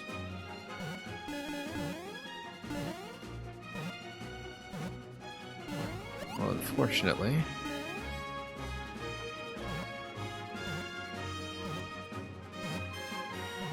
it's become a little less successful.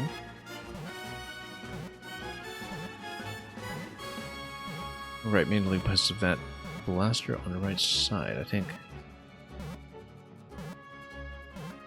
Having taken 2 POWs in with me, we probably do need to just drop one in the clown car.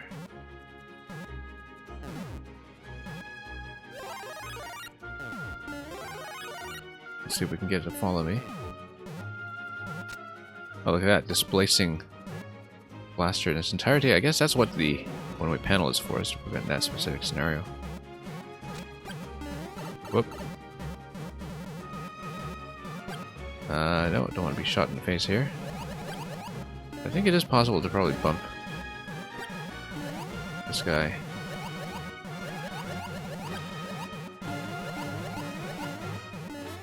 Nope, got the L block here. And yeah, I'm able to ship that across. I actually should have put an object in it first, and then bumped it across with the seesaw, because then it would be able to tail me over. Okay, live and learn. We'll try it.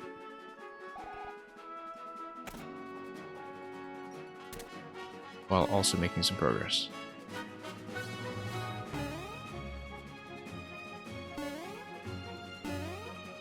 Alright, here we go.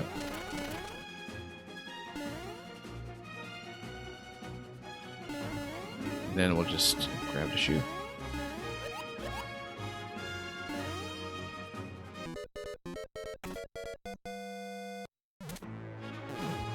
And yeah, we know we can grab the springs on the other side. We obviously do have access to the shoe, which might expire if we're not careful.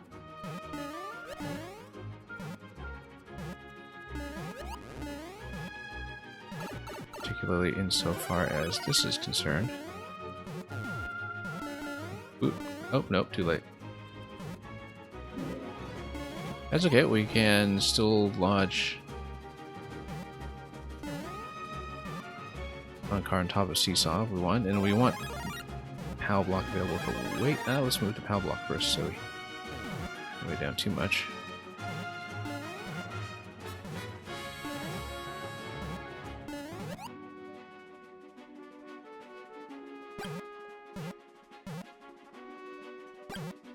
Okay.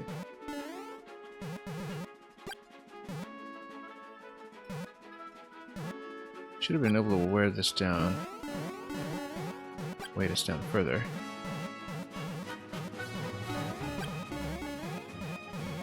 It's a room where I can have 2 POWs. I guess having the boot actually would have been more valuable here in order to get us stopped.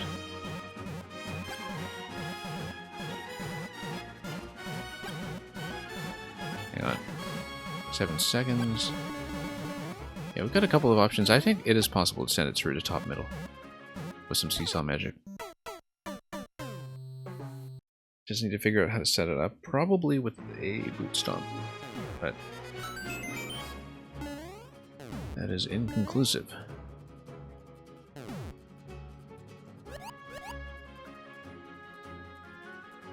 Anyway.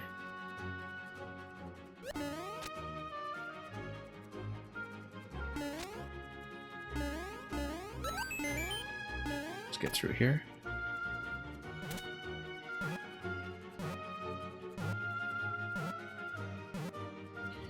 Yeah, but to get the boot over, I needed to not take damage from popping up and down. We have to continue on having had the mushroom in the first place, but we shall see.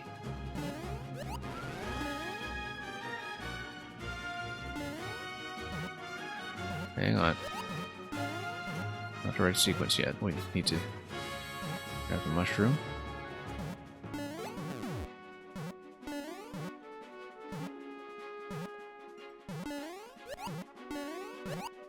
First of all, let's grab this guy. Not that we need him.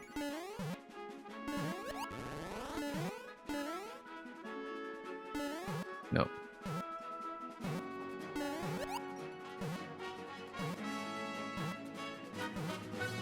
Well, let's try to displace this once again.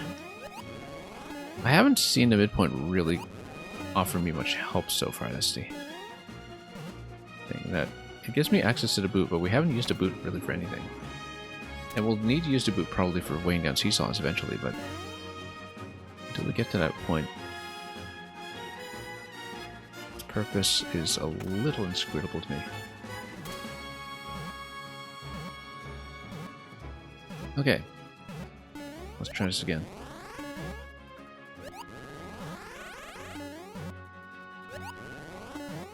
What?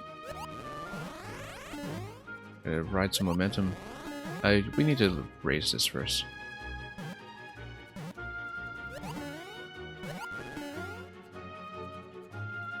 Lower this once more. Nope.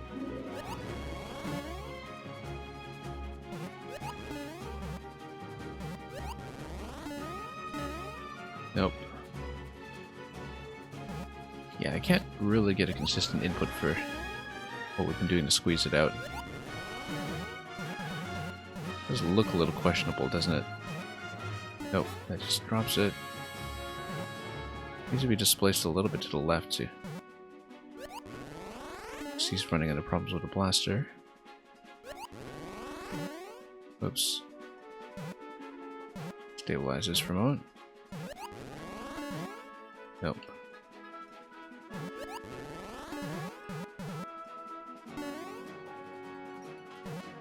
Yeah, the collision rules change so dramatically depending on whether the cars have an object inside them.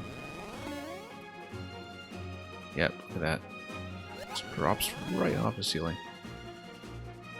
Oh, we've done this so many times before at this point, you'd think it would try to work when I need it to.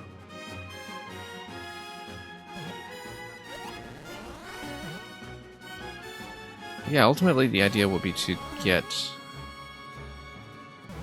clown cars navigable in a 2-tile gap, and hopefully easily so. Spending a lot of time just trying to get the clown car out, and this is past checkpoint too, so past checkpoint as well, I should say.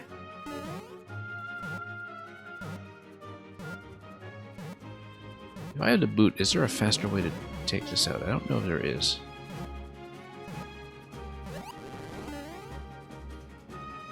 But we definitely need it.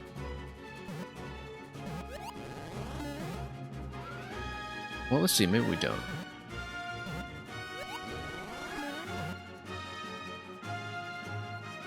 Because I'm looking at this and I'm thinking, there's no way this is the actual solution. It's just much too jank dependent.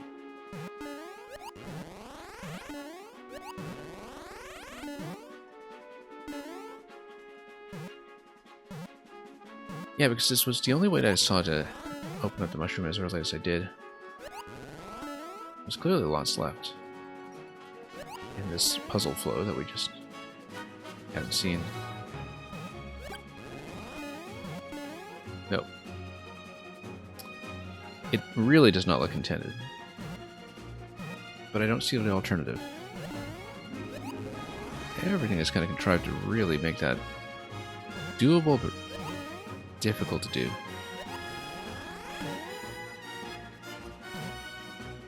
Come on.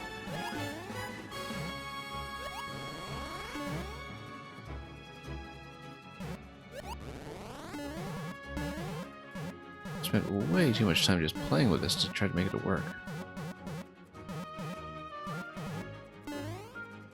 Nope.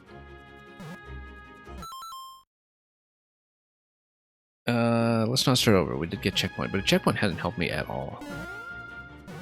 We got the boot, so what? We still haven't unlocked a mushroom. Got the key, but it's not getting me anything useful.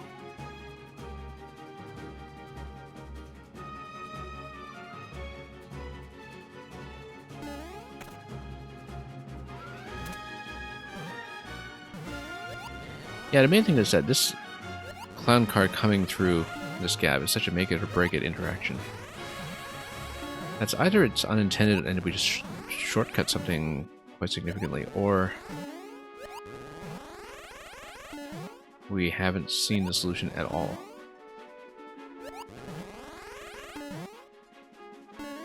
But anyway, let's lower this. I want to look at some of the footage perhaps to see what exactly is different about the way we're loading the clown car here compared to how we were doing it before.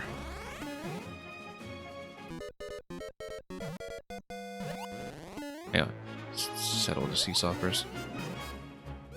Get it settled down a bit.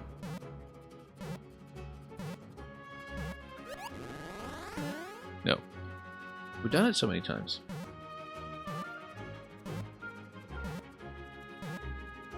I feel like we need to reset the timer on this, for sure. Just take it. But we haven't even opened the mushroom on that attempt, and just spent too much time trying to crack that open. Well, we know how to get the key going. We know the key doors are matched in a way that isn't actually helpful. We know how to unlock all this.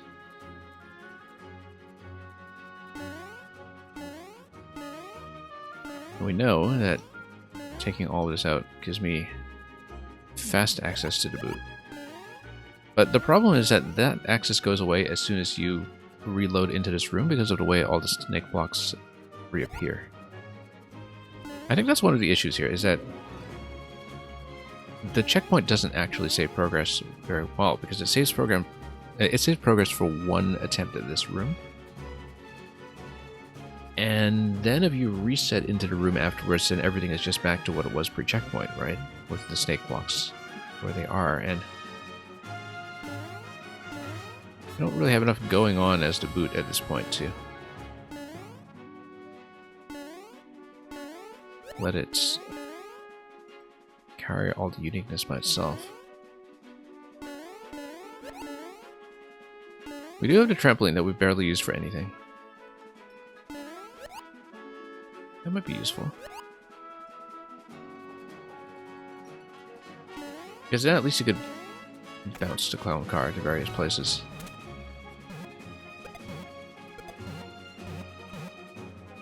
That might actually be helpful. Because then at least you could get rid of this. Nope. I think you need an object in there for collision too. Makes sense. Oh, there we go. Finally. And of course... Ah, there we go. Looks like I was totally lodged in there.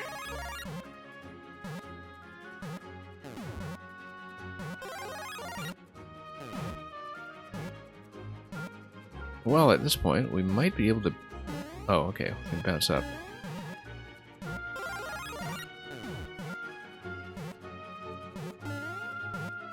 Get a POW. I have to remember that even once we open the gate, we will eventually need spring plus POW in some fashion in order to get out the pipe at all, since the entrance is suspended in midair. Oops. Let's try to hit my head against the blaster for a change. Just for ease. That did not go as well as expected.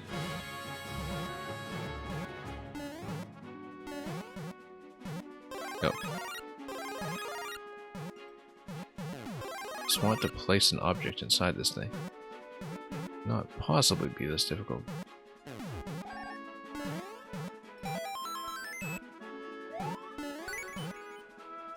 Well then. Things have gotten more interesting at times. Go on, let's see if I can actually get a POW, or we'll just go back here and unlock what I can with 300 seconds.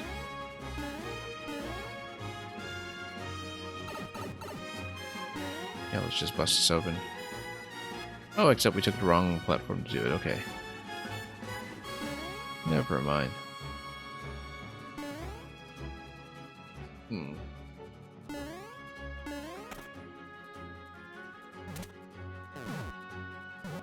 Well, that's okay, we just need a mushroom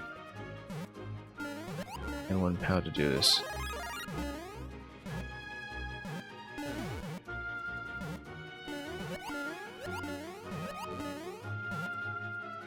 Okay, 1 POW.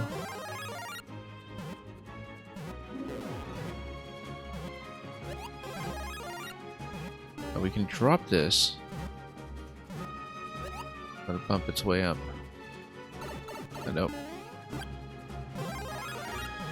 Look at that, it's delivering the whole thing. Which is, once again, what the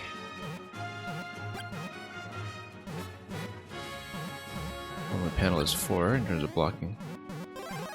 Oh, yeah, that's a very dangerous near lock. Not quite a lock, but that was close. Now, I do know that it's possible to... Whoops. Get us in a 1-tile gap.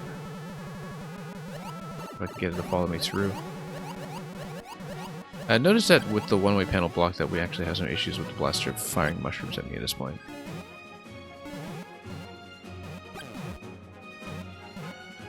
Yeah, we're able to do this, but then now I'm stuck. Okay, now I've locked myself.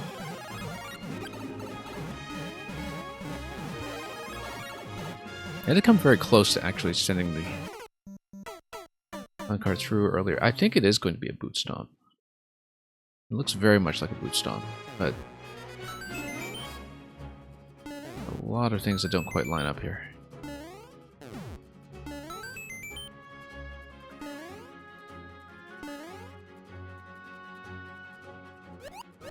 Okay. If it is the boot stomp, I need to think about Whether there's a shortcut to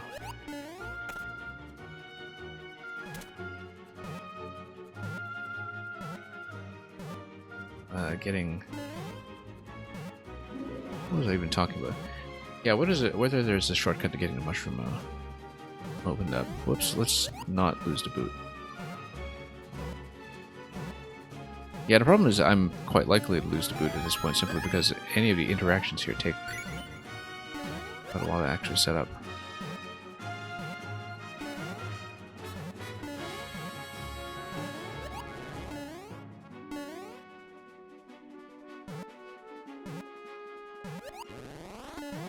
Yeah, we just need to go back for the boot on the other side once we figure this out again. Still don't hang into movement at all, or what the collision rules are. Sometimes it works, sometimes it doesn't. Seems a little tricky. I actually wonder if the idea was maybe to pilot directly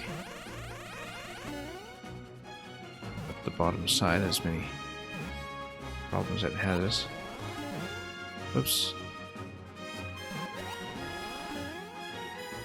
Nope. On top of the seesaw that time, but not by enough. Apparently.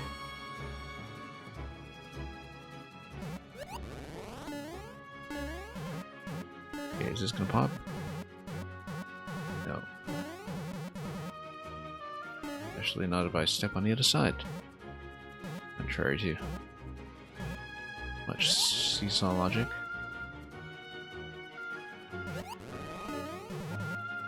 Nope. I was trying to just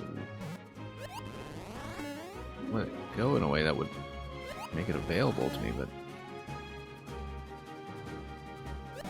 come on. Feels like we spent an awful lot of time in this level just not executing anything, but definitely not doing as much of the solving as I should be.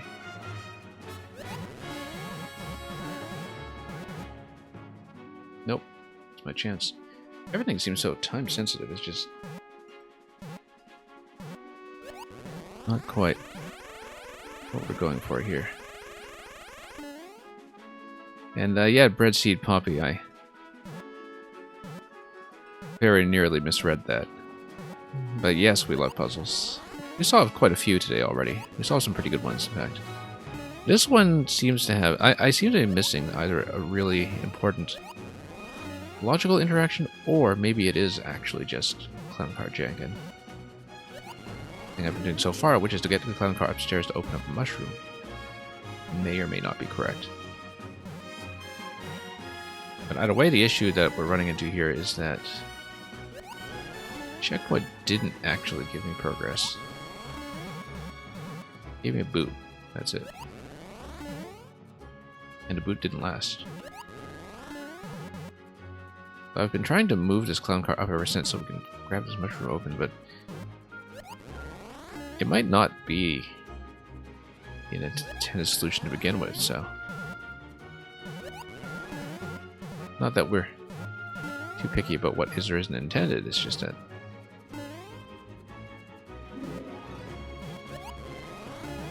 definitely has a couple of issues here. Didn't the spring help with this clown car? Yeah, but we don't have access to the spring. Right? Oh, we did actually with the boot. That is correct. I'm going to take to death again and to just get fast access to the boot, because unfortunately, every time I reset through this room and get all the snake blocks back in position, it takes even longer. And we've spent so much time at this point on just trying to raise the clown car. That it's probably not great.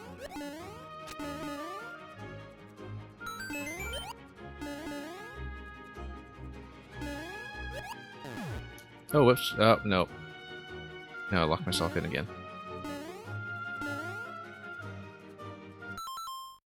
No, let's not start over. Let's see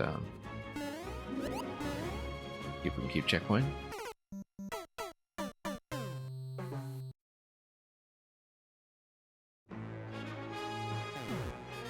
Okay.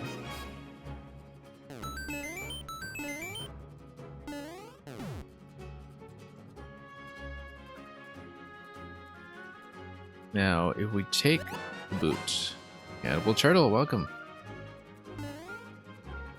If we had another object down here, we could actually just go up above and stomp the bricks over to power. Let's make sure I give a quick shout out to Cannibal Turtle, who I hope had an excellent stream. Yeah, very glad to have your company here. I've been doing puzzles all day, and we've gotten through some pretty interesting ones. We've had some fairly fascinating solutions so far. This one I've had some issues with. A seeming requirement for some movement jank that I haven't quite sorted out, but it may be that I'm just missing something important.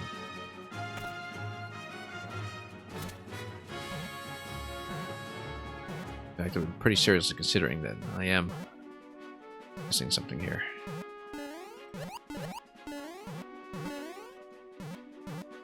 Yeah, Spirit Wolf, welcome.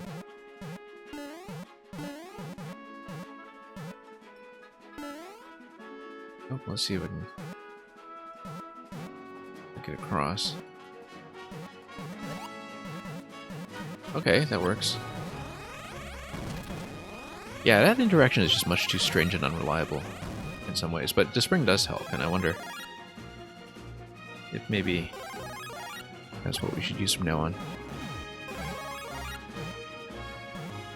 And jumping up here with the spring, if we can manage to do it, does open up some possibilities as well. Fortunately, can't quite make it up there fast enough. I'm gonna weigh it down with a mushroom or something. Whoops. However, I can also weigh down to POW on this side. Nope, that's not it.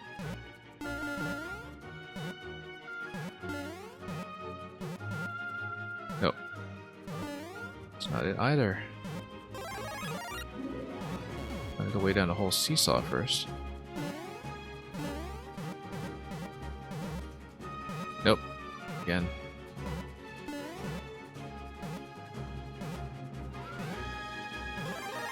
Yeah, it is more finicky than I would have liked, I think.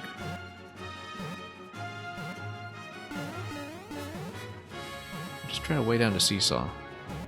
We don't even need to weigh down the seesaw, we can just grab the POW directly. Assuming I don't overshoot.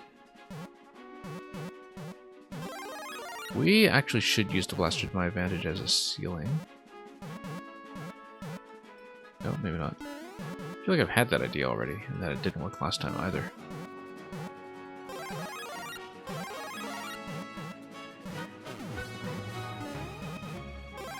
Nope. Massively overshoots every time.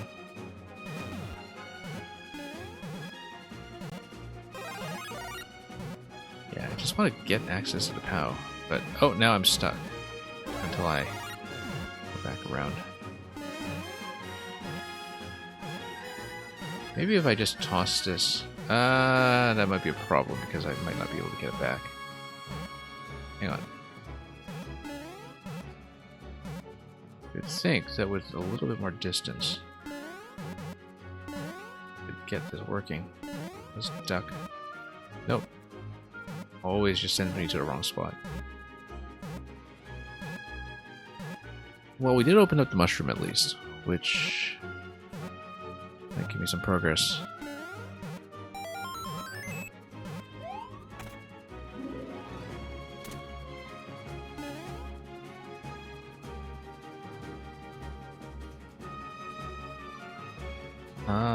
No, this is not what I was going for.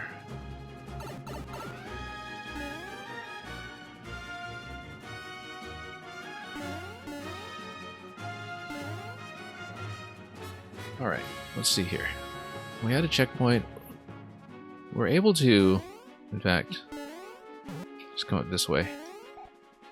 Yeah, if we have access to a spring, we should just break everything this way and be done with it.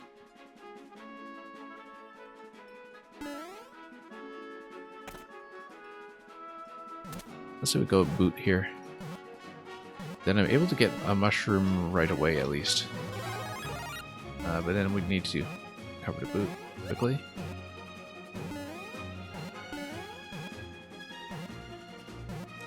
We're able to do some kind of additional displacement. Yeah, because I'd like to use the boot stomp, but... Oh, you know what? That kind of works.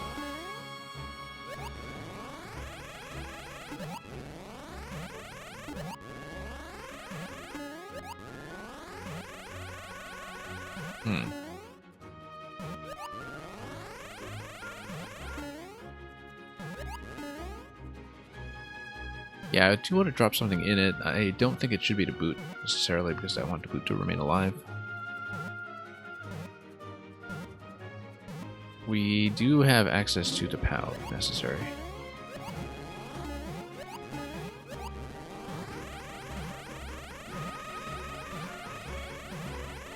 I'm still not really sure how we can displace this thing.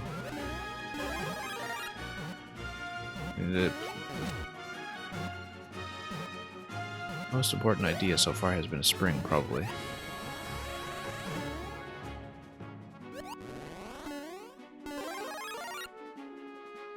And then I think we're in an even worse situation now. Yeah, look at that. Even worse situation. Now I can't even get back up.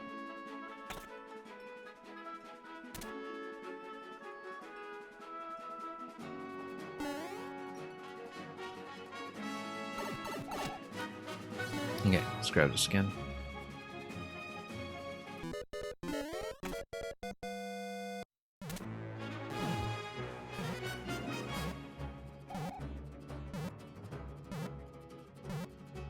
Well, 100 seconds is not going to go well here. We've had a lot of timeouts on this level just trying to execute it.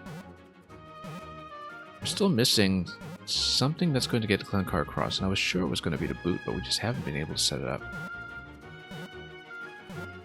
Just take the death now to reset the clock since we haven't actually made progress. Let's drop all of this stuff now.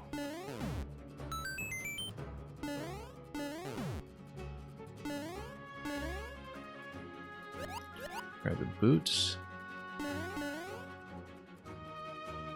Yeah, I feel like our progression point that we haven't really used that much yet is the spring.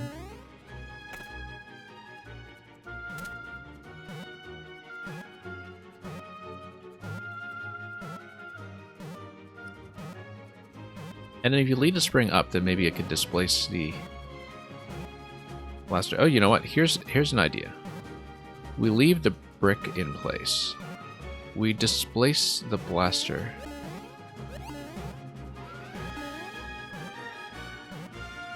Then... Whoops. Oh, that's okay. That might work too. And then that gives me mushrooms here without breaking the brick. That's a lot easier. That's much better, in fact. Then we break that.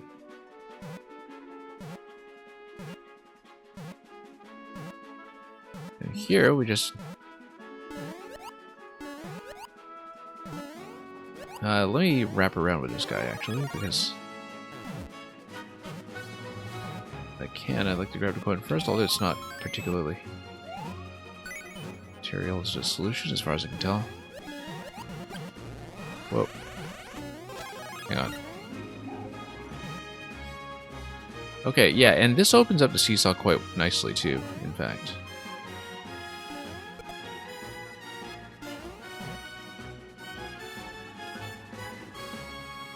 As you can see, there is a bit of a problem here.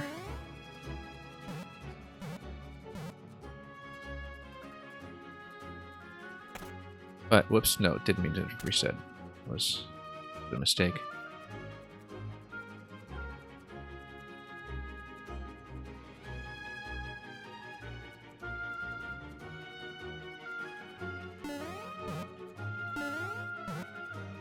Okay.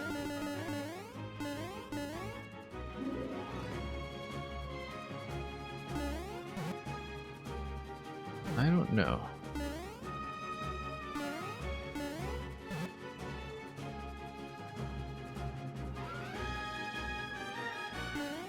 If we then spring and send it across. No, because then I have some issues getting across tonight. Okay, maybe not. Then I still have some issues potentially trying to take damage.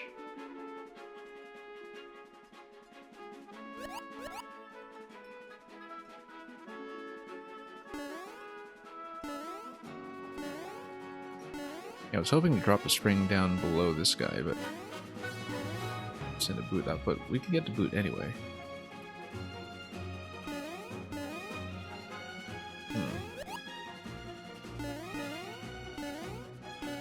Nope, we do need to be small for that.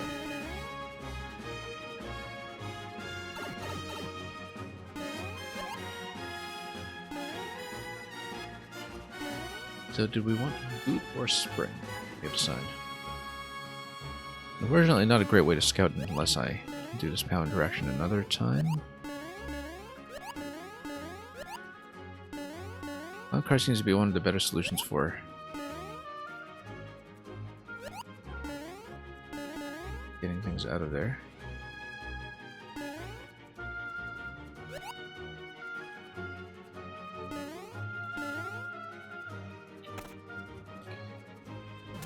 Yeah, I think I want the boot primarily for forcing the clan car through the 2-tile slot once we get it up there, though. Apparently, it really doesn't look like it's going to be the case.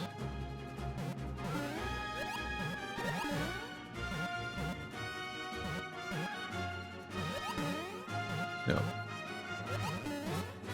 Well, potentially interesting interaction here, at least.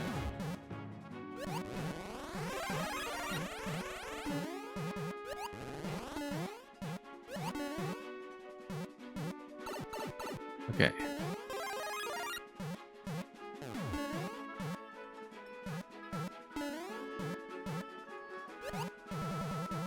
And okay, that's fine, that's fine. Except we don't quite have enough to work with here yet. Let's get the spring. Let's see if we can weigh this down even further. Nope. Not very well, anyway.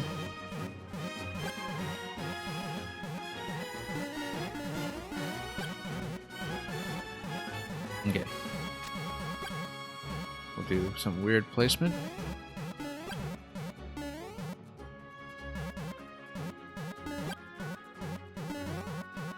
And then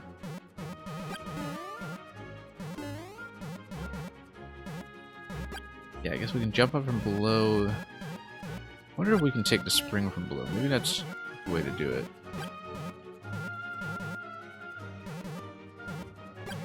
And I can just pop it across.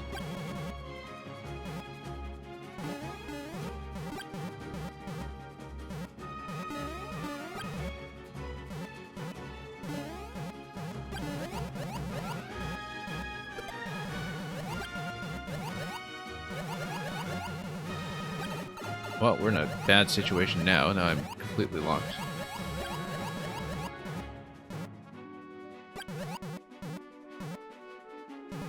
Maybe not. Get it through? Not quite.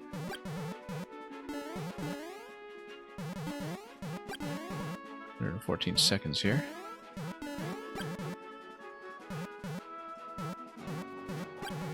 Yeah. Boot should do it. I just don't have a way to do boot and spring because they both have to come over from the other room. That seems to be one of the issues here.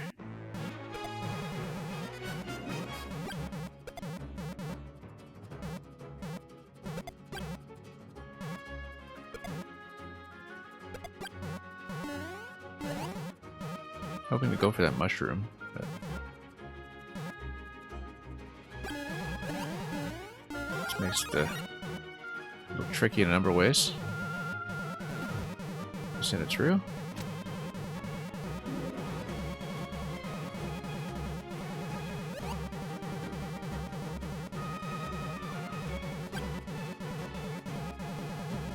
Nope.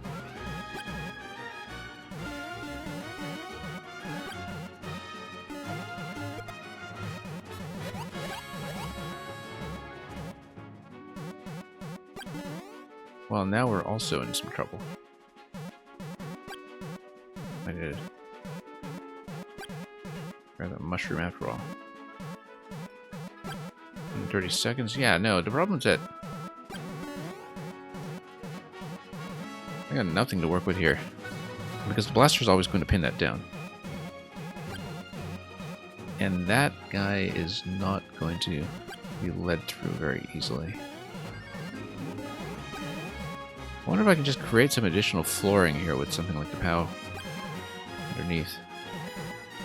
8 seconds is not going to happen on this attempt.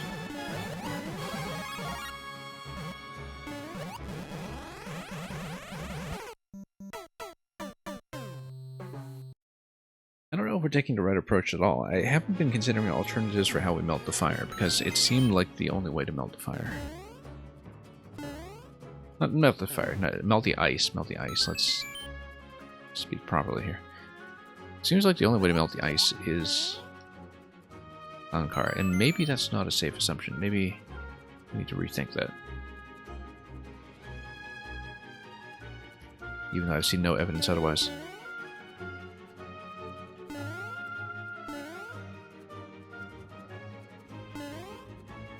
Oh. Let's try it with the boot this time. Take advantage of the ground stomp. If we can. We might need to POW first. But what was it we were doing to dislodge the blaster? Yeah, because if you dislodge the blaster first, then you grab a mushroom from it, and then you hit the brick. That makes a lot more sense. Especially if you're picking up the trampoline at midpoint. Which we were. But let's do a reset here quickly just to try that out. Once more. Okay. Yeah, we'll take the spring and then we'll take this across.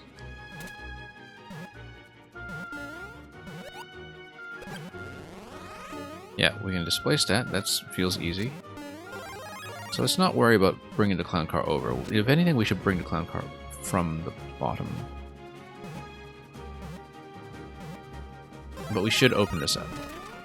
Progress.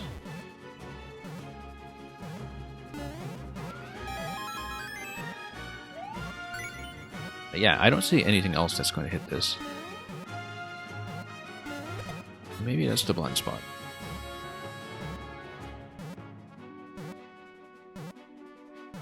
Yeah, regardless.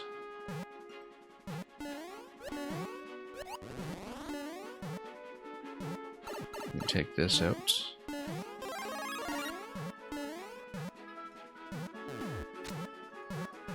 And yeah, we can dislodge that all we want, but it still doesn't solve the issue of trying to get the clown car out of here.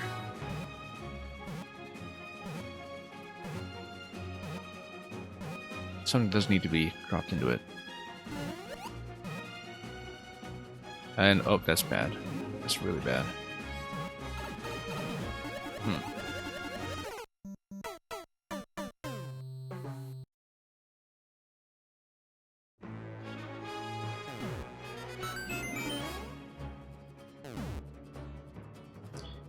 Well, I don't think that's working out so far.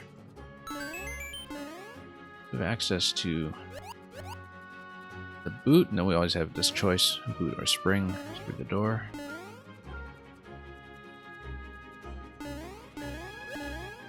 Okay.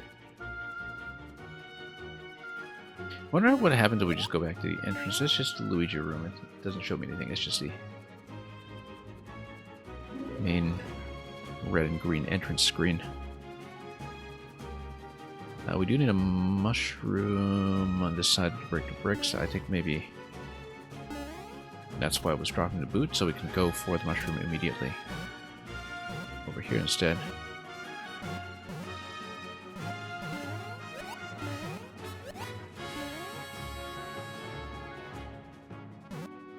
Anyway. Nope. Hang on.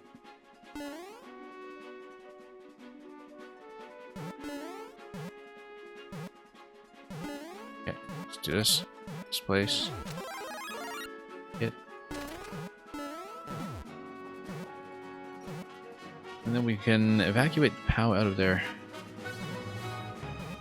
But I still don't see how that helps.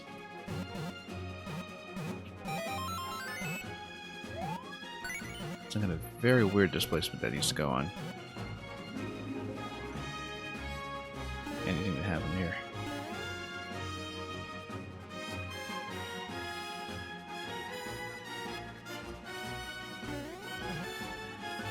Well, this is not a very advantageous location either.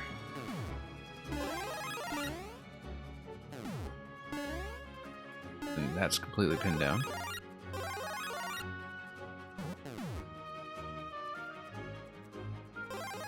Nope.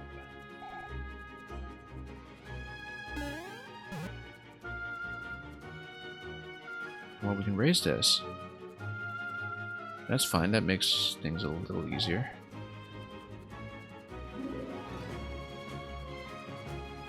But the 2 tile gaps are a huge problem here.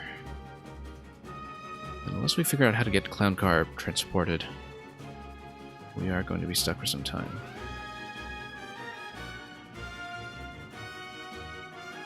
Currently everything is just kind of log jammed. Right side here. Maybe we should consider taking the POW for the extra weight. But come on. Amazing how finicky it can be. Here we go. Okay.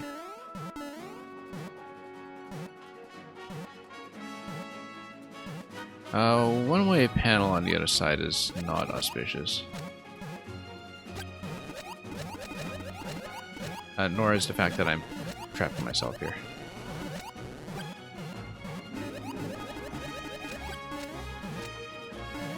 I don't know how much longer I'll spend on this one for now.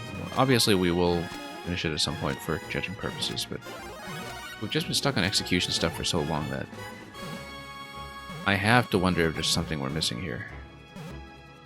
That's the trap up above, for instance, that seemed to be meant for the blaster. Is there some way I can use it to my advantage? The thing is, we don't have a straight shot at this at any point. And I haven't really been close to finding one. We don't currently have any kind of way to capture or harness the fireballs. And we don't see progressive power-ups.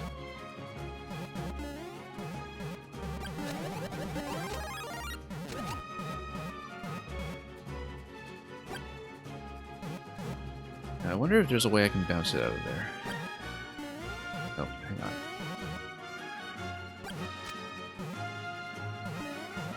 Nope. Amazing how the timings and spacings just barely fail to work. We can just go left. Why are we going up this way?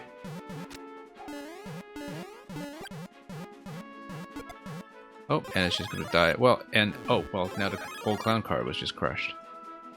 So that's even worse. Because now we have no access to this whatsoever. Well, we broke something, and that's okay. The door reset is going to take care of that for me, apparently. But then we're basically back to the same pre-checkpoint start.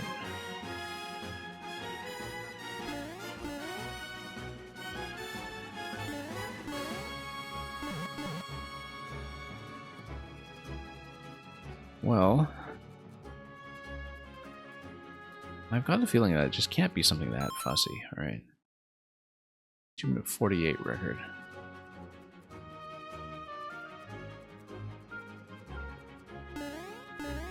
Seems implausible to me that it would be quite that rough. And it's all about just this one interaction. How do you get the clown car to the left? Do you get a clown car to the left? I think you must, but...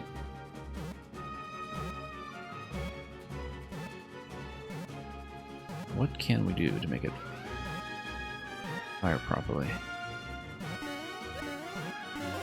Park down there because we...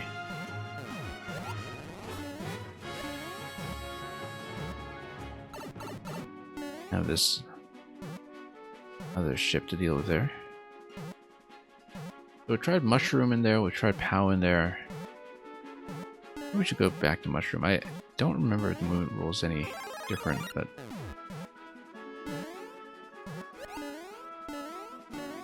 no spring, though.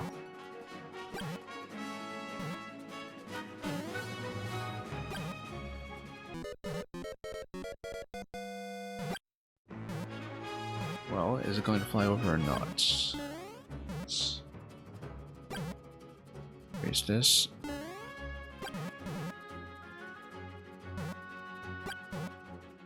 Maybe I'm not weighing it down enough.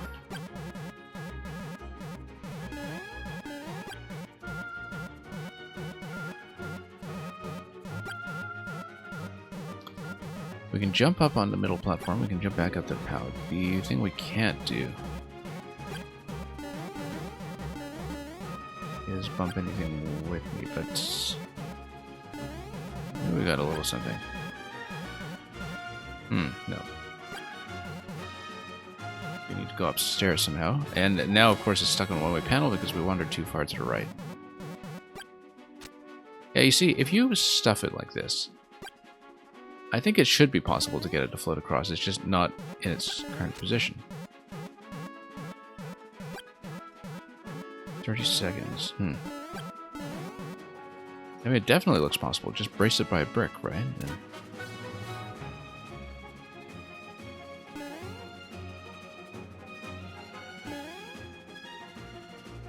should be fine.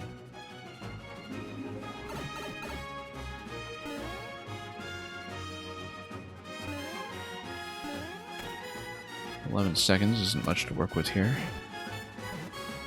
Yeah, because you clearly can just raise this by a tile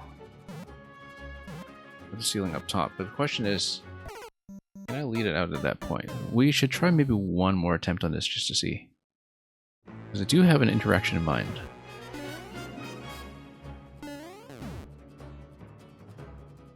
Whether it's any good is something we'll have to find out for ourselves.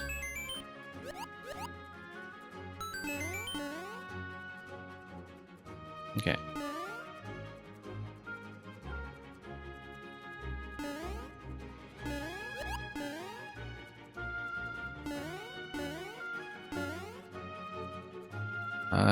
Were we taking the spring? I think we were.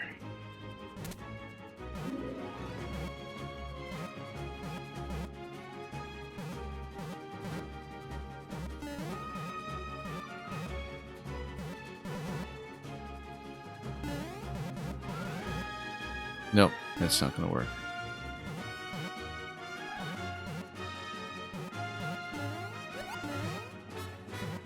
Okay. Nope.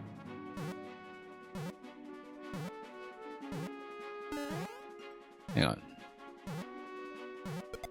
Would have been nice to actually just get in here and get things done.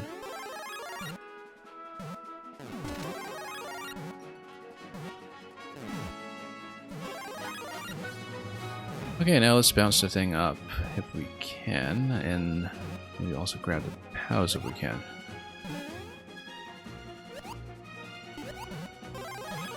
Hey, look, managed to fly it out, which is unusual.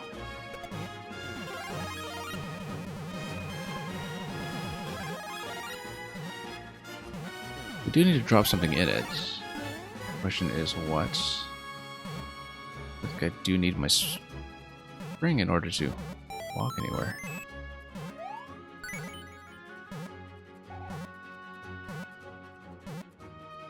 Yeah, we're able to grab the POW and then do a slight displacement with the POW.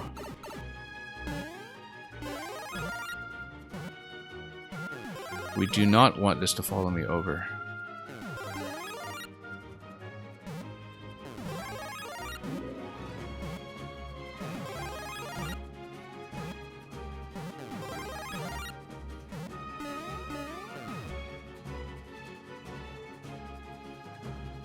Now, what if we took this up?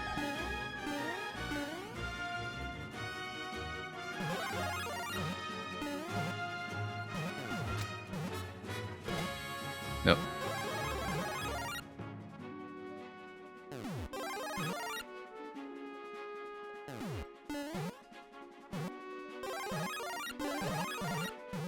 Nope, no, not across the one-way panel.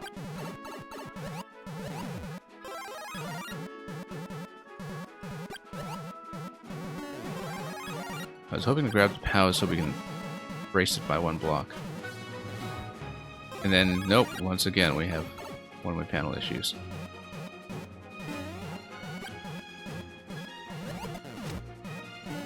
There's no way this is supposed to be this fussy.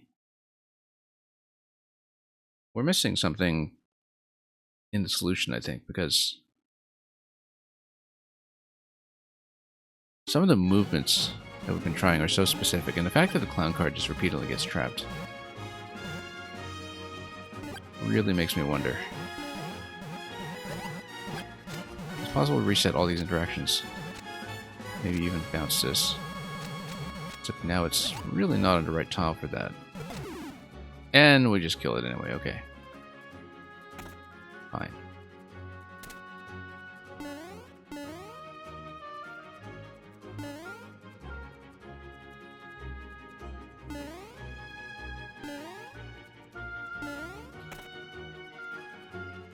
Okay, what are we looking at? Yeah, and all these gaps are just always just slightly inconvenient, like how I can never land on the second gap here.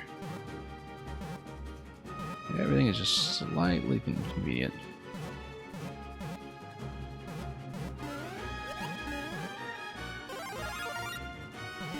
Okay.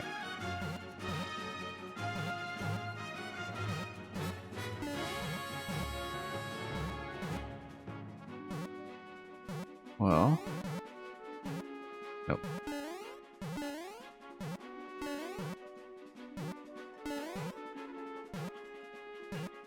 Let me weigh things down. Okay, nope, and of course, we're gonna get into that issue.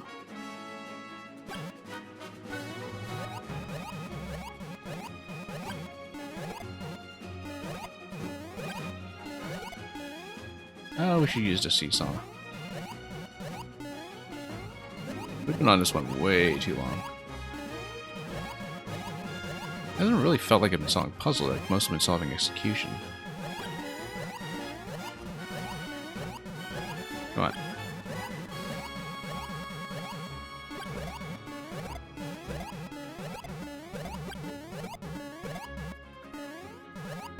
Well, I gotta let it down, I think.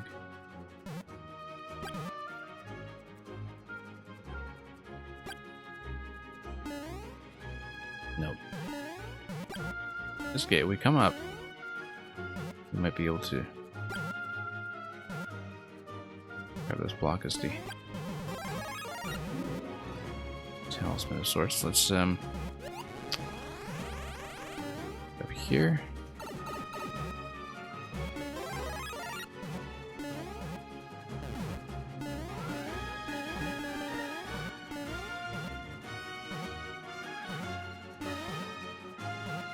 Alright, so we can send us up.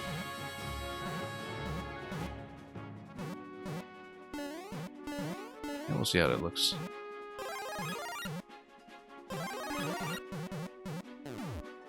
Nope. It does need an object inside it in order for collision to be maintained.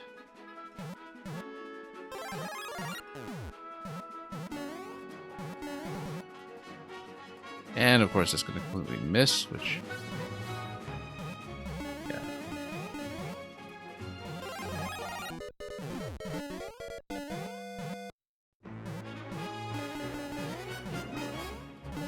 Well, let's see, because... I don't really see.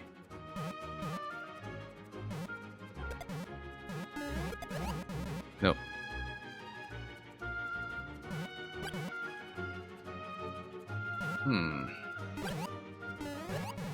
Bump it up all you want, and then that gets totally displaced, which, once again, we're going to kill everything. And we've got no headway on this. I've got to see what the current record on it, or rather the clear time on it is. You got Search Select with the 2-minute 40 record, you got a 3-minute record, officially.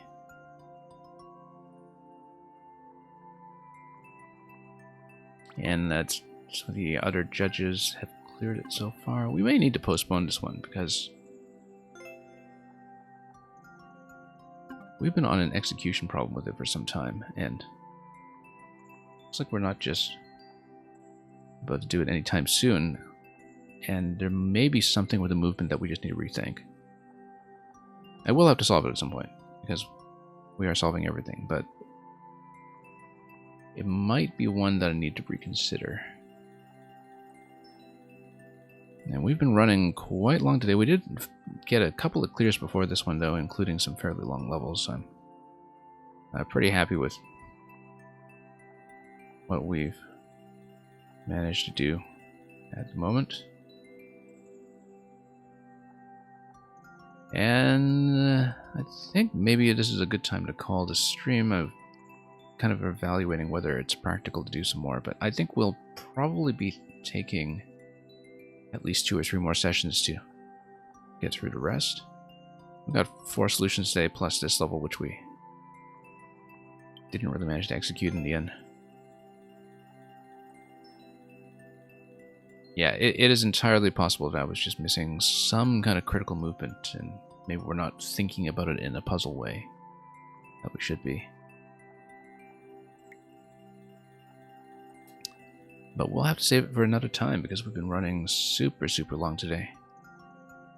And yeah, so no viewer levels in our usual slot this week because we have a couple of scheduling changes coming. We're going to have probably some later start times for the remainder of December, sometimes that are friendlier to people in the EU region, perhaps, as it gets into the morning. And in the meantime, we're going to send you folks on a raid somewhere else. So thank you once again to Cannibal Turtle for the raid earlier on, and for all of the makers who showed up to watch their creations get played today. All of you makers who submitted to the contest on fairly short notice under a tight deadline. I thought we saw some very fine puzzles indeed. Let's see. We managed to play quite a few today. Not quite a few, but we felt like we played a few because some of the levels were on the lengthy side when it came to solutions. Very elaborate indeed. And so yeah, we'll just pass you on to someone else in a moment. We'll see who that is. In the meantime, though, thank you so much for joining me for the puzzle day today. There will be many more puzzles to come.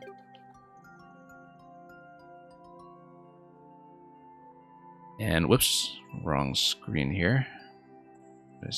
Thanks for watching, that's what I want to do.